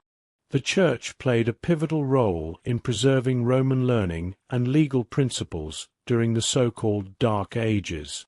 Monasteries became centers of education and manuscript preservation, ensuring that the writings of ancient authors were not lost to time. Through these efforts, the wisdom of Rome was passed down to future generations, eventually sparking the intellectual revival of the Renaissance. The Byzantine Empire itself, though it would eventually succumb to external pressures and internal decay, left an indelible mark on the world. Its art, law, and administrative practices influenced not only neighboring civilizations but also the emerging nation-states of Europe. The architectural styles of Byzantine churches, with their intricate domes and ornate mosaics, inspired Gothic and Romanesque styles in medieval Europe. The legal codes developed by Byzantine jurists provided a foundation for modern legal thought, while the empire's approach to governance offered lessons in balancing central authority with local autonomy. In everyday life, the legacy of Byzantium was evident in the values that continued to shape European society. The emphasis on learning, civic responsibility, and the importance of community, ideas that had been nurtured in the ancient Roman world, remained vital. From the bustling markets of Constantinople to the humble villages of Western Europe, the spirit of Rome endured through transformation and adaptation. People looked back to the glory of the ancient empire not with sorrow for what was lost, but with inspiration for what could be built anew. As centuries passed, the Byzantine legacy became interwoven with the emerging identity of medieval Europe. The fall of Constantinople in 1453 was a turning point, a symbolic end to the Byzantine era, but the ideas and traditions of Rome lived on. Scholars, artists, and architects carried with them the knowledge gleaned from Byzantine masters, and the rediscovery of classical texts during the Renaissance rekindled a passion for Roman ideals. In this way, the influence of Rome did not vanish with the decline of an empire. It transformed and found new expression in the modern world. Today, when we gaze upon ancient ruins or study the principles of law and art in our schools, we are reminded of the enduring influence of the Roman and Byzantine legacies. The story of transformation, from a united empire to divided realms and then to a rebirth of classical ideals, offers a timeless lesson in resilience and adaptation. It shows that even in the face of great change, the core values of justice, creativity, and civic duty can continue to light the way for future generations.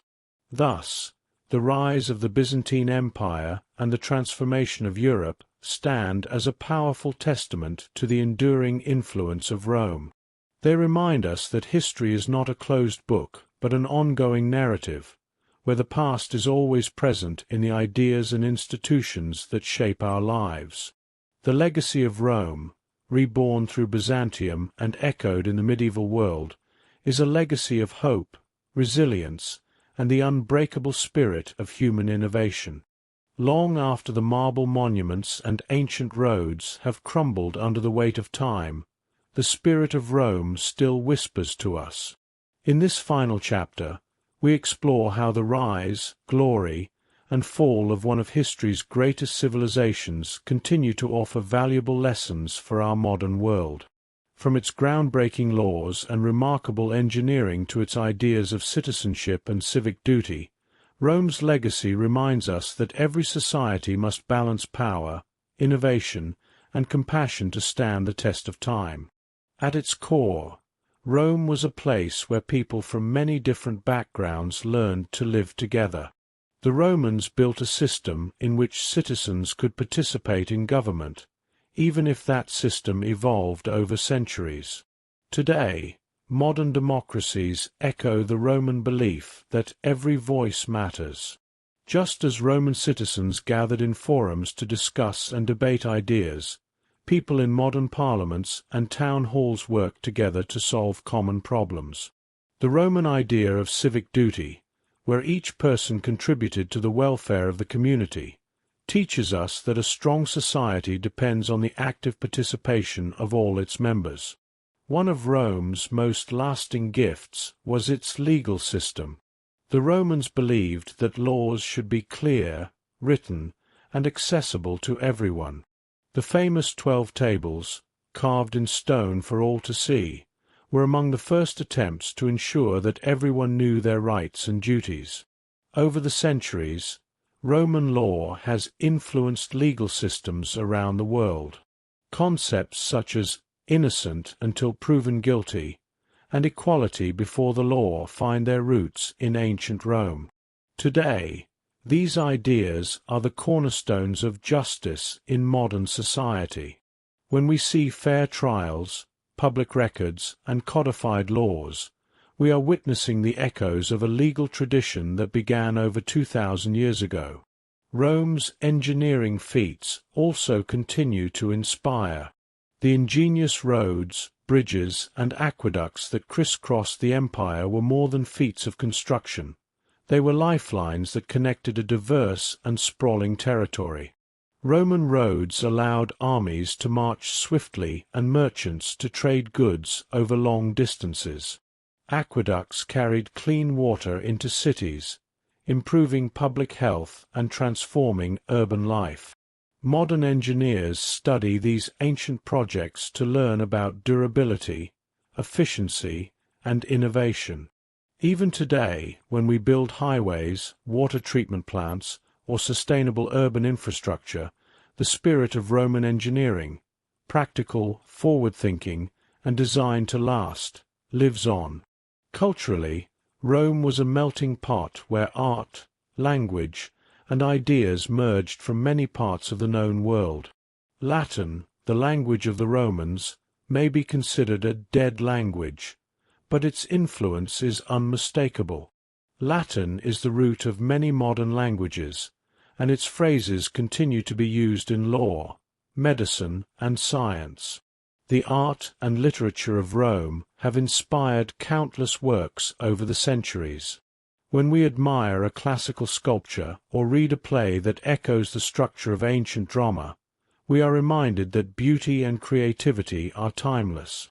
The Roman commitment to learning and the arts laid the foundation for the Renaissance, which in turn sparked the modern age of scientific inquiry and artistic expression. Yet, Rome's story is not only one of achievement and innovation, it is also a tale of caution. The rise and fall of the Roman Empire offer stark lessons about the dangers of overreach and internal decay. At its height, Rome controlled vast territories and immense wealth, but its greatness came at a cost. The very strengths that built the empire, its ambition, military might, and centralized power, also contributed to its downfall. As the empire expanded, it became harder to govern, and the gap between the rich and the poor grew ever wider. Political corruption, economic instability, and external invasions slowly eroded the strength of Rome from within. Modern societies face challenges not unlike those that troubled Rome.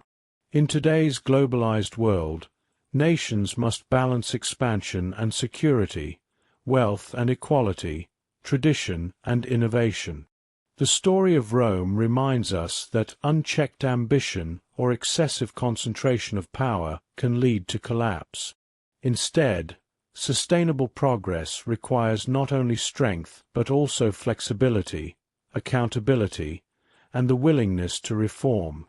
Just as Rome eventually learned to share power through laws and decentralized administration, modern governments must seek solutions that empower local communities while maintaining national unity. One of the most important lessons from Rome is the value of resilience in the face of adversity.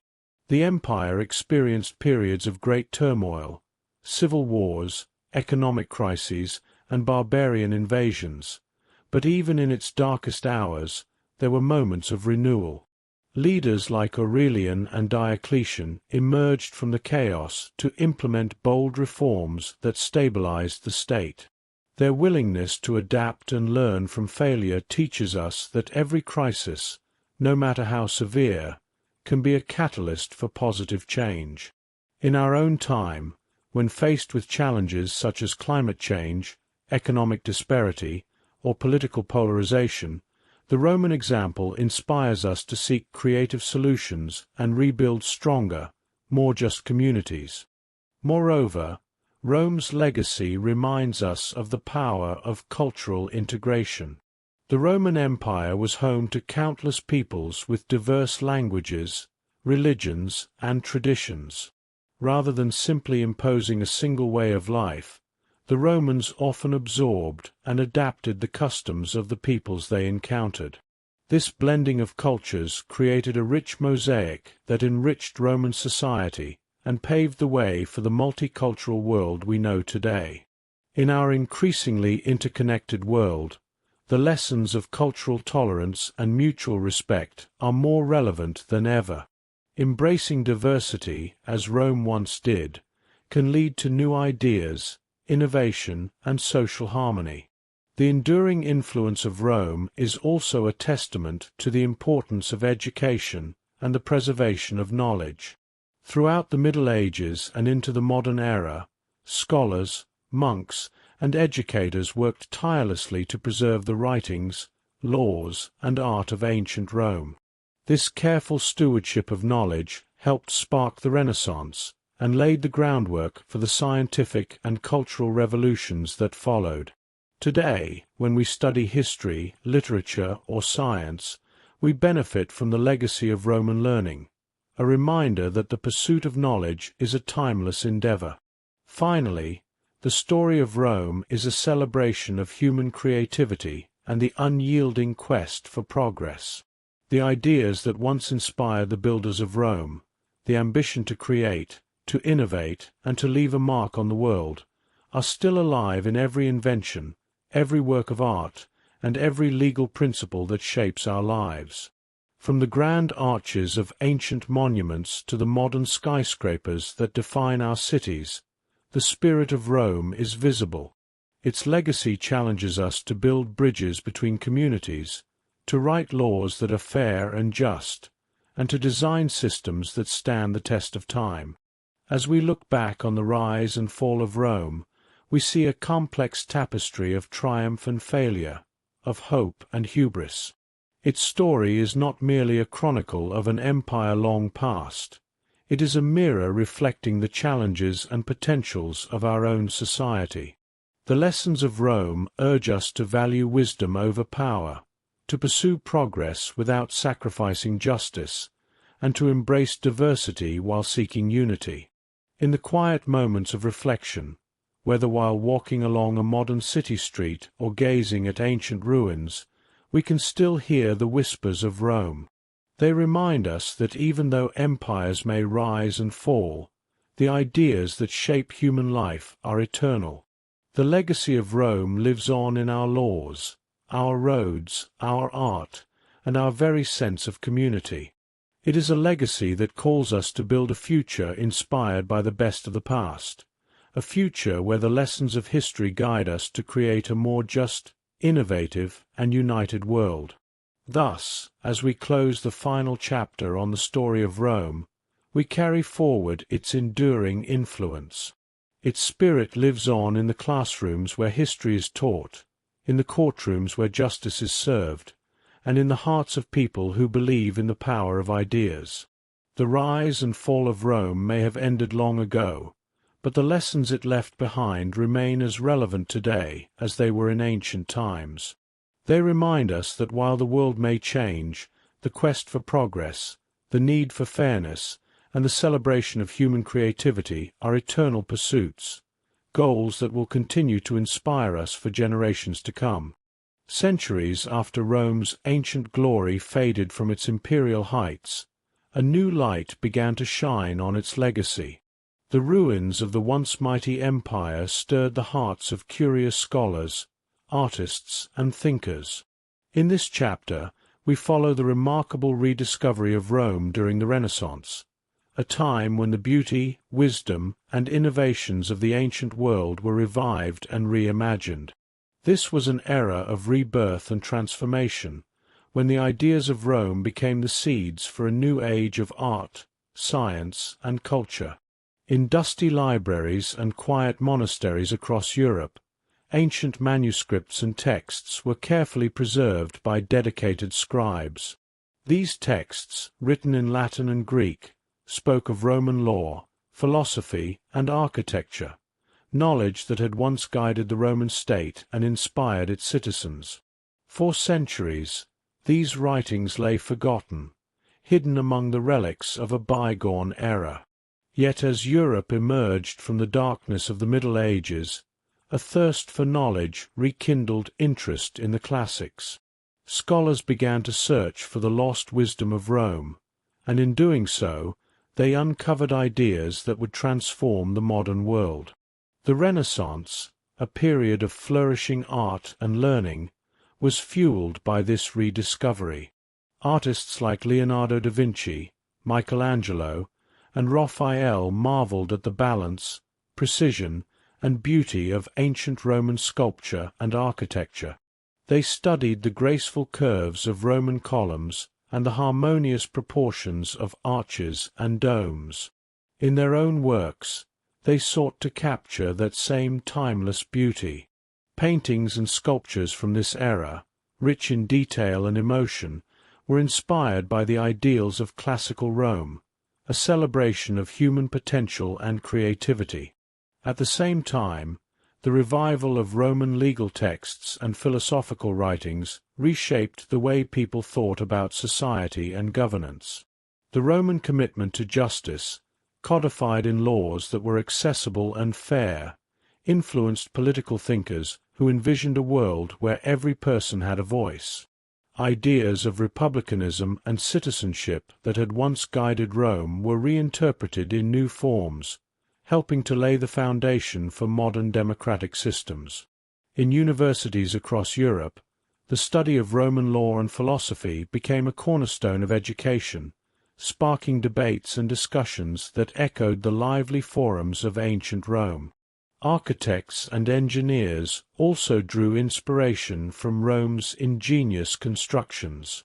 The techniques perfected by Roman builders, using arches, vaults, and concrete, were revived and refined. Iconic structures like St. Peter's Basilica in Rome and the grand palaces of Renaissance Italy showcased the marriage of classical design with innovative techniques. The revival of these ancient forms signaled a return to a belief in the power of human ingenuity. Roads, bridges, and public buildings were designed with both beauty and practicality in mind, reminding everyone that progress need not sacrifice elegance. Beyond the arts and sciences, the rediscovery of Rome had a profound impact on the everyday life of Europeans. The revival of classical literature, with epic poems and histories celebrating heroic deeds and noble ideals, rekindled a sense of civic pride and cultural identity. People began to see themselves not merely as subjects of local lords or emerging nation-states, but as heirs to a great legacy, a legacy that valued learning, civic duty, and the pursuit of excellence. Public squares and town halls echoed with debates inspired by classical ideals, and the spirit of Rome became a rallying point for those who sought to build a better society. The influence of ancient Rome also reached far beyond the borders of Italy. As Renaissance ideas spread, they sparked a cultural revolution across Europe. The invention of the printing press allowed the works of Roman authors and the writings of Renaissance scholars to be distributed widely, making the wisdom of the ancients available to a broader audience than ever before. This democratization of knowledge helped to break down old hierarchies and encouraged the growth of a more educated and engaged public. In this way, the revival of Roman thought laid the groundwork for the modern era, influencing everything from science and medicine to politics and philosophy. In many cities, the physical remnants of Rome stood as silent monuments to the passage of time. Ancient ruins, once mere relics of a fallen empire, were reimagined as symbols of continuity and inspiration. Travelers, poets, and historians flocked to sites like the Roman Forum, the Colosseum, and the Pantheon, marveling at their endurance and grandeur. These ancient structures became the muse for artists and architects, who sought to capture their spirit in new creations that blended the old with the new. They reminded everyone that even as civilizations rise and fall, the ideas that shape human life are eternal. The rediscovery of Rome during the Renaissance also had an unexpected impact on religion and spirituality. As scholars studied ancient texts, they encountered ideas about the divine that challenged established beliefs and encouraged new interpretations. The blending of classical philosophy with Christian thought produced a rich tapestry of ideas that would influence theology for centuries. The works of Roman philosophers like Cicero and Seneca, with their reflections on duty, virtue, and the nature of the soul, resonated with religious thinkers who sought to understand the deeper truths of existence. This synthesis of classical and Christian thought helped shape a spiritual outlook that valued reason, introspection, and the pursuit of moral excellence. As the Renaissance progressed, the rediscovery of Rome sparked not only a revival of old ideas, but also a reimagining of what the future could be. Visionaries and innovators looked to the past for inspiration, believing that the lessons of history could guide them in building a better world. In this spirit, new forms of art, science, and government began to take shape, a blend of tradition and innovation that continues to influence modern society. The architecture, literature, and legal systems of today still carry the imprint of Roman ingenuity and wisdom.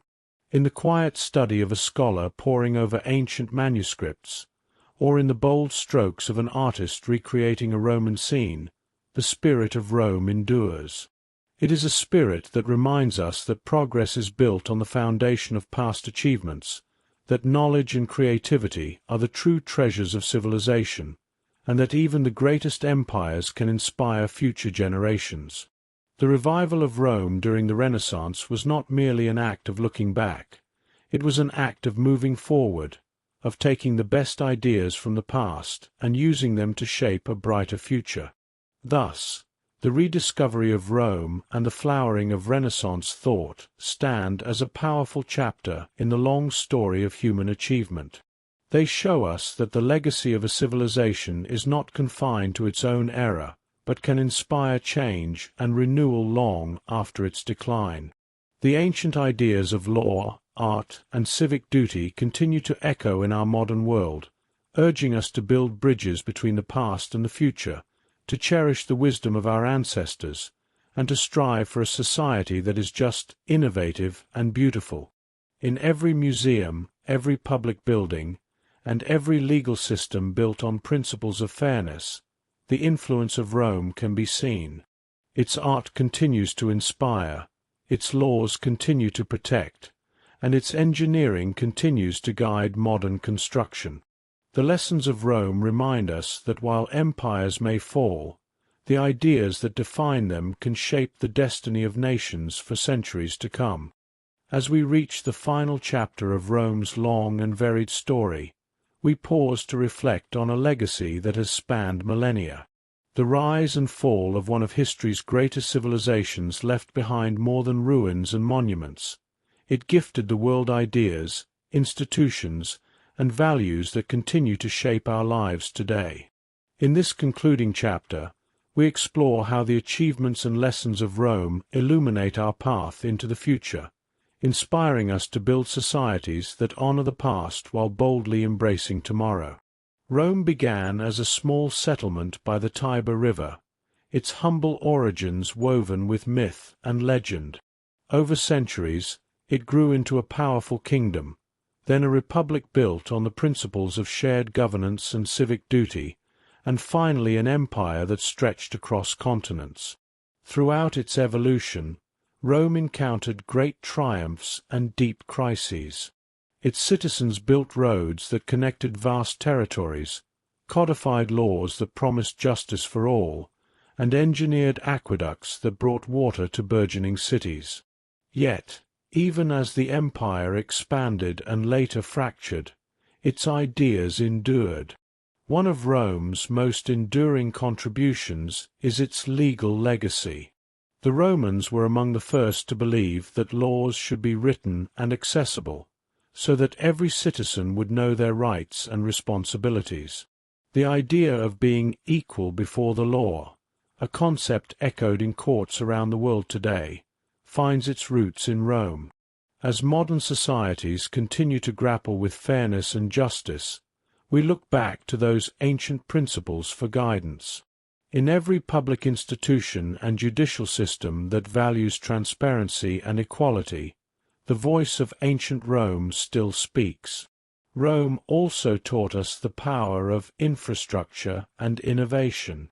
Its engineers designed roads, bridges, and aqueducts that have withstood the test of time. These marvels of construction were not only practical, they were symbols of a society that believed in connecting people and ideas.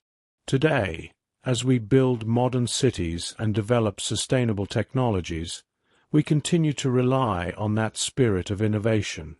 The concept of creating enduring structures that serve communities is as relevant now as it was in ancient times. Modern architects and engineers study Roman techniques, drawing inspiration from the balance of strength and beauty that defined Rome's public works. The cultural achievements of Rome further illustrate its lasting influence. In art, literature, and philosophy, the Romans blended the wisdom of the Greeks with their own practical approach to life. Their sculptures, mosaics, and writings celebrated the human form, valor, and the beauty of everyday life. These cultural treasures have inspired generations, from the Renaissance, when artists revived classical ideals, to the modern era, where the echoes of Roman aesthetics continue to influence design and creativity. When we admire a classical column in a government building or read a line of poetry that extols virtue and honor, we are witnessing Rome's timeless impact on our cultural heritage. Perhaps most importantly, Rome's story is a lesson in resilience and the enduring power of ideas. The empire experienced cycles of growth, crisis, and renewal. Its leaders, whether wise emperors or innovative reformers, learned that no system, however mighty, is immune to change. The fall of the Western Roman Empire was not an abrupt end, but a transformation. Out of its ruins emerged new kingdoms, new ideas, and eventually a revival of classical learning during the Renaissance. This transformation teaches us that even when institutions falter, the core values they embody, justice, creativity, and civic duty, can spark new beginnings. Modern societies face challenges that echo those of ancient Rome. Globalization, economic inequality, environmental change, and political polarization test our ability to govern fairly and sustainably.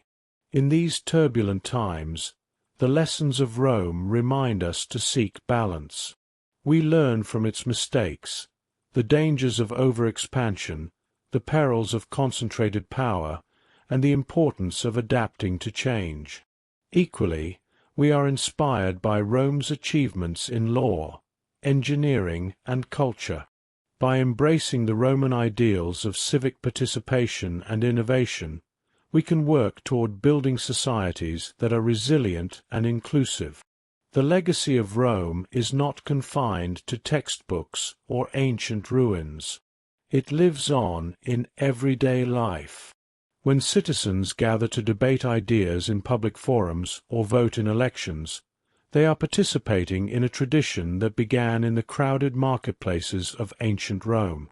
When engineers design a highway that efficiently connects communities, they echo the spirit of Roman roads that once united an empire. And when artists create works that capture the beauty and complexity of human life, they join a long line of creators who were inspired by the aesthetics and philosophies of Rome. Looking to the future, the lessons of Rome offer both a warning and a hope. They warn us that no empire or society can remain static. Growth must be balanced by reform, and power must always be tempered by accountability.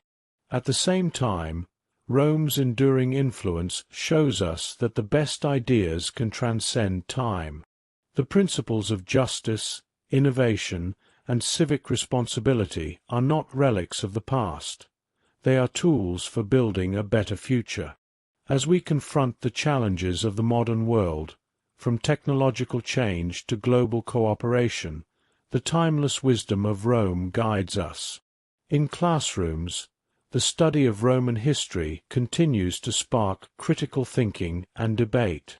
Students learn not only about emperors and battles, but also about the power of ideas, how laws can shape societies, how engineering can transform lives, and how art can capture the essence of a culture. The revival of classical learning during the Renaissance is a testament to the fact that even after centuries, the legacy of Rome still has the power to inspire renewal and progress. Across the globe, monuments and museums preserve the physical remnants of Rome, columns, statues, and ancient texts that stand as silent witnesses to a once mighty civilization. Yet, the true legacy of Rome is found in the ideas it left behind. Its legal codes, its engineering principles, and its cultural achievements have become a common heritage for humanity, shared by people of every nation. The story of Rome is a reminder that even in the face of decline, the most enduring legacies are those built on the strength of ideas. As the sun sets on this journey through Rome's history, we find ourselves looking not only back at what was lost, but forward to what can be built. The ruins of ancient Rome, though weathered by time, stand as a testament to the enduring power of human creativity and perseverance. They challenge us to think about the future, about how we might create systems of governance that are fair and just, how we might build infrastructures that connect communities, and how we might foster a culture that celebrates both diversity and unity. In the final analysis, the legacy of Rome is a beacon for the modern world. It calls on us to remember that while empires may fall, the ideas that inspire us can outlast even the mightiest of powers. Whether we are designing the next generation of urban centers, reforming legal systems, or simply engaging in thoughtful debate, the influence of Rome remains present. Its timeless lessons remind us that progress is a journey, a continuous effort to learn from the past, innovate in the present, and build a future that reflects our highest ideals.